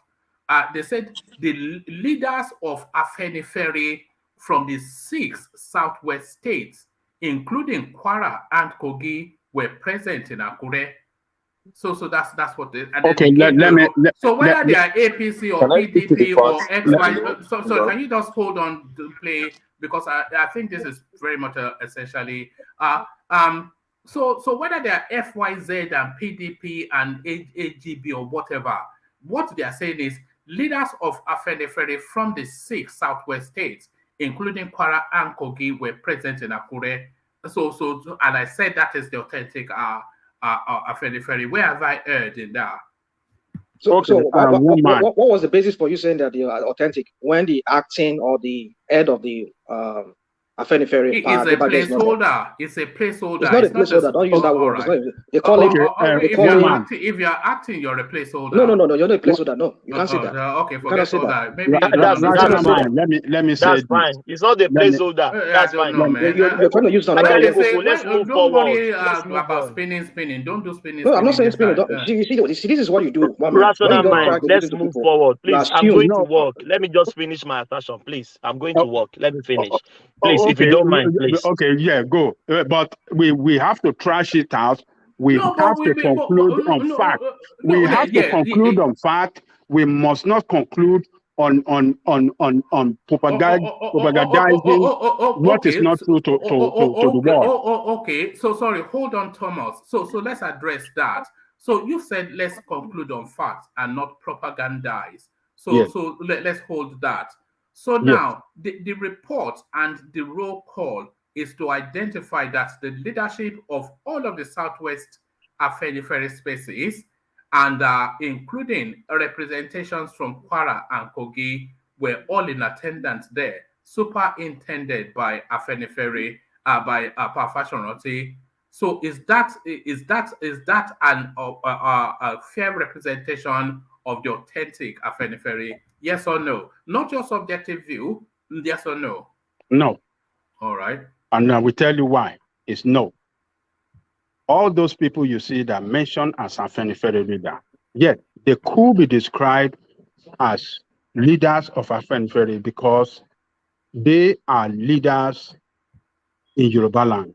And every political leaders in Yoruba land, most of them align with Afenifere. You are deviating from the fact. You are deviating from the fact. Hold on. Let me represent it. They said hold on. I heard you well. The leaders of the Afeniferes in all the Yoruba states were in representation. That's what they said. So it wasn't those list of names. Those list of names were the headlines, but the leadership of Afenifere in all of the Yoruba states were in representation, including Kogi and Kwara, as well as that eminent list. Let me break it down. It's two. Right. They are in two parts. Some leaders hold portfolio. Some does not hold. All these, they are leaders by their right, but they don't have no active role they play in Afenifere. Where can we substantiate? No, you're not being subjective now. That's now your. You're being subjective. Where can we find that? Hold on now. Can you guys? Do you guys want to listen to me? Yeah, but you said not to propagandize. I will tell you. Propagandizing now. I'm not propagandizing. It's you people have biased mind against can you hold on? Let Adebanjo land. Yeah. When Adebanjo presented their position and their support to Obi to the world, they held a world conference, a world press conference with all the leadership, the executive leadership of Afenifere. That's not true. That's okay, not true. One man, let us forget it. When you are talking like this, I don't like this kind of. It's just like we are just arguing. I don't want to speak to fact. No, we addressed it here, Ajane Koko. You recall that we addressed it here, and we shared the screen for it. When Pa Adebanjo called that meeting, it was in his front room. No. Forget about that one. We are talking. No, 7 people there. No. There was another one. One man. There was another one when he addressed the press with all the leadership of, portfolio leadership of in entirety. What is him? And he addressed the word question, and that was when he made a particular statement that let us be Obi compliance, OBIdient compliance. If you all can remember that, and remember that vividly, he said, let us all be OBIdient compliance. That was before the World Press Conference with the entire leadership that hold the portfolio of Afenifere leadership. Not all this one. All this one. You said you are not aware. I have the video. We treated it here. Send it to him. Look. He said, "Let us all be OBIdient compliance." Forget your video. I can only. No, hold on, rational mind. I can only go with what is factual, and what we're being told is that all of the leadership. I have to repeat it. All of the leadership, and I can reread it. All of the leadership of the Afenifere groups in all of the Yoruba states. All of their leadership. That's what we were told. They were not. Okay. Now let me ask you this question. Let me ask one man this question, please. Okay. So that makes it the authentic because. No, that's not the authentic. No, that's not the authentic. Don't say that, one man. I'll ask you this question, and I want you to give me an answer to that question. What beats me is everybody's version of authenticity is subjective. Nobody is pointing to a document giving us the charter of Afenifere. I'm supposed to take your word for it that this one has a portfolio, this one doesn't have a portfolio. Come on. Okay, fine. No, we don't know any portfolio yet, but let me ask this question. If this case is taken to a court of law, now we have factions now. A faction belonging to Tinubu, a faction sticking to Obi, and they take this case to court. Knowing what you read from the guidance that says that faction appointed his he left the place for his deputy to take over from him. In an acting capacity. No, either in acting capacity. We've seen it play out in many of the political parties where they have factions. It's a placeholder. You call to rule. Listen. There are precedent. I'll give you many precedent. They call to rules in favor of the person who is the chairman of that party at that time. That's how they call rules. So I don't know what you're talking about. If the substantial office holder now makes a decision and overrules the acting person, don't you know what acting means? It means the substantive office holder can still make a decision. And he made a decision. He will the same power, he will. I mean, the only evidence you guys have shown is a link to 2021 when this guy was made the acting. Nothing more. The rest is just opinion. Who has been parading himself as the leader of Afenifere for the past how many years now? Who have been doing that? Who have been doing that? It's just 1 year. What do you mean the past how many years? 1 year acting leader. Okay, 1 year. Okay, fine. No problem. Let's get back to Thomas. No problem. 1 year. To loop around on this. But the facts are there for anybody that goes with facts and then form your opinion of the back. We just have to leave it like that. It's just we cannot agree, but the facts are there. But Thomas, 4 time back to you. But a woman, please, just 5 seconds. Tony, please. No, 5 seconds. 5 seconds. No. Very good one. No, please, Tony. So apologies, Tony, but we can loop around that space for. And by the way, I don't have the final word there. So I have a particular opinion. Janle Koko and Rational Mind have a different opinion, but then it's just subjective. So from your thoughts, it's only because of time that I'm having to move it on. But Thomas, back to you. Oh, thank you, one man. If we are saying these people are APC people, is Afenifere subjected only to APC people? There are AD, there are PDP, there are MPN, there are any parties. You can be a party, you can be a member of any party as a Yoruba man, and you will still be in Afenifere. What is the bone of contention here? You can be in any party, still be in Afenifere. Afenifere is not a political party. It's a social group of Yoruba. So every party will be represented in that Afenifere. And everybody know my position here. Afenifere cannot endorse Peter Obi. We are Yorubas. We are not going to take it. That is my me as a Yoruba. I will not take it. Thomas, can I ask you a and question? we spoke. I'm not. No, let me speak, please. I'm going to work. Let me just finish my assertion, please. I'm rushing to work, but I have to speak today. I've been on since. So I'm not speaking for all Yoruba now. Me, Thomas Oluwakayode, Afenifere can endorse outsider. When we have Yorubas, Tinubu is there, Shore is there, Adewale is there. Why would they be endorsing outsider? That is my opinion. And I would want everybody to respect it, and I respect your opinion as well. So I think, woman, we've treated this many times. I know Ajalukoko's position. I know everybody's position here. Even Kolata, I know everybody's position. And everybody know my position. They can endorse stranger. Peter Obi is a stranger to a Yoruba man.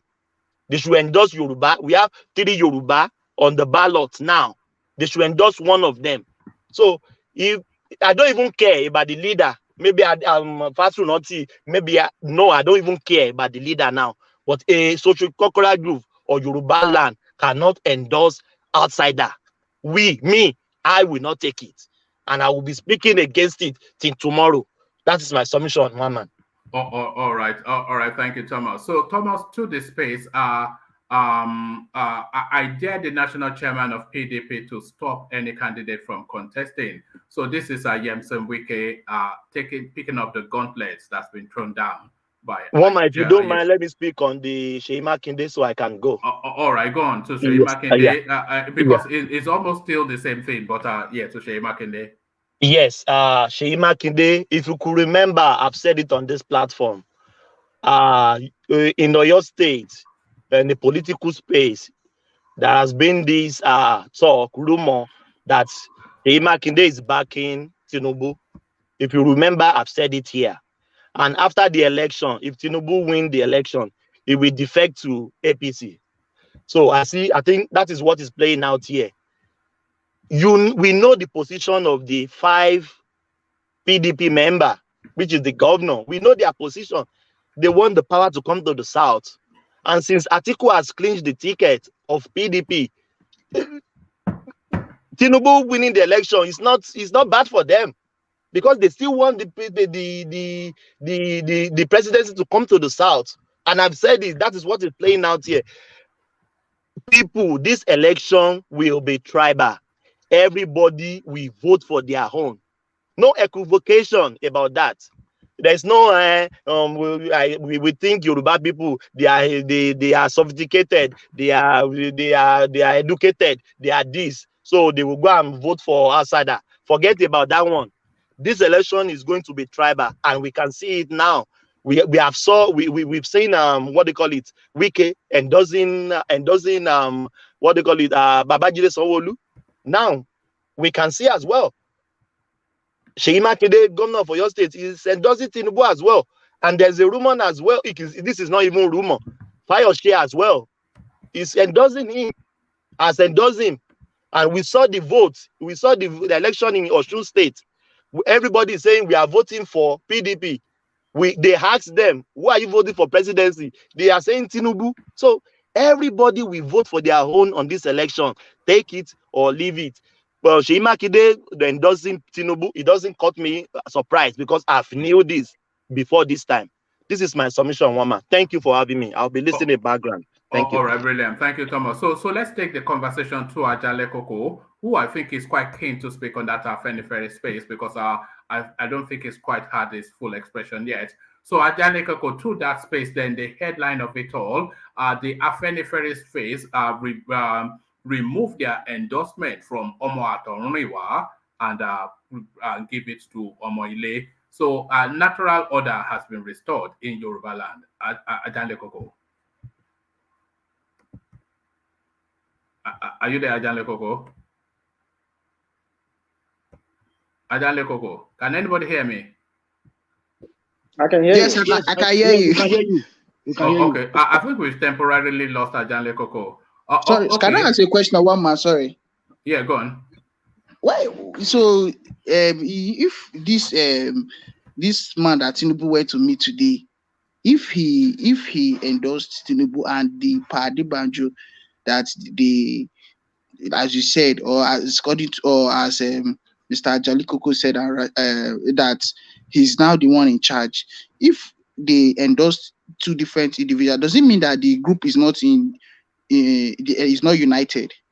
No. What you will find is that Pa Adebanjo will be stepping down before the end of the week. That's going to be because his position has become untenable.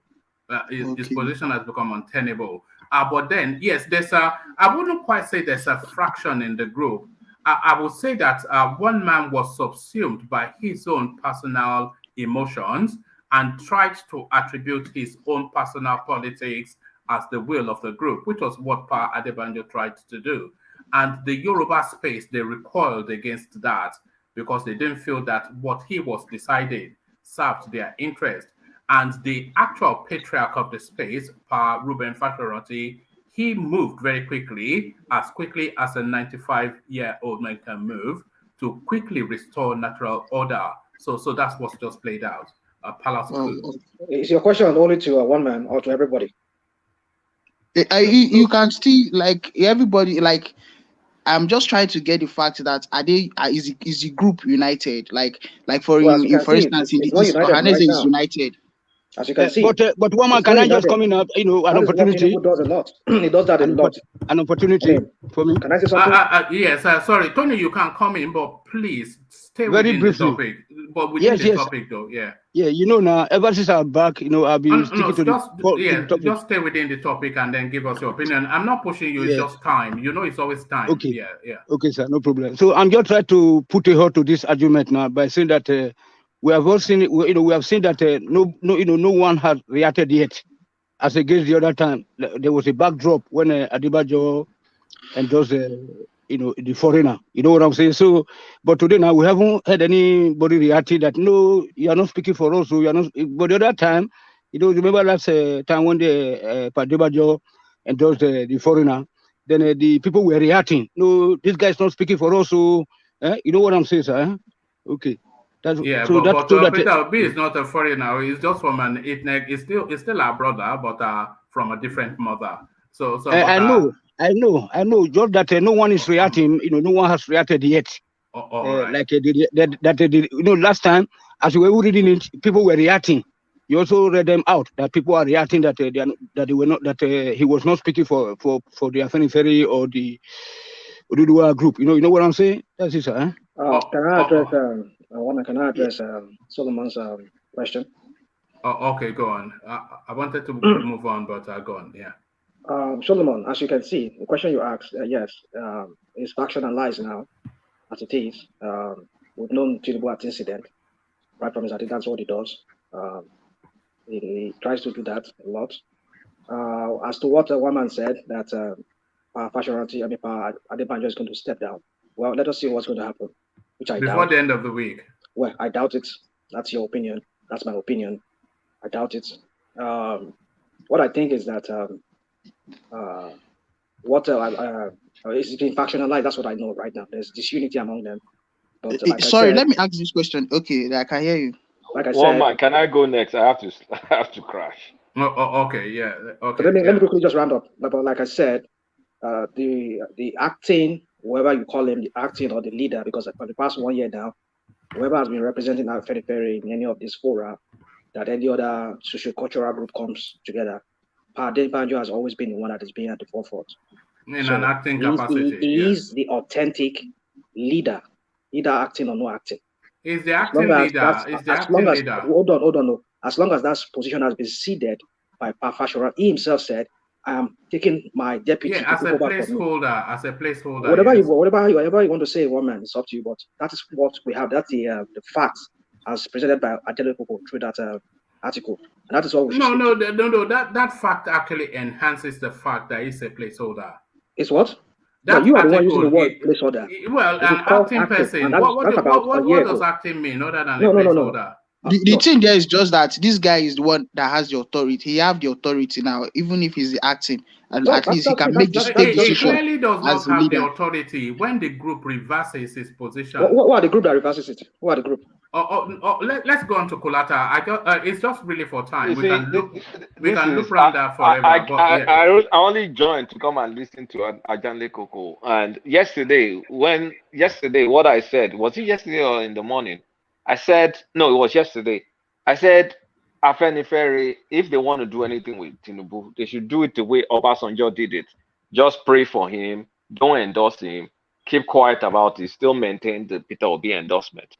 But Tinubu being Tinubu is smarter than all of us. Fashion Roti being there is a game changer, and nobody can try and downplay it. Because Fashion Roti, as long as he's alive, the only news we heard that Ajanle Koko posted as his own proof showed that he gave him leadership in acting capacity.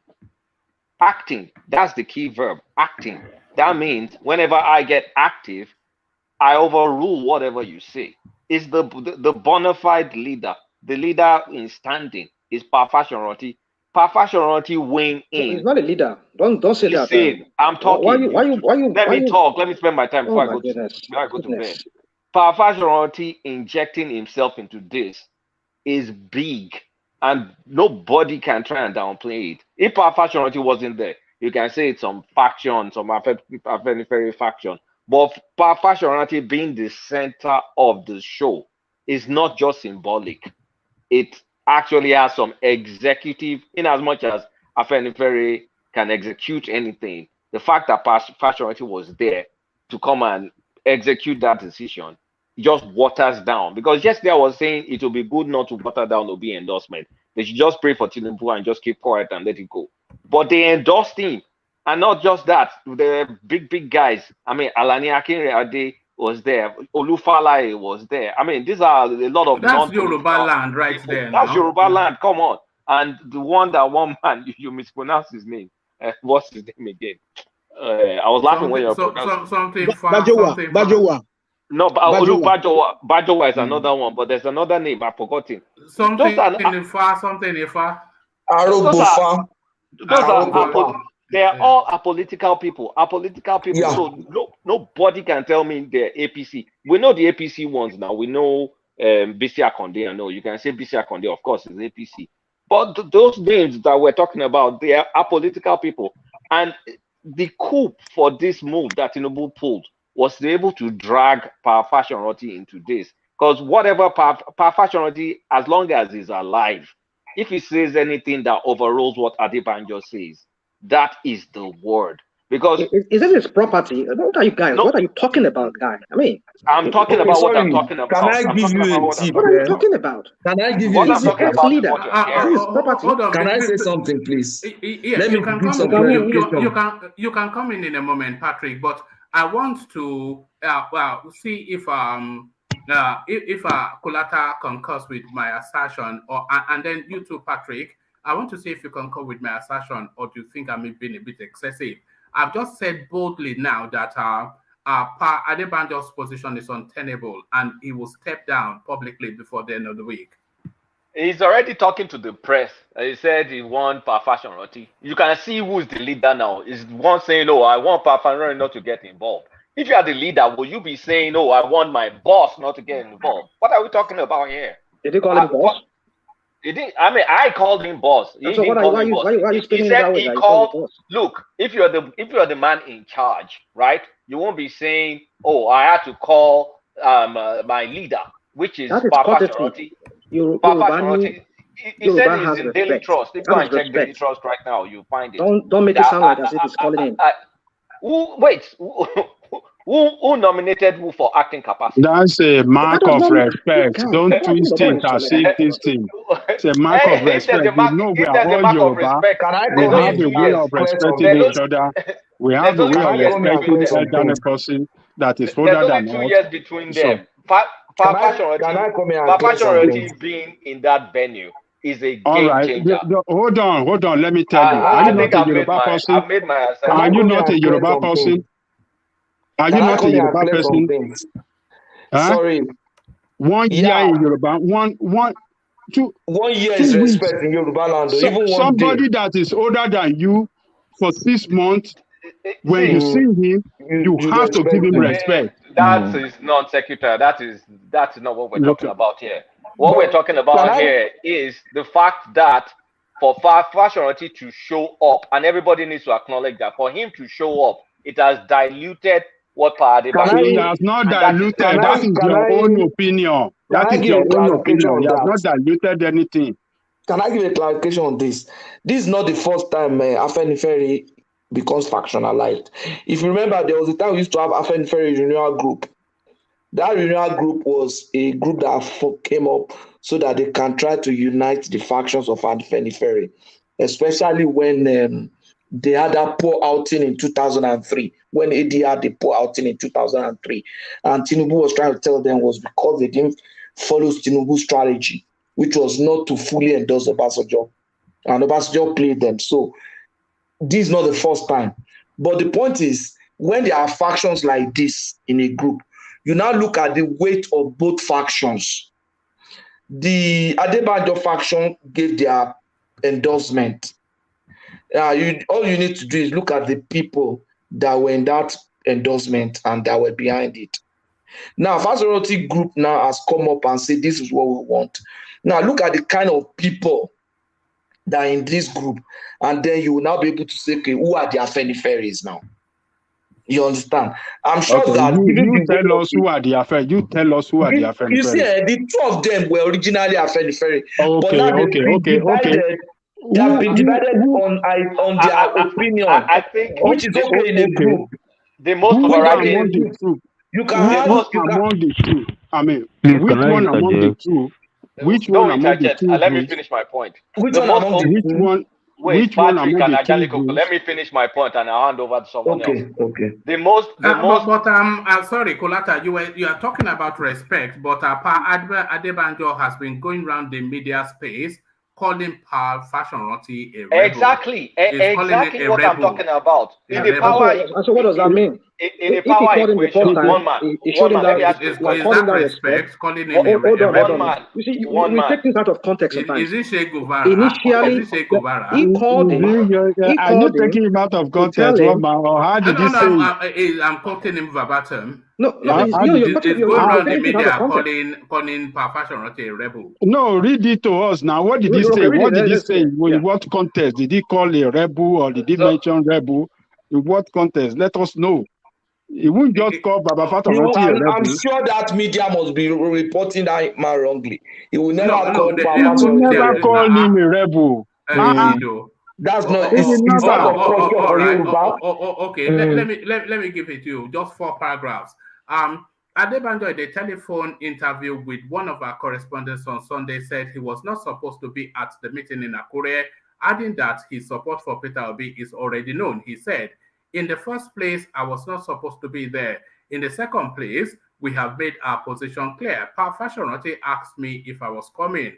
I said if he asked me to come, but tell him what the position of Afenifere is. Once he has done that, I am not going into any controversy about it. Afenifere has taken a stance to support Obi. Any other splinter or rebel group. So there it is. Any other splinter or rebel. It's not referring to Afen. It's not referring to Baba Fasaroti. It's referring to the group. It's not referring to Baba Fasaroti. The group led by who? We had this one. We have those one that call themselves Yoruba Elders Forum. those one are rebel now because they have let no me ground. finish. They Let have me no just ground finish in my Yoruba answer, land. Sean. Those are Go the on, rebel finish. is referring to, not Patonrati. Let me finish my Patonrati is not even a answer. member of Afenifere anymore now. He's an let ex-leader. me finish all right. my What are we answer. talking about here? Okay, hold on. Let Akolata, I back to mean, you. this is my own summary. I did not expect Afenifere will go to this length from what I said yesterday. But now that they've gone to this length, there are two things for me. The involvement of Power Fashion overrides a lot of things, whether you guys like it or not, number one. Number two, now the group that Afenifere stands for, that is the Yoruba people. We will see which of those groups, whether Fashion grouping today that holds sway among Yoruba people, or Pa Adebanjo and his own group, which one the people they're supposed to represent, which one will be the most popular amongst their people. I know what that answer is. I don't know if you guys know what that answer is. That's all I have to say. I know what Your answer is based on sentimental It's not support my. for It's not. Yoruba Look, district. So those of you that are supporting Tinubu is based on this is not those of just you that are Yoruba supporting Tinubu. tribal Which ones sentiment. will? That is just Which it. ones will the? Which That is ones will just the Yoruba it. people follow? Which ones will the Yoruba people follow? That's the answer. You guys not whether here, you are supporting or this. I mean, That is personal attack. Hold You don't on. need I've to had do people say personal here attack. that Afenifere does not speak for Yoruba. Now that Afenifere, a faction of Afenifere has spoken in behalf of Tinubu now, it means that they're spoken for Yoruba. That was the question I wanted to ask. Look at them. Look at them. So, Emma will your man spin or No, You're being smart. Everybody, one voice at a time. Yeah. Rational mind. You're being smart by half. The fact not being that smart by half. No, I mean, I'm giving you a dose. Let me explain. I'm giving you a dose of what you people are also dishing out to people like myself. But simply because I do not support your Let me explain why you're being smart by half. I mean, somebody let me explain why you're being smart. Thank you, Rational Man, for let me explain why you're being. Let me explain why you're being smart by half. Let him land. Afenifere is a social cultural group. If you have a faction or the leadership that represents what that group wants, then they're doing. That's part of their. That's part of their vision, their mission. They're successfully executing their vision. If a leadership does what the people don't want, then they're doing what the people don't want. So you can now say because there was an unpopular decision, and then there's now a popular decision that overrides it. That means, Afenifere doesn't represent. You think of what the people want, and then you rule based on what the people want. If you acted on principle and it's against what the people want, you will be unpopular. And that's why Adebanjo's decision was unpopular. It's pretty straightforward. It's not, you want to support this, you want to support that.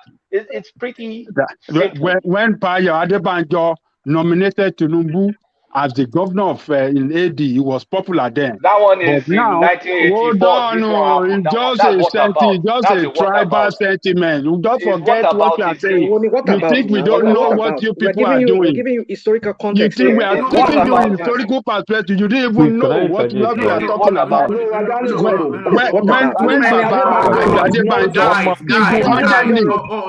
no. So this is too much. Guys, now, 10 voices. Please. In 1998. Yeah. So sorry. Start again, Patrick. I had to remove you from the screen just to reduce the voices. Yeah. Start all over again. Okay. Sorry. Yeah. No. Carry on. No. I didn't target you. Okay, me, right? It was just the first. Yeah. Carry on. Yeah, Patrick. I was trying to say. Let me even correct this thing. Adebanjo was not the Afenifere leader when Tinubu was nominated as governor. It was Ibrahim Adesanya that was the first Afenifere leader when it was formed. So that was on the side. So what I was trying to say is that this is not the first time that we have factions of Afenifere. We have had the factions after the 2003 election, and the Afenifere renewal group was able to try to galvanize everybody. So now that we have opinion, Afenifere has been divided along their opinions. You understand? That's the point. But now, as it is for them to be able to have a common front, I think they might have to meet. And from what we have seen today in both groups, if they eventually meet, this group of today is like to be the popular position, because the weight, the people in this group have the weight. Take out the politicians among them. People like Bajowa are not politicians. People like Simeon Adebayo are not politicians. That's the man representing Ekiti. People like Arugbofa, I think is representing Kogi. He's not a politician. People like Kalani Akinrade, he's not politician. Olufala representing those states, not for politician. You understand? So let's even say that Fasoranti is old, and you can twist old people too. It's when you carry old people, they don't have, let's even say they cannot reason much again. But then when you are old, your younger ones can say, Baba, this is what we are looking at. But the point is that this group has more weight than that other group. And if that group maintain their position, they might force him to step down actually. Depending on the constitution of the group. Question, Patrick. That is your own opinion now. That is your own opinion. Guys, let him land. They might, depending on the constitution of the group. If they feel strongly about that position and think that position should be the unanimous position of Afenifere, you understand? They might engage their own constitution. Let me ask you a question now, Patrick. What we're seeing, imagine now, are we seeing now an authentic Afenifere led by Fasoranti and Afenifere Igbo branch? So is this Igbo branch? No. We can't say authentic Afenifere or not. You understand? We can't say that Adebanjo's Afenifere faction is not Afenifere. It is the same Afenifere. I don't see them as factionalized now. It's just that, like a social political group, they can have two opinions. There's a group that is saying, just like in PDP, a group is saying presidency must come to the south. Another group say presidency must come to the north.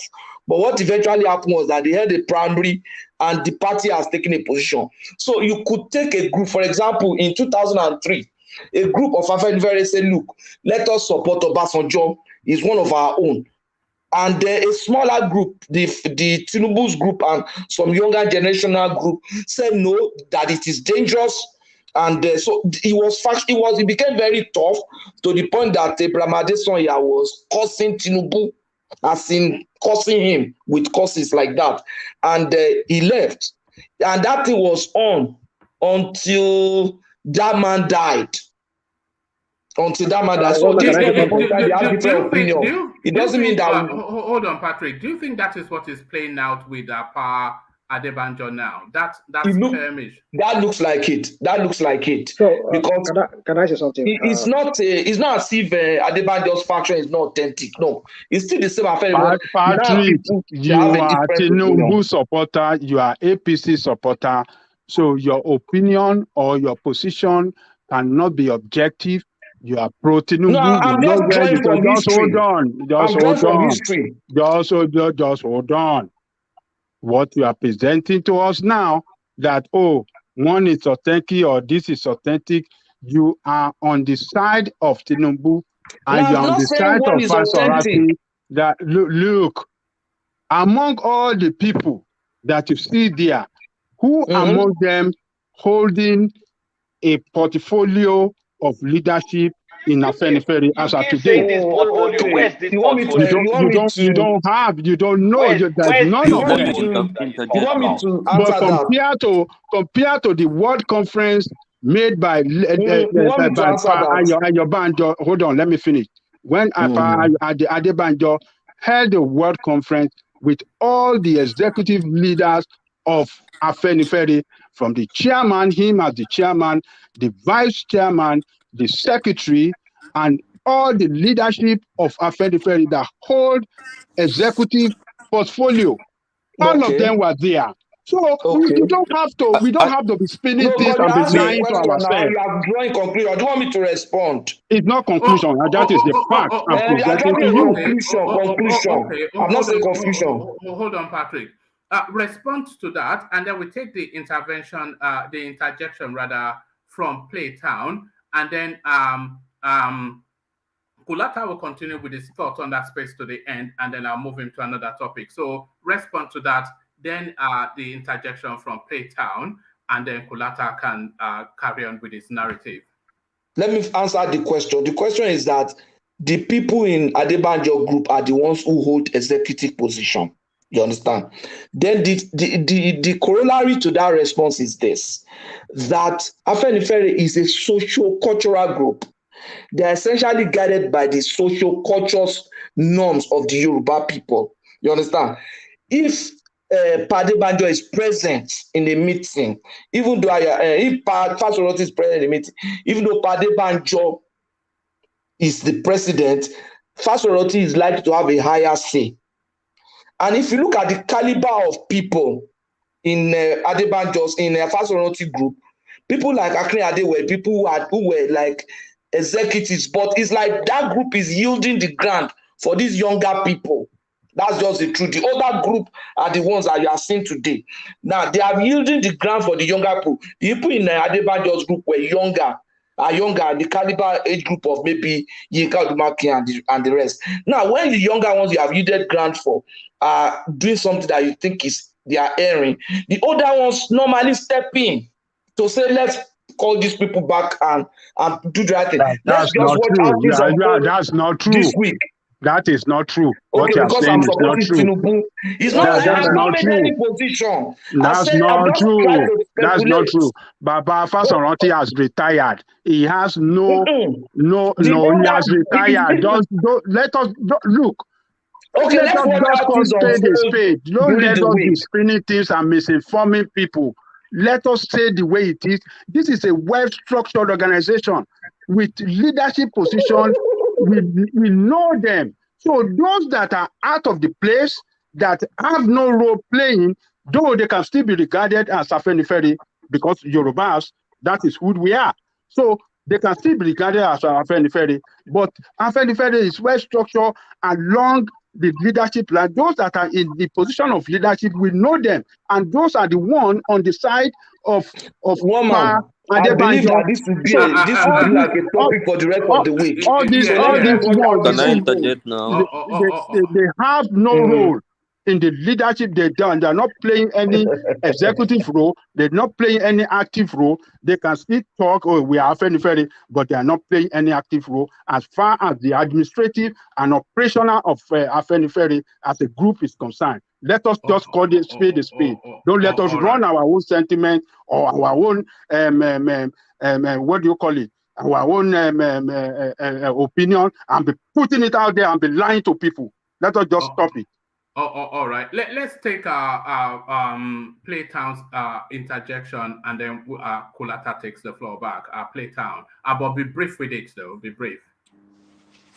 All right, Oman, thank you. I've been trying to interject because perhaps if I had interjected a long time ago, maybe we wouldn't have still been banding these things around. They would have slaughtered you if you had done that, but go on. Okay, thank you very much. And with the Afenifere space, when I got the news earlier today, I messaged Uncle Dele about it because the headline I heard was that Afenifere has endorsed Tinubu. You know what I'm saying? Then I hadn't watched the video, I didn't watch the event or whatever. So I messaged him, and then he took me through that space, because why I messaged him is because I know, being an integral member of this group, that Derry Farotimi was appointed by Afenifere into Obi's cabinet. So he's an Afenifere representative in the Obi movement. So he said that what happened was that they sent a memo to them, Afenifere guys. They said that Tinubu wanted to come and see, I can't pronounce that guy's name, the 95-year-old guy. And they wanted to come and see him. So they sent a memo. They said they should come and show face there. So that the leadership interrogated and said, but we already took a decision, and Tinubu is aware. What is this gathering for? And then it was clearly said that this gathering was to respect Tinubu as their son, that he cannot summon them and they would refuse to come. That would be a shame to the Yoruba face. That if their son summoned them, they must show up. let him come, and you will say you want to give them his manifesto. That even if they don't have to counter the earlier endorsement, that even if it's prayer, just for the face value of it, that is what they said. But then I think Adebanjo was like, well, he's not going to come. He's not going to come. But some guys decided to still come. So that's what happened with that space. From some guys. Said. Yeah, by some guys. Are you talking about Olufalaye? Is some guy, Abi Olufalaye? I don't know their name now. That's why I use some guys. Yeah, I'm not trying to talk down. You don't know the space. You wouldn't refer to Olufalaye some guy. Wait, let me finish now. No, don't worry. Let's get back to I don't think. No, I don't think you know enough. You don't know enough about the space. I'm telling you what I know now. Allow me to you've already know. You are telling us what Dele Faro Temi told you. You end it there because if you start mentioning Olufalaye as some guy, we're talking about Yoruba people here, where we have language that is especially respectful. I don't think that will play well. So let's just. See, I apologize. No, don't worry. Just leave it. Let's get just leave it alone. Don't worry about it. Like I said, you don't know enough about the space. Back to you, Kulata. So I mean, the point is this: we can't at one point say Yoruba leaders, when leaders step in. I mean, it's a respectful culture. So when a younger group is the so-called executive leadership, even though there's no evidence, nobody has shown us any proof about that. And then the elders weigh in. We will not say that the elders' opinion don't kind of like matter. And at the end of the day, all this stuff is just, it doesn't mean much. What really means is the people that are going to vote, who are they going to follow? You will see reaction after today. How did people react to Pade Banjo? How will people react to today's event? You be the judge. I'm not going to be the judge. You can be the judge of that. So I think that's what matters. If there's unity in the group, there should be one voice. I was even expecting they will just pray for him like Obasanjo and just keep it quiet. I did not expect that they will give him full-out endorsement. So by giving him full-out endorsement, it shows a lot of people were not happy with what leadership under Pade Banjo took. And by doing this move, that speaks a lot. It speaks a lot of volumes, in my opinion, because I wasn't even expecting they were going to go this far. And if they've gone this far, that means a lot of people have been upset, including Olufalaye, that was very vocal, that why was Pade Banjo giving his endorsement to be too early? He said it in September. That was too early. So you can see there are many people that that decision did not go well with, because it's a social cultural group. It's not. Sorry, Kolata. You know, when Olufalaye was saying it was too early, and some people are saying that it's a personal decision on Pade Banjo's part, they did not have, if any, certainly not sufficient enough with a meeting with Peter Obi. They did not interrogate him sufficiently enough to get a good feel. So it was just a visceral reaction. And we always say that the Yorubas move with stealth and guile, and that wasn't really it just like you said, Olufalaye, he said it was too early. It was almost like a knee jerk. It was emotion led. It was like a preconceived, like it was already in there. Like just get the candidate and just like dash the endorsement. So it's more like querying the space after the fact that you've already made it public that you're going to endorse him. That's why a lot of the senior leadership were pissed off, and that's why you had to bring Pade Fashion out of his retirement. Out of his retirement, to come and weigh in. So if elders are weighing in, we're Yoruba people, we know what that means. We're respectful. If your elders say something, listen to yourself. Somebody that retired, waiting. Somebody that already retired. I'm using your own word now come to take over the position of leadership of somebody that already retired. Look, because of Tinubu now waiting. Just listen to yourself. I'm listening to myself. Kolata, you're a corporate guy now. If someone let me ask you a question real quick. Capacity, no, don't ask him. Right? No, don't ask him. Why do you have to mute me? No, because I want to quickly move from this space. That's why. If you bring out the elders, you can't at one point with one mouth say one party is executive. You can also with one mouth say we need to respect the elders. When the elders weigh in, it means you've erred somewhere. So if they came to correct the F up, so that's my exactly. You know. So if we're going to go Yoruba on ourselves, that I mean, if elders step in, elders came for corrective measures, and that's it. All right. Let me move from that space there, because we can spend 10 hours and we'll still be looping around. I will never agree. No, because we are, it's not to this topic. Or how many weeks have we been on this topic, Kulata? But let me take you. I'm not taking you very far, though. I'm only taking you a hop, skip, and a jump to your state, where SEYI Makinde came out openly to endorse Tinubu. So what is your reading of that? We thought he would do that covertly, but not overtly. What are you making then of this endorsement, publicly sending his deputy to read out a speech? It means the famous five PDP guys, they're backing Tinubu, because we've seen WIKE give Lagos 300 million. We're seeing SEYI Makinde now, that's a PDP guy that has active competition in APC government, endorsing Tinubu. We're seeing Fayose as an active ex-PDP governor endorsing Tinubu. So, like, the five governors, they mean business. They really want to mess up ATIKU. So if they're going to mess up ATIKU, Tinubu is the best tool for them to use to mess up ATIKU, because he has the highest prospect of winning.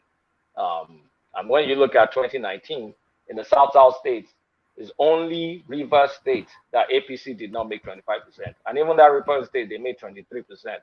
So I'm sure WIKE can push. I mean, if they made in 5 states, they made 25% in 5 states in 2019. It means in 6 states this time around, they're going to make over that 25%. They may be even pushing 40 if WIKE and his guys, they deploy all the tools. So of course they just want to upset. They want to upset ATIKU, and they probably may just be successful in doing it. So, and again, there's a lot of canvassing happening now. This election is getting pretty ethnic real fast. This is, I mean, I think they skipped the Fuji part. They're now in the Yoruba Ronu part of the election, where they're trying to coalesce behind Tinubu on an ethnic basis, and it's happening real fast across party lines. It does not matter.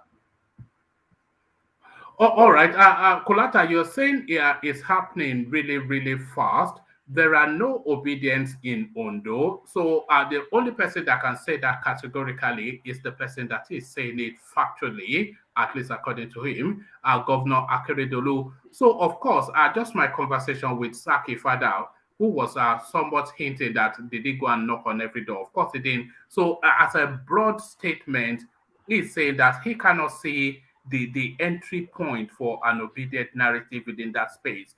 Do you concur with what he says? And do you see further that the Yorubas are circle wagoning around Tinubu to form a shield, an ethnic shield around him? Yeah. If there are any states where Obi will get the worst results in the Southwest, it's going to be Ondo and Ekiti. I think Obi will do better in maybe Ogun, Oyo, and maybe Oshun. Because for one reason, is it by accident that a lot of the Afenifere, this leadership in particular that we're talking about, is it by accident that they're all living in Ondo State? Olufala is based out there. Papachonronti is based out there. Many of them are based out there. So it's not like, we're talking about self-preservation. That's how they're going to look at it. So there will be voters, there will be voting bloc. They're not the ones you will find in those kind of states. You'll be voting blocks. You maybe find them in Bodija, Ibadan, maybe Bodija, near that UI area. The very urban Ajebota crowd. So you won't find a lot of that in Ondo and Ekiti states. So, the governor knows what he's saying. I really don't think Obi will be able to make a lot of headway in those states. Obi will make decent numbers in Lagos. I don't know about his showing in Ogun, but I know he'll make decent numbers in Lagos. Besides Lagos, I don't think he's going to be able to make 25% anywhere in the Southwest. That's how I see it. All right, brilliant. And that you probably don't have any interest in did you read Regina Daniels? I don't yes. even know. I don't even know who she is. Okay, but did you hear me read out the pathways to the three leading candidates as described by a newspaper that I don't like that analysis at all. You know, it just looks as though they just attributed states that to parties that govern them. It didn't make sense. It's a very lazy analysis. I prefer looking at this point in time. I'm more addicted to eliminating those that can't qualify. So I'm just addicted to 24 states. Who can make 25% in the 24 states? That is where my headspace is at right now before I can think of who can win. So who hasn't, in my mind, I don't think Kwakwanso and Obi have made that number yet. I think tops they're at 15 states right now. I think that's a better analysis for me. But it still doesn't help me because I can't tell who's going to now win the election. Because both APC and PDP, I think they can hit that threshold of the 25% easily. But I don't see Obi and Kwakwanso pushing more than 15 at today. They still have work to do. So that means they have a lot of work. Obi has a lot of work to do in the north, a ton of work to do in the north. I was expecting more crowd in that Nasarawa. I don't think that crowd was more than 500 in my opinion. So for a kickoff, that was pretty disappointing. And so if you're trying to rely on North Central, then you're far behind. And Kwakwanso, I mean, zero presence in the South. Zero. Not even the South. Are you expecting Kwakwanso to stay the course? Because no, I cannot see him. I'm expecting, he's going to negotiate himself to, I think he's waiting for an actual, real, clear, and I think that is emerging now. He wants to know. No, he has indicated his support for Tinubu in case of anything. He said it. I saw the interview. He said it's Tinubu. Do you think he's going to go all the way to the ballot? Because it can't be cheap for him to be, running this experiment, which Kwakwanso knows that he's not going to be the president of Nigeria. He knows that. So sorry to interject one man. Yeah, go on. If he backs out before the ballot, before going to the ballot, ATIKU will take the vote of the North. No, I'm not sure about that though. His followers are fanatical, and where he goes, they go. Okay. They call them Kwakwansias. They call them Kwakwansias. I know, but these guys would go straight to ATIKU. That is the truth. All right. Well, you should never be categorical because people always reference the Abiola Tofa. When he defeated, I think Tofa was actually even from Kano State, and he defeated him not only roundly nationally, but even in his own local government area. So we can't be too categorical. It can't be too categorical. Yeah, the North are a bit more sophisticated than we sometimes give them credit for. And Kano is divided now into three factions. The Shekarau faction is behind ATIKU now. And mind you, Ganduje is there as a sitting governor. And they have some House of Rep. Ganduje is not that strong. Outside of his governorship, Ganduje is not that strong. It's just because he's the governor. So, being the governor, he has the resources. But on his own, Ganduje is not that strong. Ganduje is a boy to Kwakwanso and Shekarau. So it's not like that strong. But I think Tinubu has and Kwakwanso, they have something up their sleeves. And I'm not the only one that's been suspecting it. A ton of people. They are long-term friends. Now, even Kwakwanso always says, though, that, look, me and this guy, we've been coming a long time. Since 1991. Yeah, I think they have something up their sleeves. I just said it. What I'm suspecting. I think they're just marking time. If Tinubu has Kwakwanso, it's over. The election is over. If you can get Kwakwanso, I said it the other day here that Kwakwanso said it on interview that if they asked him who would you back down for between ATIKU and Tinubu, and he said Tinubu. Somebody was saying that what I said there is not. I saw the interview too. It was real. He said he's going to support Tinubu, and that is see. I feel like this guy is even these things are strategy. I feel like this one is even coming out to do. He's coming for. He knows that he's not going anywhere. He's coming for negotiation, and he's negotiating. That's why PDP thought That's why APC thought Obi is working for ATIKU. You know, different people will be speculating, but now it's obvious Obi is not working for ATIKU. Obi is working for Obi is not working for ATIKU. Obi is actually working for Tinubu. Exactly. Indirectly. Indirectly. Yeah. But he's not like he's not working for him with being conscious. He's just doing it based on the strike of the votes now that have gone from exactly. Any substance attributed to working for Tinubu is against clearly. Is that? Yeah. Any success Obi makes does not favor ATIKU. Yes, it's a minus. It's a minus. It's a minus. Yeah, it's a minus. All right. Where you you were with yeah, so you didn't want to take on that lazy. No, I can't take on Regina Daniels. I don't. No. I mean the lazy write-up, that permutation. That permutation is lazy. I mean, what is likely versus, I mean, probably. I mean, well, forget about it. I don't think it's useful for me. I prefer who has 24. So right now I can count like 26 for APC. I can count close to 30 for PDP. But I can't count more than 15 for both Kwafanso and Obi. So it's still back to the same APC versus PDP, in my opinion. Because PDP has more spread. APC has less spread because of cost. The Southeast is out of the picture. But when I go back to 2019, I did not know APC even did well in the South. Like, they made 25% in almost all the states apart from one, and they were just 2 points short of 25% in Rivers State. So, and that was Buhari. So, who knows what Tinubu will be. And they will do well. They will do well now in South. That's exactly what I'm thinking. I did not even know that APC did well like that in. The people they have in South.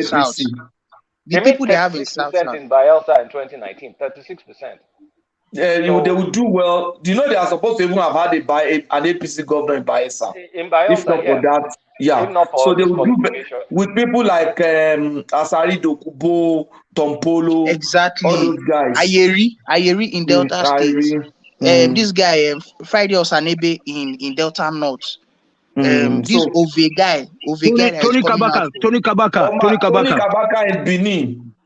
Actually, this thing will not. This one is in Delta and Rivers. They will decimate PDP in Benin a little. But we are just playing. We are just being conservative. That's just the point. Okay. Hold on. Patrick, we're not actually being conservative.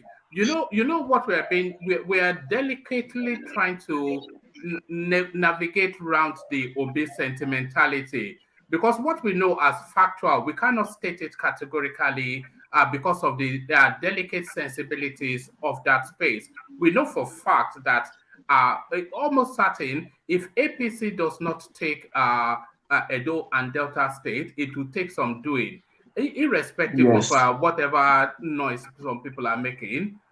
We know that, but we cannot say it just punchfully because our feelings we get jarred, and like Delta State, PDP is winning Delta State. Obi cannot win Delta State. But we have votes there. Obi is going to get votes from Delta State. Yeah, they are going to get some votes in places like Asaba. But he will not win. Like, he will not Delta, win. Yeah. Is it Delta? Where do you put that? Is that not Delta South? Like this Delta North. Okay. Delta North. Asaba, that area. But that's Delta Central and South. All right. Let's Kulata take back the floor and round up that space. And once you rounded up that space, go to the WIKE versus round up that space, and I'll build it up for you. Okay, so I mean, based on Kulata. My God. No. Sorry, carry on. That was a world peace, but his system is fading out. Okay. I was scared. So, so based on current calculation right now, I work. But the people that need the most work, Obi needs a lot of work in the north. If Kwakwanso is not going to be bought, then he needs a lot of work in the south. the Tinubu and ATIKU just needs to raise up their voting tally, needs to raise up their numbers. I think they made that minimum requirement. They just need they need the numbers, like who now wins. But the number 3 and number 4, they've not reached that threshold, in my opinion. It's just my own estimation. So that's how I see it. That this stuff is nonsense. Yeah. All right, brilliant. And a brief thought on the WIKE space. Ayo came out yesterday to say that he could withdraw people from contesting elections. WIKE said they no born your papa well. So what are you then making then of WIKE, the never ending saga? WIKE is a boil on PDP's ass. Like the guy. So wait, what is Ayu even saying? Isn't WIKE the one that brought Ayu in through Autumn? It's Autumn that nominated Ayu, and WIKE engineered Ayu actually to try and work in his own favor. And why is Ayu making threats? He's making threats he cannot execute. He cannot get rid of any of these governors. It's just talking nonsense. So I mean, this cat and mouse game, we know where it's going to end. WIKE can never support PDP. PDP needs money. WIKE can't give them money. Even though Dom Manuel is not giving them money. WIKE is working for APC right now. So I think it's very, very clear. And we just need to get through this thing and let's see the after effect. Because at the end of the day, it's a cat and mouse game. WIKE talks too much. He's talked too many things that he himself can no longer back up. Many things he said. I think his time is, if you watch The Good, the Bad, and the Ugly, my favorite part of any movie is one speech by Tuco Ramirez. He said, "When you need to shoot, don't talk." You got it. Yeah. Hold on. When he was in the bathroom. No, can you hold on, please, Patrick? Please. Sorry, go on. Sorry. Yeah, go on. So at this point in time, WIKE needs to shoot and just keep quiet. We've heard enough of the talk. Just do what you're going to do, and let's be done with it. So that's my take on all that. All right, brilliant. So now that you opened up that space, I had the reason for asking you to hold on, Patrick. So now that you opened up that space, you've opened up the space for a round robin question, Kulata. So your favorite line from a movie. So it's just a snapshot thing, so no long, lengthy essay. So everybody, your favorite line from a movie. So I'll start it off. I'll actually start it off with myself, and then we go from world pace to land on we've already had Kulatas. That's my favorite line. That part, yeah. Yeah, but just your favorite line from a movie. My favorite line from a movie is from a movie called Tombstone. The actor then was Val Kilmer, and it was just is it Kilmer or Kilmer? So it was your standard cowboy film. 2 sharpshooters. So there was this bad sharpshooter and there was this good sharpshooter, which was Val Kilmer. And then so it's usually the OK Corral, isn't it, with the American movies with some streets, some desert-like space. So this bad shooter, they were both sharpshooters with a reputation all over the city. So this sharpshooter now, he was trying to take over a town and he needed to kill someone who was quite good with a gun too, but not as good as the bad sharpshooter. So to settle matters, they said, let's meet at the OK Corral and we duke it out, pistol for pistol, shoot for shoot. So the bad guy sharpshooter, he came confident that he was going to kill this guy and take over his estate. But then Val Kilmer, he got that guy drunk, the man that was intending to kill, and knocked him out. And then he dressed in his clothes. And then he just stood behind the tree with his cap. You know how they tilt that cap, the Americans, and then they have that cigar. So when the guy came up, the bad guy, and he was shouting and saying, okay, come out, this, that, and the other, Val Kilmer, he came out from behind the tree, and he said that immortal word, I'm your huckleberry. I'm your huckleberry. Go look it up. You'll see. It's a famous line. I'm your huckleberry. So that's mine. So let's take it then from War Peace. War Peace, what's your favorite movie line? No, we can't hear you. We can't hear you. No, we can't hear you. Let's go on to Sake Fada. Sake Fada, just a little bit of light-hearted something. Do you have a favorite line from a movie? Sake Fada. All right, we lost Sake Fada. Tony, if you don't want to play along, you don't have to, Tony. But just, no, I have to play along now. Then I will just choose, in a weak case, as they pay them. Then it would suit us now. Maybe they remove all those. Right. Maybe they remove. It should be limited to the starter candidates. All right. Thank you, sir. Okay. All right. All right. Ajale Koko. So it's just a light-hearted thing. Do you have a favorite line from a movie? I don't watch movie. Look at that. Unbelievable. Not even Odunlade Adekola or something like that. I don't watch anything. All right. How do you spend your downtime? What's the fun? Do you watch sports? Yeah, sometimes, not all the time. How do you spend your downtime? Spends it on one man wants to mow. That's how he spends it. All right. Great. You got it. All right. All right, brilliant. So to you, Solomon, the question, your answer, your favorite movie line. Yeah, Survivor is a game of chance. Which movie was it? Yeah, which movie was it? In House of Dragons. All right, brilliant. Yeah. And Rational Mind, your favorite movie line?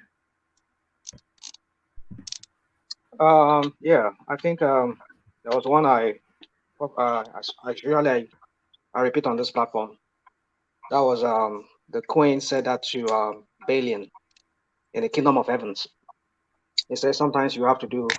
There are days you wish you did a little bit of evil to accomplish some good. That's what is so profound. I find that, to me, it's very profound. Yeah, sometimes you might need to do some evil to accomplish some good. Yeah.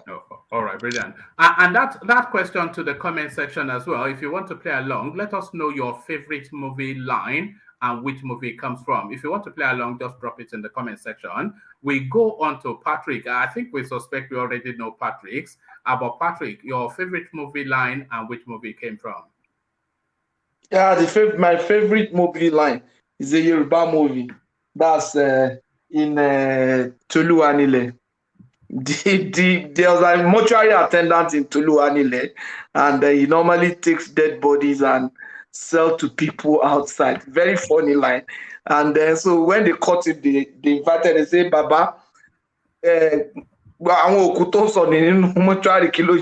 all they are saying is that, okay, all these cops are got missing in the mortuary. What happens to them? They say, no, we used to roast them. That really caught me, and it's very, very funny. So I always remember, anytime I see that man that played that role, it always comes to my mind.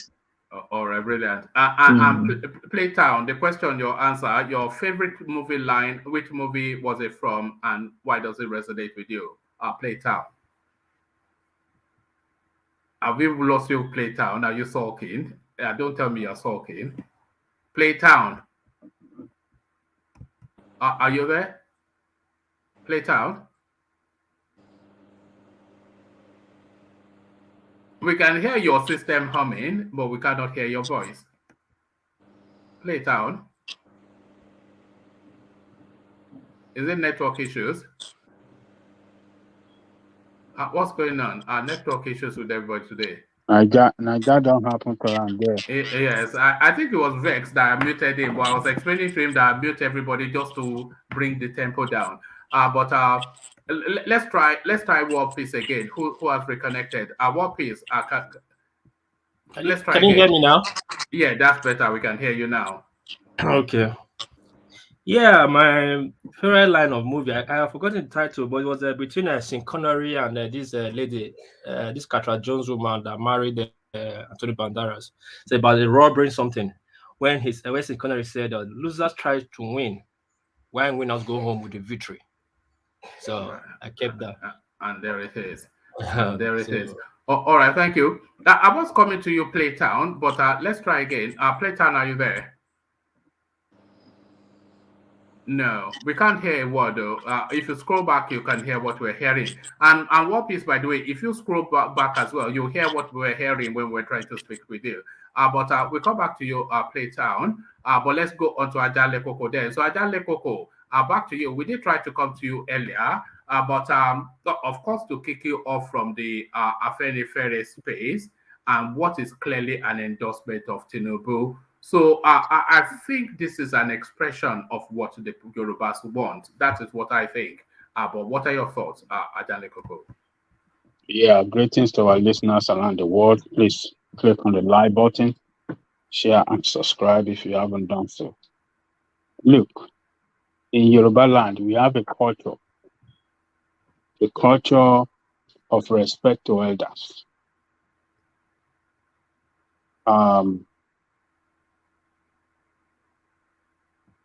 In totality, we respect elders in totality. And that is why you see us, we prostrate to elders.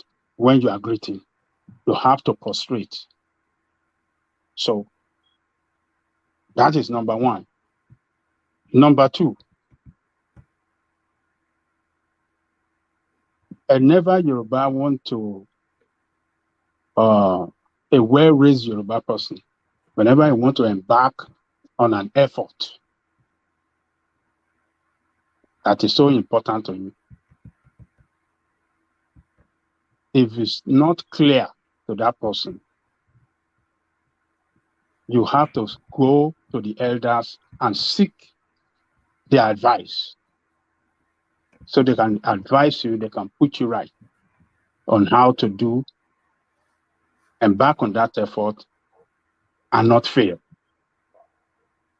Number three, you can as well go to elders when you want to embark on an effort to seek for their blessing, to bless you so that you can achieve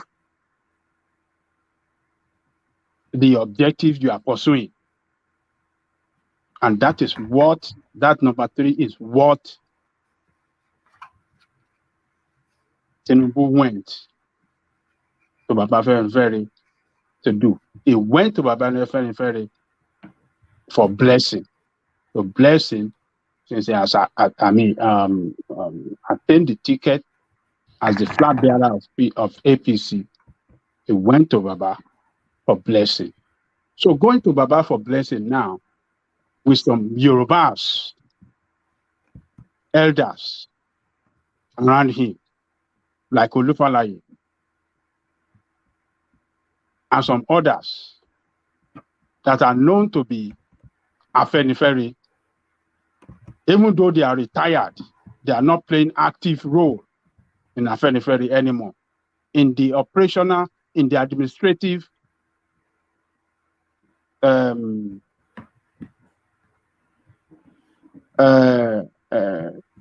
capacity anymore. They don't play any active role anymore in Afenifere as an organization.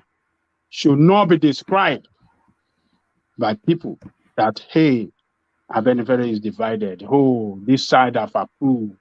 The real of Afenifere have endorsed Tinubu. I mean, when we are doing that, it just appears to me as that we are just we are just trying to. I mean, we are not trying to be factual, and we are just trying to lie to ourselves. So what they did today, what Tinubu was able to achieve today, is to get blessing so that Yoruba can see that Baba Fosoranti, who we still respect, who we have that high respect for in Yoruba land, as one of our elders in Yoruba land, is backing him. So it doesn't mean that backing him that is Afenifere what Baba Ayo Adebayo did has been eroded or has been as if Baba Adebayo support for Obi have no purpose at all. See if it is not, it doesn't mean anything at all. So he was just able to go to them and just in compliance with our culture to go and get the blessing from elder. And I want to tell you guys, he will still visit Papa Adebanjo. He will visit him. Tinubu will still visit him. What Adebanjo are going to do, we don't know, but I'm sure they will make it known to him that, well, on the basis of what they stand for, which is equity, justice and equity, that is why they supported Obi.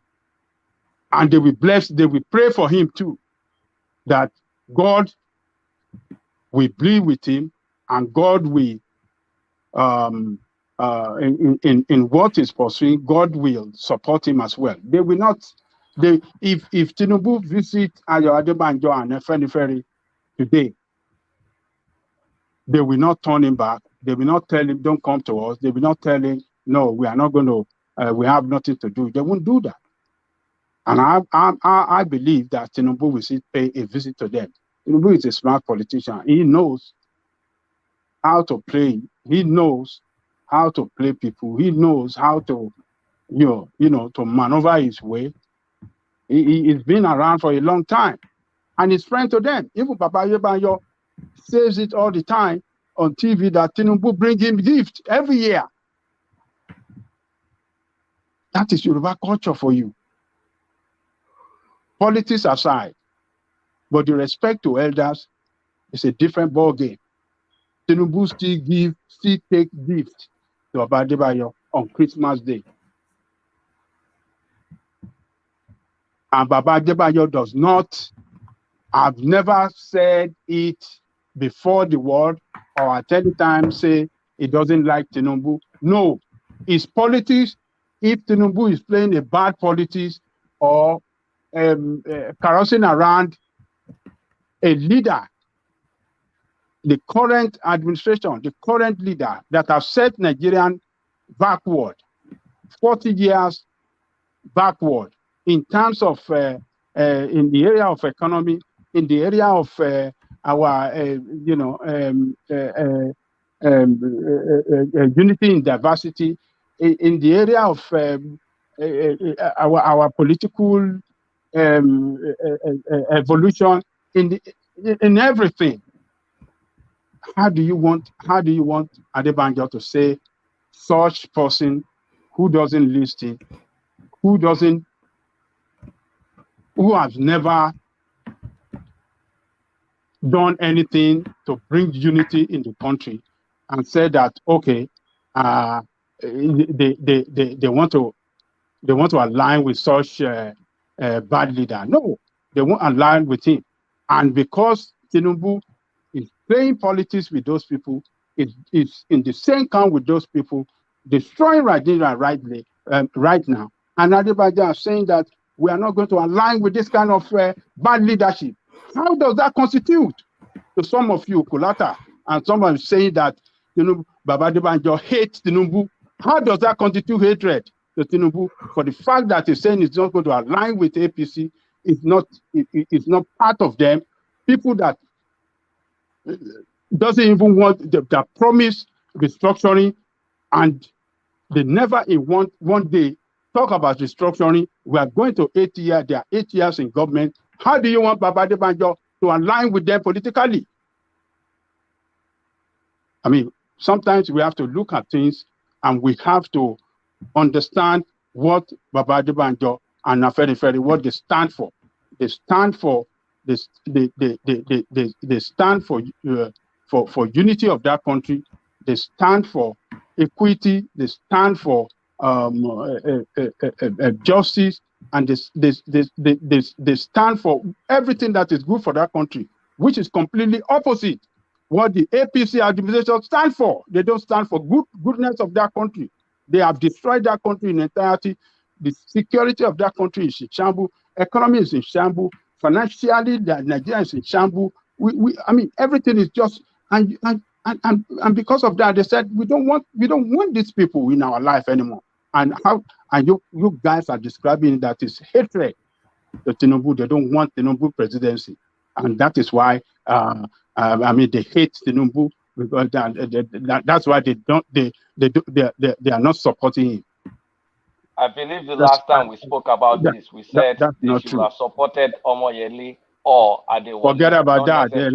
If they don't support Omoyele, that is their distance. Forget about that. It doesn't matter. But why the point that you guys, the point you are, Nigeria. The point you are just trying to make is all about Tinubu. The point you are making, and Omoyele there. Yeah, the point you are making is that one man, you and one man particularly, and Thomas, saying that they hate Tinubu, and you are very voiced.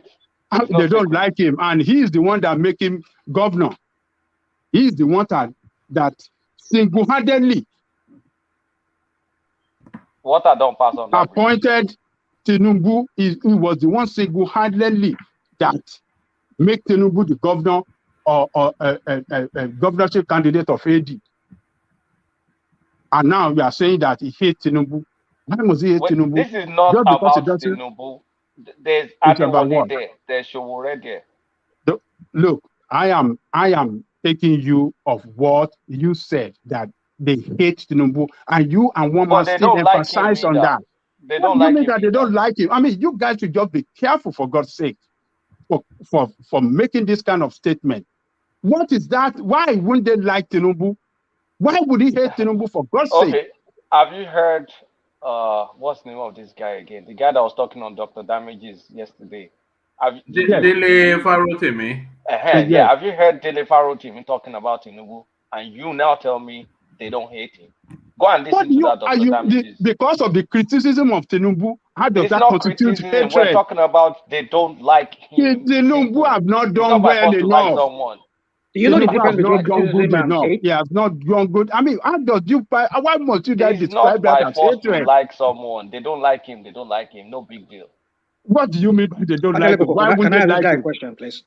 Okay, do you know the difference between criticism and to hate somebody or not to like somebody? Do you know the difference? I know the difference now. So can you tell us, please?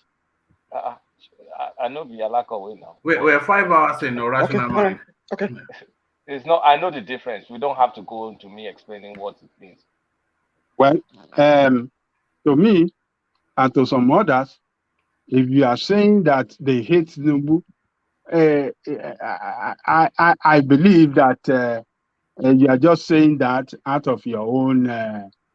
It's based on my own observation, nothing more. Just my own observation. It's just your sentiment and your sentimental support for Tinubu. That is just what's my sentimental support? You are rooting for Tinubu, and those people that criticize this Tinubu, yes, they hate Tinubu to you. That is your problem. But Baba Afenifere does not hate him. Tinubu is his son. He's older than Tinubu, at least maybe 23 years old or 25 years old, older than Tinubu. Why must he hate Tinubu? If he hates Tinubu, he won't be taking gifts for Tinubu every year. He says it all the time in the front of TV to the public that Tinubu, that is my son. He said he even invited him. He has told him that, look, you don't know these people you are playing the politics with. They have a way of, Abiola was more closer than you. Abiola was more into them than any other person, than any other Westerner in the history of Nigeria. And we saw what they did to Abiola. So if he doesn't love him, he won't call him to his bedroom and be advising him and telling you have to. But he wants them to do that to Obi. So he wants them to do that to Obi. That's why he's supporting Obi now. What did not do to Abiola by not giving him power after he won? He feels that if now that he's supporting Obi, they will give Obi power. But he wants them to do the same to Obi. I think the man is just looking for a argument to support his position against him. Let us stop arguing like this. He did not tell you why they supported Obi. No, but he's making an argument to tell you the reason why he's not supporting Tinubu, that you can't It trust did these tell you, people. They will not give you. the reason why they are not supporting Tinubu, why they are not supporting their party, is that Tinubu's party is the party that destroyed Nigeria. Tinubu No, party. he's making an argument that he told Tinubu that he should not follow the North. Look, all right. Tinubu party destroyed Nigeria, and they, as an Afenifere, can never be part of political party that destroy Nigeria. We have seen it clearly. You cannot take that away, that APC, on which Tinubu is a member, destroy Nigeria, destroy the economy of this country, destroy everything. Every fabric on which that country functions as a nation has been destroyed and been set back 40 years. So you can't take Tinubu out of it. They are member of the same party, and Afenifere is taking their position that okay, on the basis of equity, Igbo have not had it. We are supporting Igbo so that we can balance everything. Yoruba have had it in the name of Obasanjo, and South have had it in the name of Jonathan. And let us, on the basis of equity, support Igbo man. We are the same brother. We are from the same South. Let us do it together. That is their position. And that should not be regarded as hatred for Tinubu. All right. Ajanle Koko, sorry, Kolata, for time, I'm going to take that same question round to the people that have not spoken yet, because we're now 5 hours in, and then I'll round off. So I'll just whiz it through and then we round off. So we try Playtown again, see if it's there. Playtown, are you still there? Playtown. I think it's internet as messing up. Yeah, you can hear the hummings in the background, and you can hear the whizzing. So, but can't hear the voice is not punching through. Playtown. Yeah, I think it's his internet internet is not working right. Can you hear him attempting to talk? That's the thing. He can hear us. Yes, but we can hear it. His internet is not connecting well. All right. Apologies, Playtown. That's how it's gone. Maybe today. you should have just drop out and come back in. Maybe that will correct everything. And by the way, Playtown, we can hear you attempting. We can hear some sort of like scratching noise of you attempting to speak, but we cannot hear a single word. So let's go from you and go to Rational Mind. So Rational Mind, that same question, your thoughts at the Afenifere space. Let's say your I think I've spoken a little bit on that, and maybe extensively in the chat. I think most people know my stand on this, except the few additional. Yes. He knows all. Tinubu must go. No, guys, let's get something straight. And I keep repeating myself every time. I don't have hate. When I see Tinubu, not as if I have this disdain for him. Yeah, but you've said you've admitted disdain before. No. Did I say disdain? Did I use the word disdain for him? You said you physically recoil when you.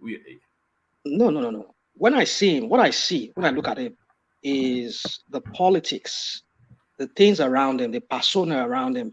That's what I hate. I mean, I don't know why we sometimes. I ask the question: do we have amnesia? Do we easily forget things? This is a guy, we know his record in Lagos. Agreed, he had some achievements, but I can't seem to go past certain things about him. A guy who had. Sorry, for time. Let me take you back. So Pa Fashion is stepping Pa Adebanjo down and endorsing Tinubu. So that space. Okay. Yeah. For me, I don't see anything wrong with the other faction of the Afenifere endorsing him. I have no problem with that. But my problem is when people find fault with others, especially when Adebanjo or endorsed Obi. We have so many people on this platform here who are saying, oh, they didn't speak for Yoruba. But suddenly now, when other breakaway factions they had to go and do their own thing and support their man, which is Tinubu. Suddenly now, those people who did their Omo as some people will say, so because we didn't support your Tinubu, we're now Omo we are considered as bastard of Yorubas, right? You see, this goes to show, so like I keep saying, is this personality or cult following around this man? It's so annoying to me, and it's sickening to me. So for me, like I said, I have no beef, I have no problem with them.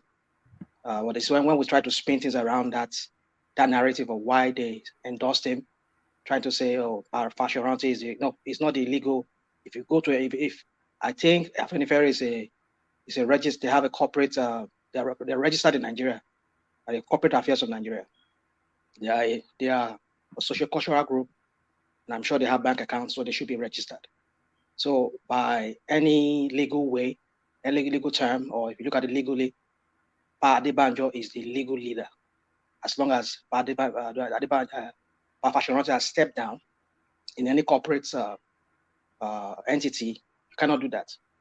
You cannot overrule what the acting is doing, because you've already ceded that position to the acting. So the acting takes over the executive power. So I don't know how we're getting this idea that we can spin things around and make it look like, oh, Pa Fashoranti is the other one, is this, is no. I don't understand it. So for me, yeah, there's nothing wrong with them if they break away and they endorse their own man. But my point is, let us stop accusing or pointing finger at other people when they also do the same thing. That's just what I have to say. All right, brilliant. Well put. And thank you for being short and to the point.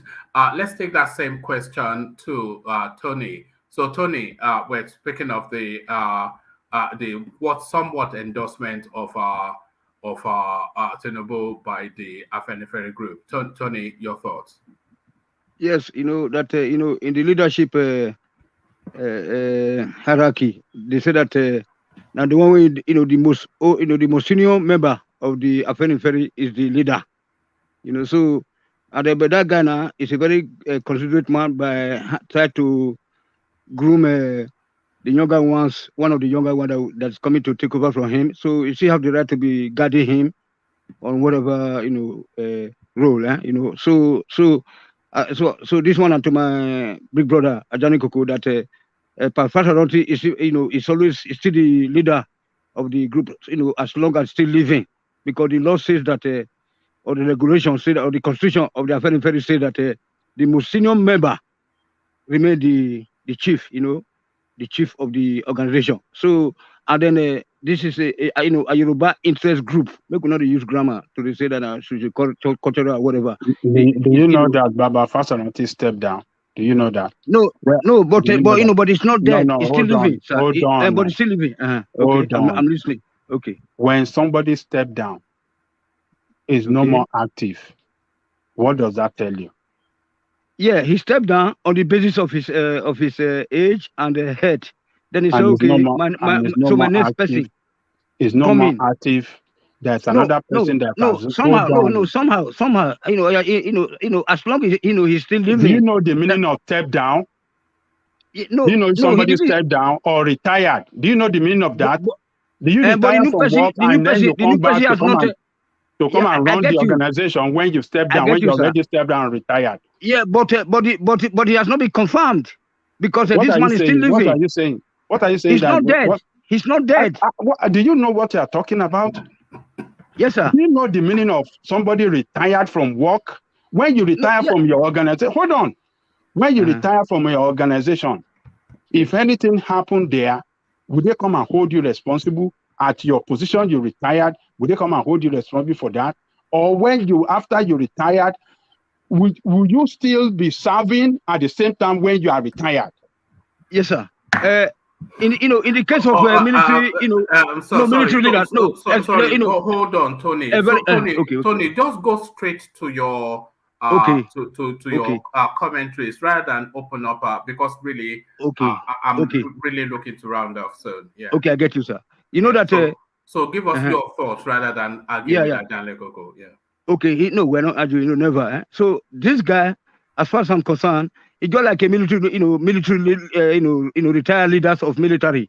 So whenever there's a war in the country, they have to be invited again. So that's it, sir. So this guy, as long as it's living, because the law says, or the regulator, or the constitution of Afenifere say that the most senior member of the of the Afenifere is still the leader. You know what I'm saying? So the guy was just being nice by trying to groom the next leader to and he has to be guiding him. You know what I'm saying? That's it, sir. All right, brilliant. Thank you, Tony. So thank you, Tony. So let's take the same question to World Peace, and then we start taking closing remarks. World Peace, you're up next. The Afenifere space. Yeah, thank you, one man. Really, I cannot speak to that Afenifere space because I'm not a Yoruba man. I don't know about Yoruba politics, but when you guys were talking about that earlier on, I noticed that a lot of people did speak on that non-Yoruba. I believe it was a Yoruba thing, family thing. Doesn't Tinubu or no, it doesn't Tinubu is up to the Yoruba people, So actually, I know nothing about that. I know their cabinet, I know their leadership, I don't know their manifesto or their motto, but I know it is a group that stands for the Yorubas. So I think it's a family thing, one man. So I don't really know much to speak about. All right, use the space then to speak to what you would really like to speak to. So which of the topics would you really like to speak to? Okay, let me think. That of I've forgotten kind of with some that of WIKE, and then just little to my brother or somewhere that saying that PDP will win, APC will win. Tony Kabaka not APC can win. Kabaka can deliver those out, and it amazed me, because no. I said we are going to we are going to gain some traction. I'm not saying Kabaka. Kabaka is just not you. It was me. Meno Teme, call. Okay, no problem. And I'm just speaking on the basis of what's going on, not like the projection and the figures out there. Yeah, APC might get votes in Edo South, but the problem I'm seeing there, that Kabaka name, we all know that in how much we don't want the Basaki back. The people don't want Kabaka back to Ring Road because they saw her in his hand during Oshomole reign. So that's you know. I know.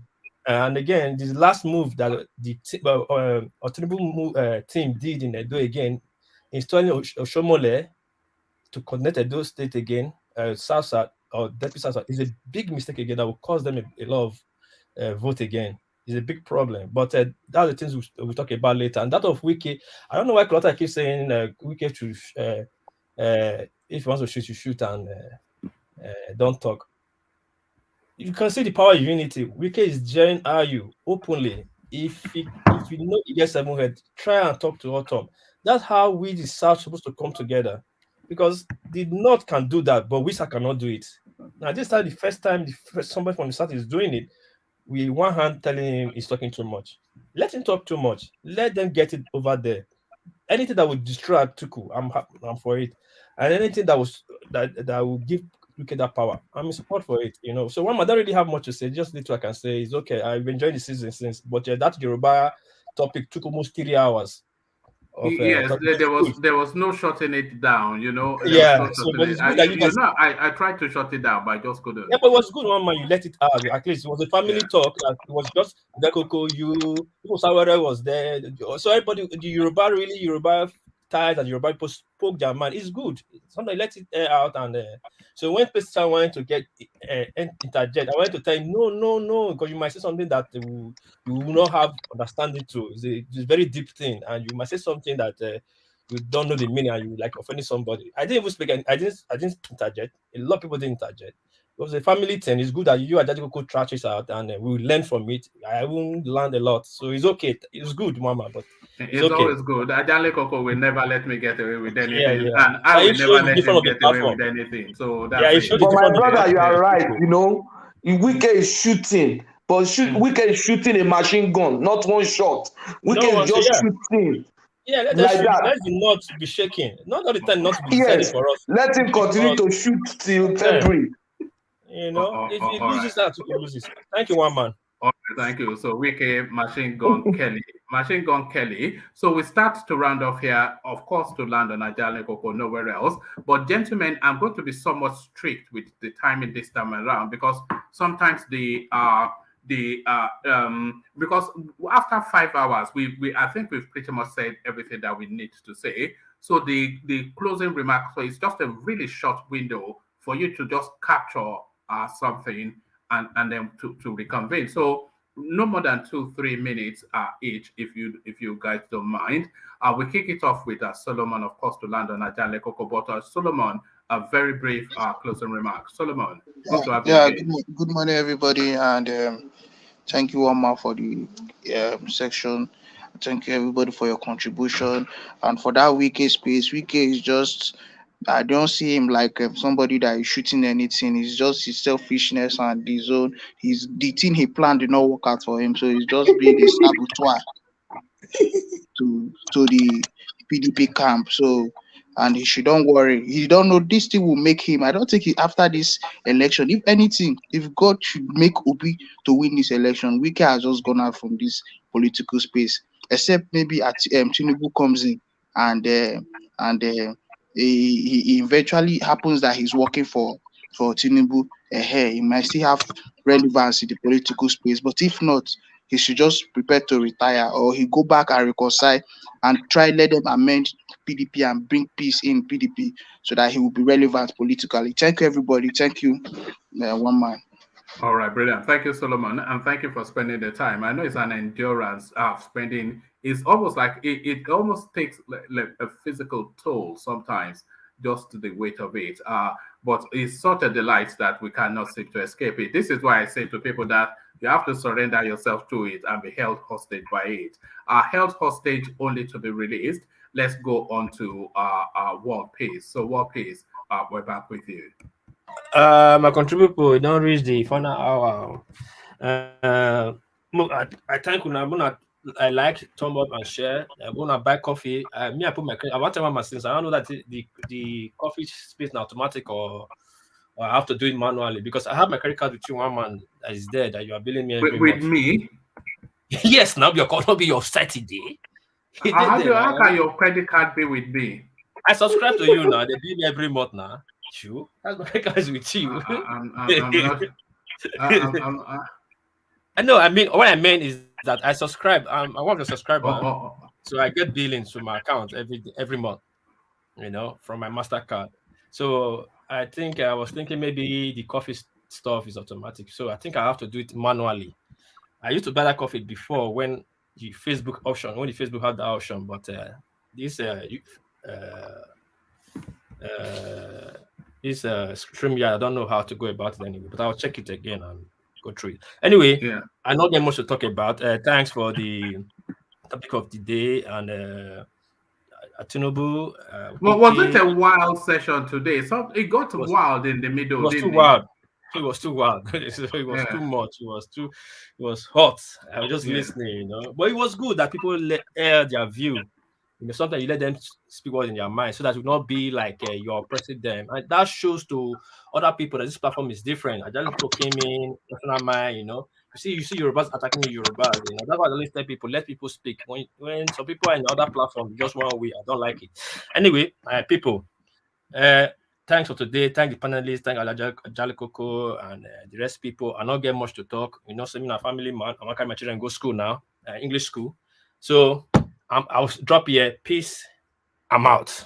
Maybe next sometime bring your children on so that they can practice their English with us. But with a Nigerian accent, though. I think that's because the school is bleeding me money too much. The English school is taking so much money from me. All right, Mama. Thanks. Peace. All right. One thing. Do you have other Nigerians that your children meet with? Yeah. Yesterday, Halloween is a big thing in Japan since like 4 days thing. You know, I really hate that thing. It's an American thing, and then the whole world is doing it. It annoys me.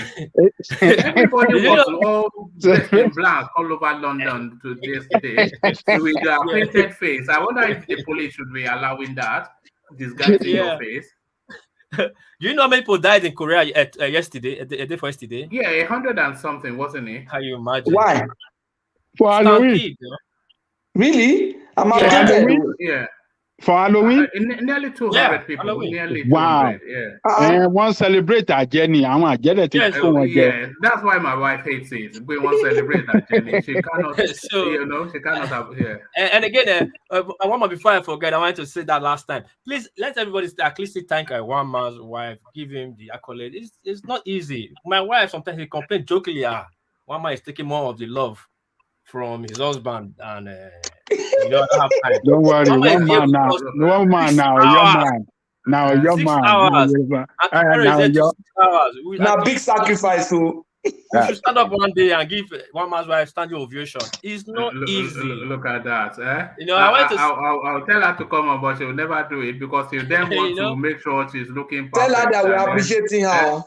We have to appreciate because one man asks of everybody's wife or consign, you know, one man talks to my wife so many times, he talks to so many people. I like family something, and I like children. Yeah. I like to hear the sound of children in people's background because then that gives that sense of wholesomeness, you know. Yeah. So we have not ever make that return back. I was like, nobody have at least asked one man about his wife, kids, and say, Madam, thank Madam for us. So we won't send chocolate to Madam. I beg you, thank you, what your guy is doing for us. It's not easy. No woman will alive. Look at this time now in London time, everybody's sleeping. She's on the bed. Japanese wife, you married now. One man now Yoruba wife is married. That's why they live out with your own. Say, make you go talk. Don't do ariwo with your friends. Now it's not easy too. Easy. Anyway, one man, thank you so much. I'm not really getting much to talk. I just go thank you for really come to this site today and sanitize the site. At one point, Ajale Koko could not have stayed out. As soon as I put out the headline, I knew Ajale Koko will come with 2 cutlasses. They will come with 2 cutlasses. They can't dare you disrespect the Yoruba. And again, before I quickly go, there's somebody was talking, and mama started to take your time. This should say you had the verse with Benin. You should say where his name is like a Benin name. It's a Benin man, but of Yoruba descent. You hold it strong. We identify with Benin. We don't hide history. We say, speak your language so that you don't lose your roots, you don't lose your place, and you don't forget your identity. We have the Benin stock, we have the Yoruba stock, we have the Igbo stock, we have the Gala stock in Benin, we will have the Nupe stock in Benin. That make us great and famous. We unite together and make one. There's so much money to gain from culture. Jews are making money from their culture. If we can embrace ourselves and study our history, we'll make so much money. So thank you, everybody. Thank you. All right. Thank you, Warpace. Thank you, Warpace. So I did say 2 minutes, but 2 is 30 in Japan. That's the Japanese way. So thank you. I'm only joking, by the way. I really like. So thank you, Warpace. So let's go from Warpace to Rational Mind. Rational Mind, you know the routine. Well, one man, I don't even know what to say except to say that you do a good job. Only that me and you, we have we both Ed. I mean, we both Ed at the same time. Sometimes over views and opinions and all of that. Well, I think that's the beauty of life. We're all born free, born with our own opinion to form our own opinion, and we have the right to our own opinion. But the facts is what we don't have what we don't have rights to. Facts are facts, and we should try as much as possible not to spin things. Let us see them objectively the way they are. I think that way we can do better as humans, and we can speak to things as they are and help people too to come to that realization that this is how things are, and they should also accept it for how they are. One man, thank you. I think that's all I have to say. I know you have to go to bed, and your woman definitely will need you, and your kids as well. And I must say thank you again for your time. Have a good night. All right, brilliant. Thank you, Rational Mind. Thank you, Rational Mind. So from Rational Mind, let's go on to, have we heard from Tony already? Tony, have you had your closing remarks? No, sir. All right, so to you, Tony. Closing remarks. Anyway, sir, I will just treat, some of the war peace, war peace view about the Southerners to unite and support WIKE so that we can be able to give hellfire to this Northerners so that they can understand that if they want us to stay in the same country, they should respect the laws, the agreement that the power must shoot down to the south. So this thing should be between Obi and Tinubu right now, And then I also want to see some Igbos, some of them should be going against Obi somehow, Not just say that, he said, yeah, he said, he said, they should try to be, objective somehow so that we can be able to find a common ground, at least. Then to the Kabaka space, I disagree with World Peace because Kabaka is good to, it's like, MC Oluomo of Lagos, you know what I'm saying? So you have to don't just throw away the factor that, the people that they represent there. You know what I'm saying? So I thank you very much, sir. Okay, but I'm getting tired now because I've been waiting since, I hope that I'll be respecting your rules and regulations so that next time you let me come in on time. All right, thank you, Tony. It's just really just stay within the topic. That's all I ask, and that's all I ask of everyone. But thank you, Tony, for your company. So thank you, Tony. Thank you, Tony. Let's attempt play town one last time, just to fulfill all righteousness. So play time. We're at that spot again. Closing remarks. Thank you very much. And there you are. What happened? I'm here. What happened? Huh? What happened? What did you say? I said, what happened? We tried our okay. times. Yeah. I just had to attend to some urgencies. Oh, okay. Yeah, thank you. All right. Unfortunately, you have about 2-3 minutes to just give us a flavor. It's all right.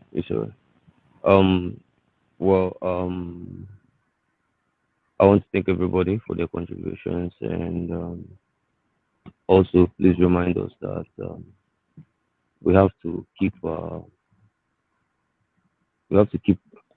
the very things which I call the advantages we've always had, which I have always seen in this platform. We must try to maintain them, and let's not lose them.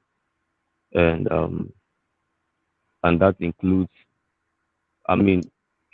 we can't just be 100% right all the time with facts and whatever it is, but then let's just make an attempt not to go too far with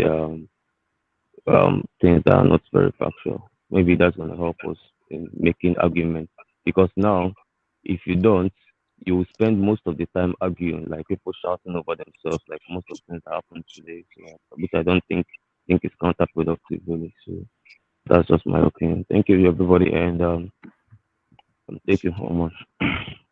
All right, thank you, Playtown. We can almost hear the sleep in your voice, so let him go to bed. So thank you, Playtown. So from Playtown, let's go on to Patrick. Patrick, closing remarks. Yeah, thank you, everybody. I'm very, very happy. I enjoyed this moment. It's 10 p.m. here, so I'll be sleeping too. Enjoy yourself. And Mr. Tony, I want to see more of you. Yeah, thank you very much. God bless. All right, brilliant. Thank you, Patrick. So that's Patrick, another solid voice that joins the team. So thank you, Patrick. So of course, we all want to hear more from Patrick. Who doesn't? So thank you, Patrick. So from Patrick, let's go on to Saki Fada. So Saki Fada, kick it off with your movie line, which you didn't get the chance to. We came to you. Saki Fada. Thank you, one man. I think I sent it on the... Yeah, but the audience wants to hear it. Okay. All right. So like I said, the movie line is one taken from one movie. I can't remember. I think it's called Luther. So the line says, when you are battling with somebody you feel the person is very strong, much stronger than you are, you know, that there are usually there are two ways to handle such people. And the first is to say nothing and go on merely doing what we are doing before, allowing time and inertia to be your allies. Then the second is to say something in such a thoughtful way that it befuddles them. Then naturally, if these two strategies fail, then you only have the only option you have is to fight or to relent. But then if you decide to fight, you must also decide to win. So I think that's the line I was trying to talk about. So thank you, one man. It has been a very wonderful conversation. Thank you, Ajanle Koko. You once again prove the point that you are a man of objective evaluation, or rather a man of objectivity when you make your analysis. You don't allow certain perspectives, to becloud your sense of judgment. And to the listeners and to the panelists, let me also make it clear that as for me, unless I'm convinced by plain reasons and the proper voice of reason, and not merely by foul voices or foul doctrines and explanations from voices who have, in most cases, contradicted themselves, I cannot withdraw or rather recant my stance on the political scenario in Nigeria today. Let's come back tomorrow again and keep on keeping on where we stopped today. Very frank conversation. I learned a lot of things here. It has been a very great delight to be part of this very platform. One man, the way you you talk with everybody here, I used to think that you know a lot of people even before coming to this platform. I didn't know that all these friends were actually met. Were like you met these friends from this very platform. I even thought erroneously that you knew someone like Ajanle Koko before now, and even someone like Kulata before now. I didn't know that everybody met here the first time, and that is very good. We are very great as Nigerians, and we'll keep on building the brotherhood. Thank you very much. Thank you very much. So that there he is, Saki Fada. So from Saki Fada to Kulata with the data. Kulata, I hope you are not snoring just yet. Do you have a moment more to spare us? Otilosun, look at that. What a pity. So that's Kulata. He would have said, so that's how we talk. So thank you, Kulata. So from Kulata, no other sport, the final sport, the mighty one, the one that only speaks the truth as he knows it, the daddy of them all, Ajanle Koko. Thank you, woman. And I want to thank everybody that came on the platform today. You have done good once again by educating a lot of people, by putting out factual information to our people around the world, by once again show that this platform is factual based. It's a very interrogative and a platform that we always stand by the truth. That is what we demonstrate. We often demonstrate here, and we did it again today by putting out a fact about the position of Adebanjo in Afenifere and Fasanroti. We put out a fact with the Guardian post that headline Pa Fasanroti step down for Adebanjo, stating clearly that Ayo Adebanjo is the leader of Afenifere. So we will continue to do that. And other than that, let me thank our brothers and sisters in the commentary section for the good job they have been doing from the beginning to this time. Very engaging one in your circle right there. Please, you are the strength of the platform. Come back tomorrow to do another round with one man. And let me thank our listeners around the world. Those of you that have not clicked on the like button, click on it right now so that you can, that is the biggest support you can give to this platform by clicking on the like button. We want the YouTube algorithm of this platform to go far. I want to continue to let people to educate and sensitize our people around the world. We have to take our country back. That's the slogan of Omoyele Sowore. Let us key into that slogan. Take our country back, and we cannot continue like this. That's the slogan. And to the one man, 6 hours down the line, 5 hours, 33 minutes. It's not easy. So thank you, one man. You have done it again today. Tomorrow, please bring another round of news. I guarantee you, on behalf of others, like Rational Mind, Kulata, Ola, Zaki Fada, Solomon, and Patrick, and everybody, Thomas, I guarantee you, on behalf of them, that we shall join with you and we shall trash it out and continue the struggle from there. Thank you, one man. See you tomorrow. The Eagle, have a good evening. See you tomorrow. Thank you. All right, brilliant, brilliant. So that's Ajane Koko. So the thanks from Ajane Koko usually rounds it off. So it does round off here. So I only have to echo what Ajane Koko said to thank everybody, to the super chatters, the happy clappers, the coffee buyers, and the in-betweeners. Everybody that gathered to participate. I do always say that just surrender yourself to the space, because really you have to. Don't fight it. Don't sweat it. Just surrender. Just put your hands up. As soon as you have logged on, just click on like, make sure you are subscribed, and put your hands up and surrender yourself to whatever comes your way. It usually comes thick and fast, and we bring it at the same pace tomorrow. So I leave it here. Carry the conversation on within the comment section, but here I say peace.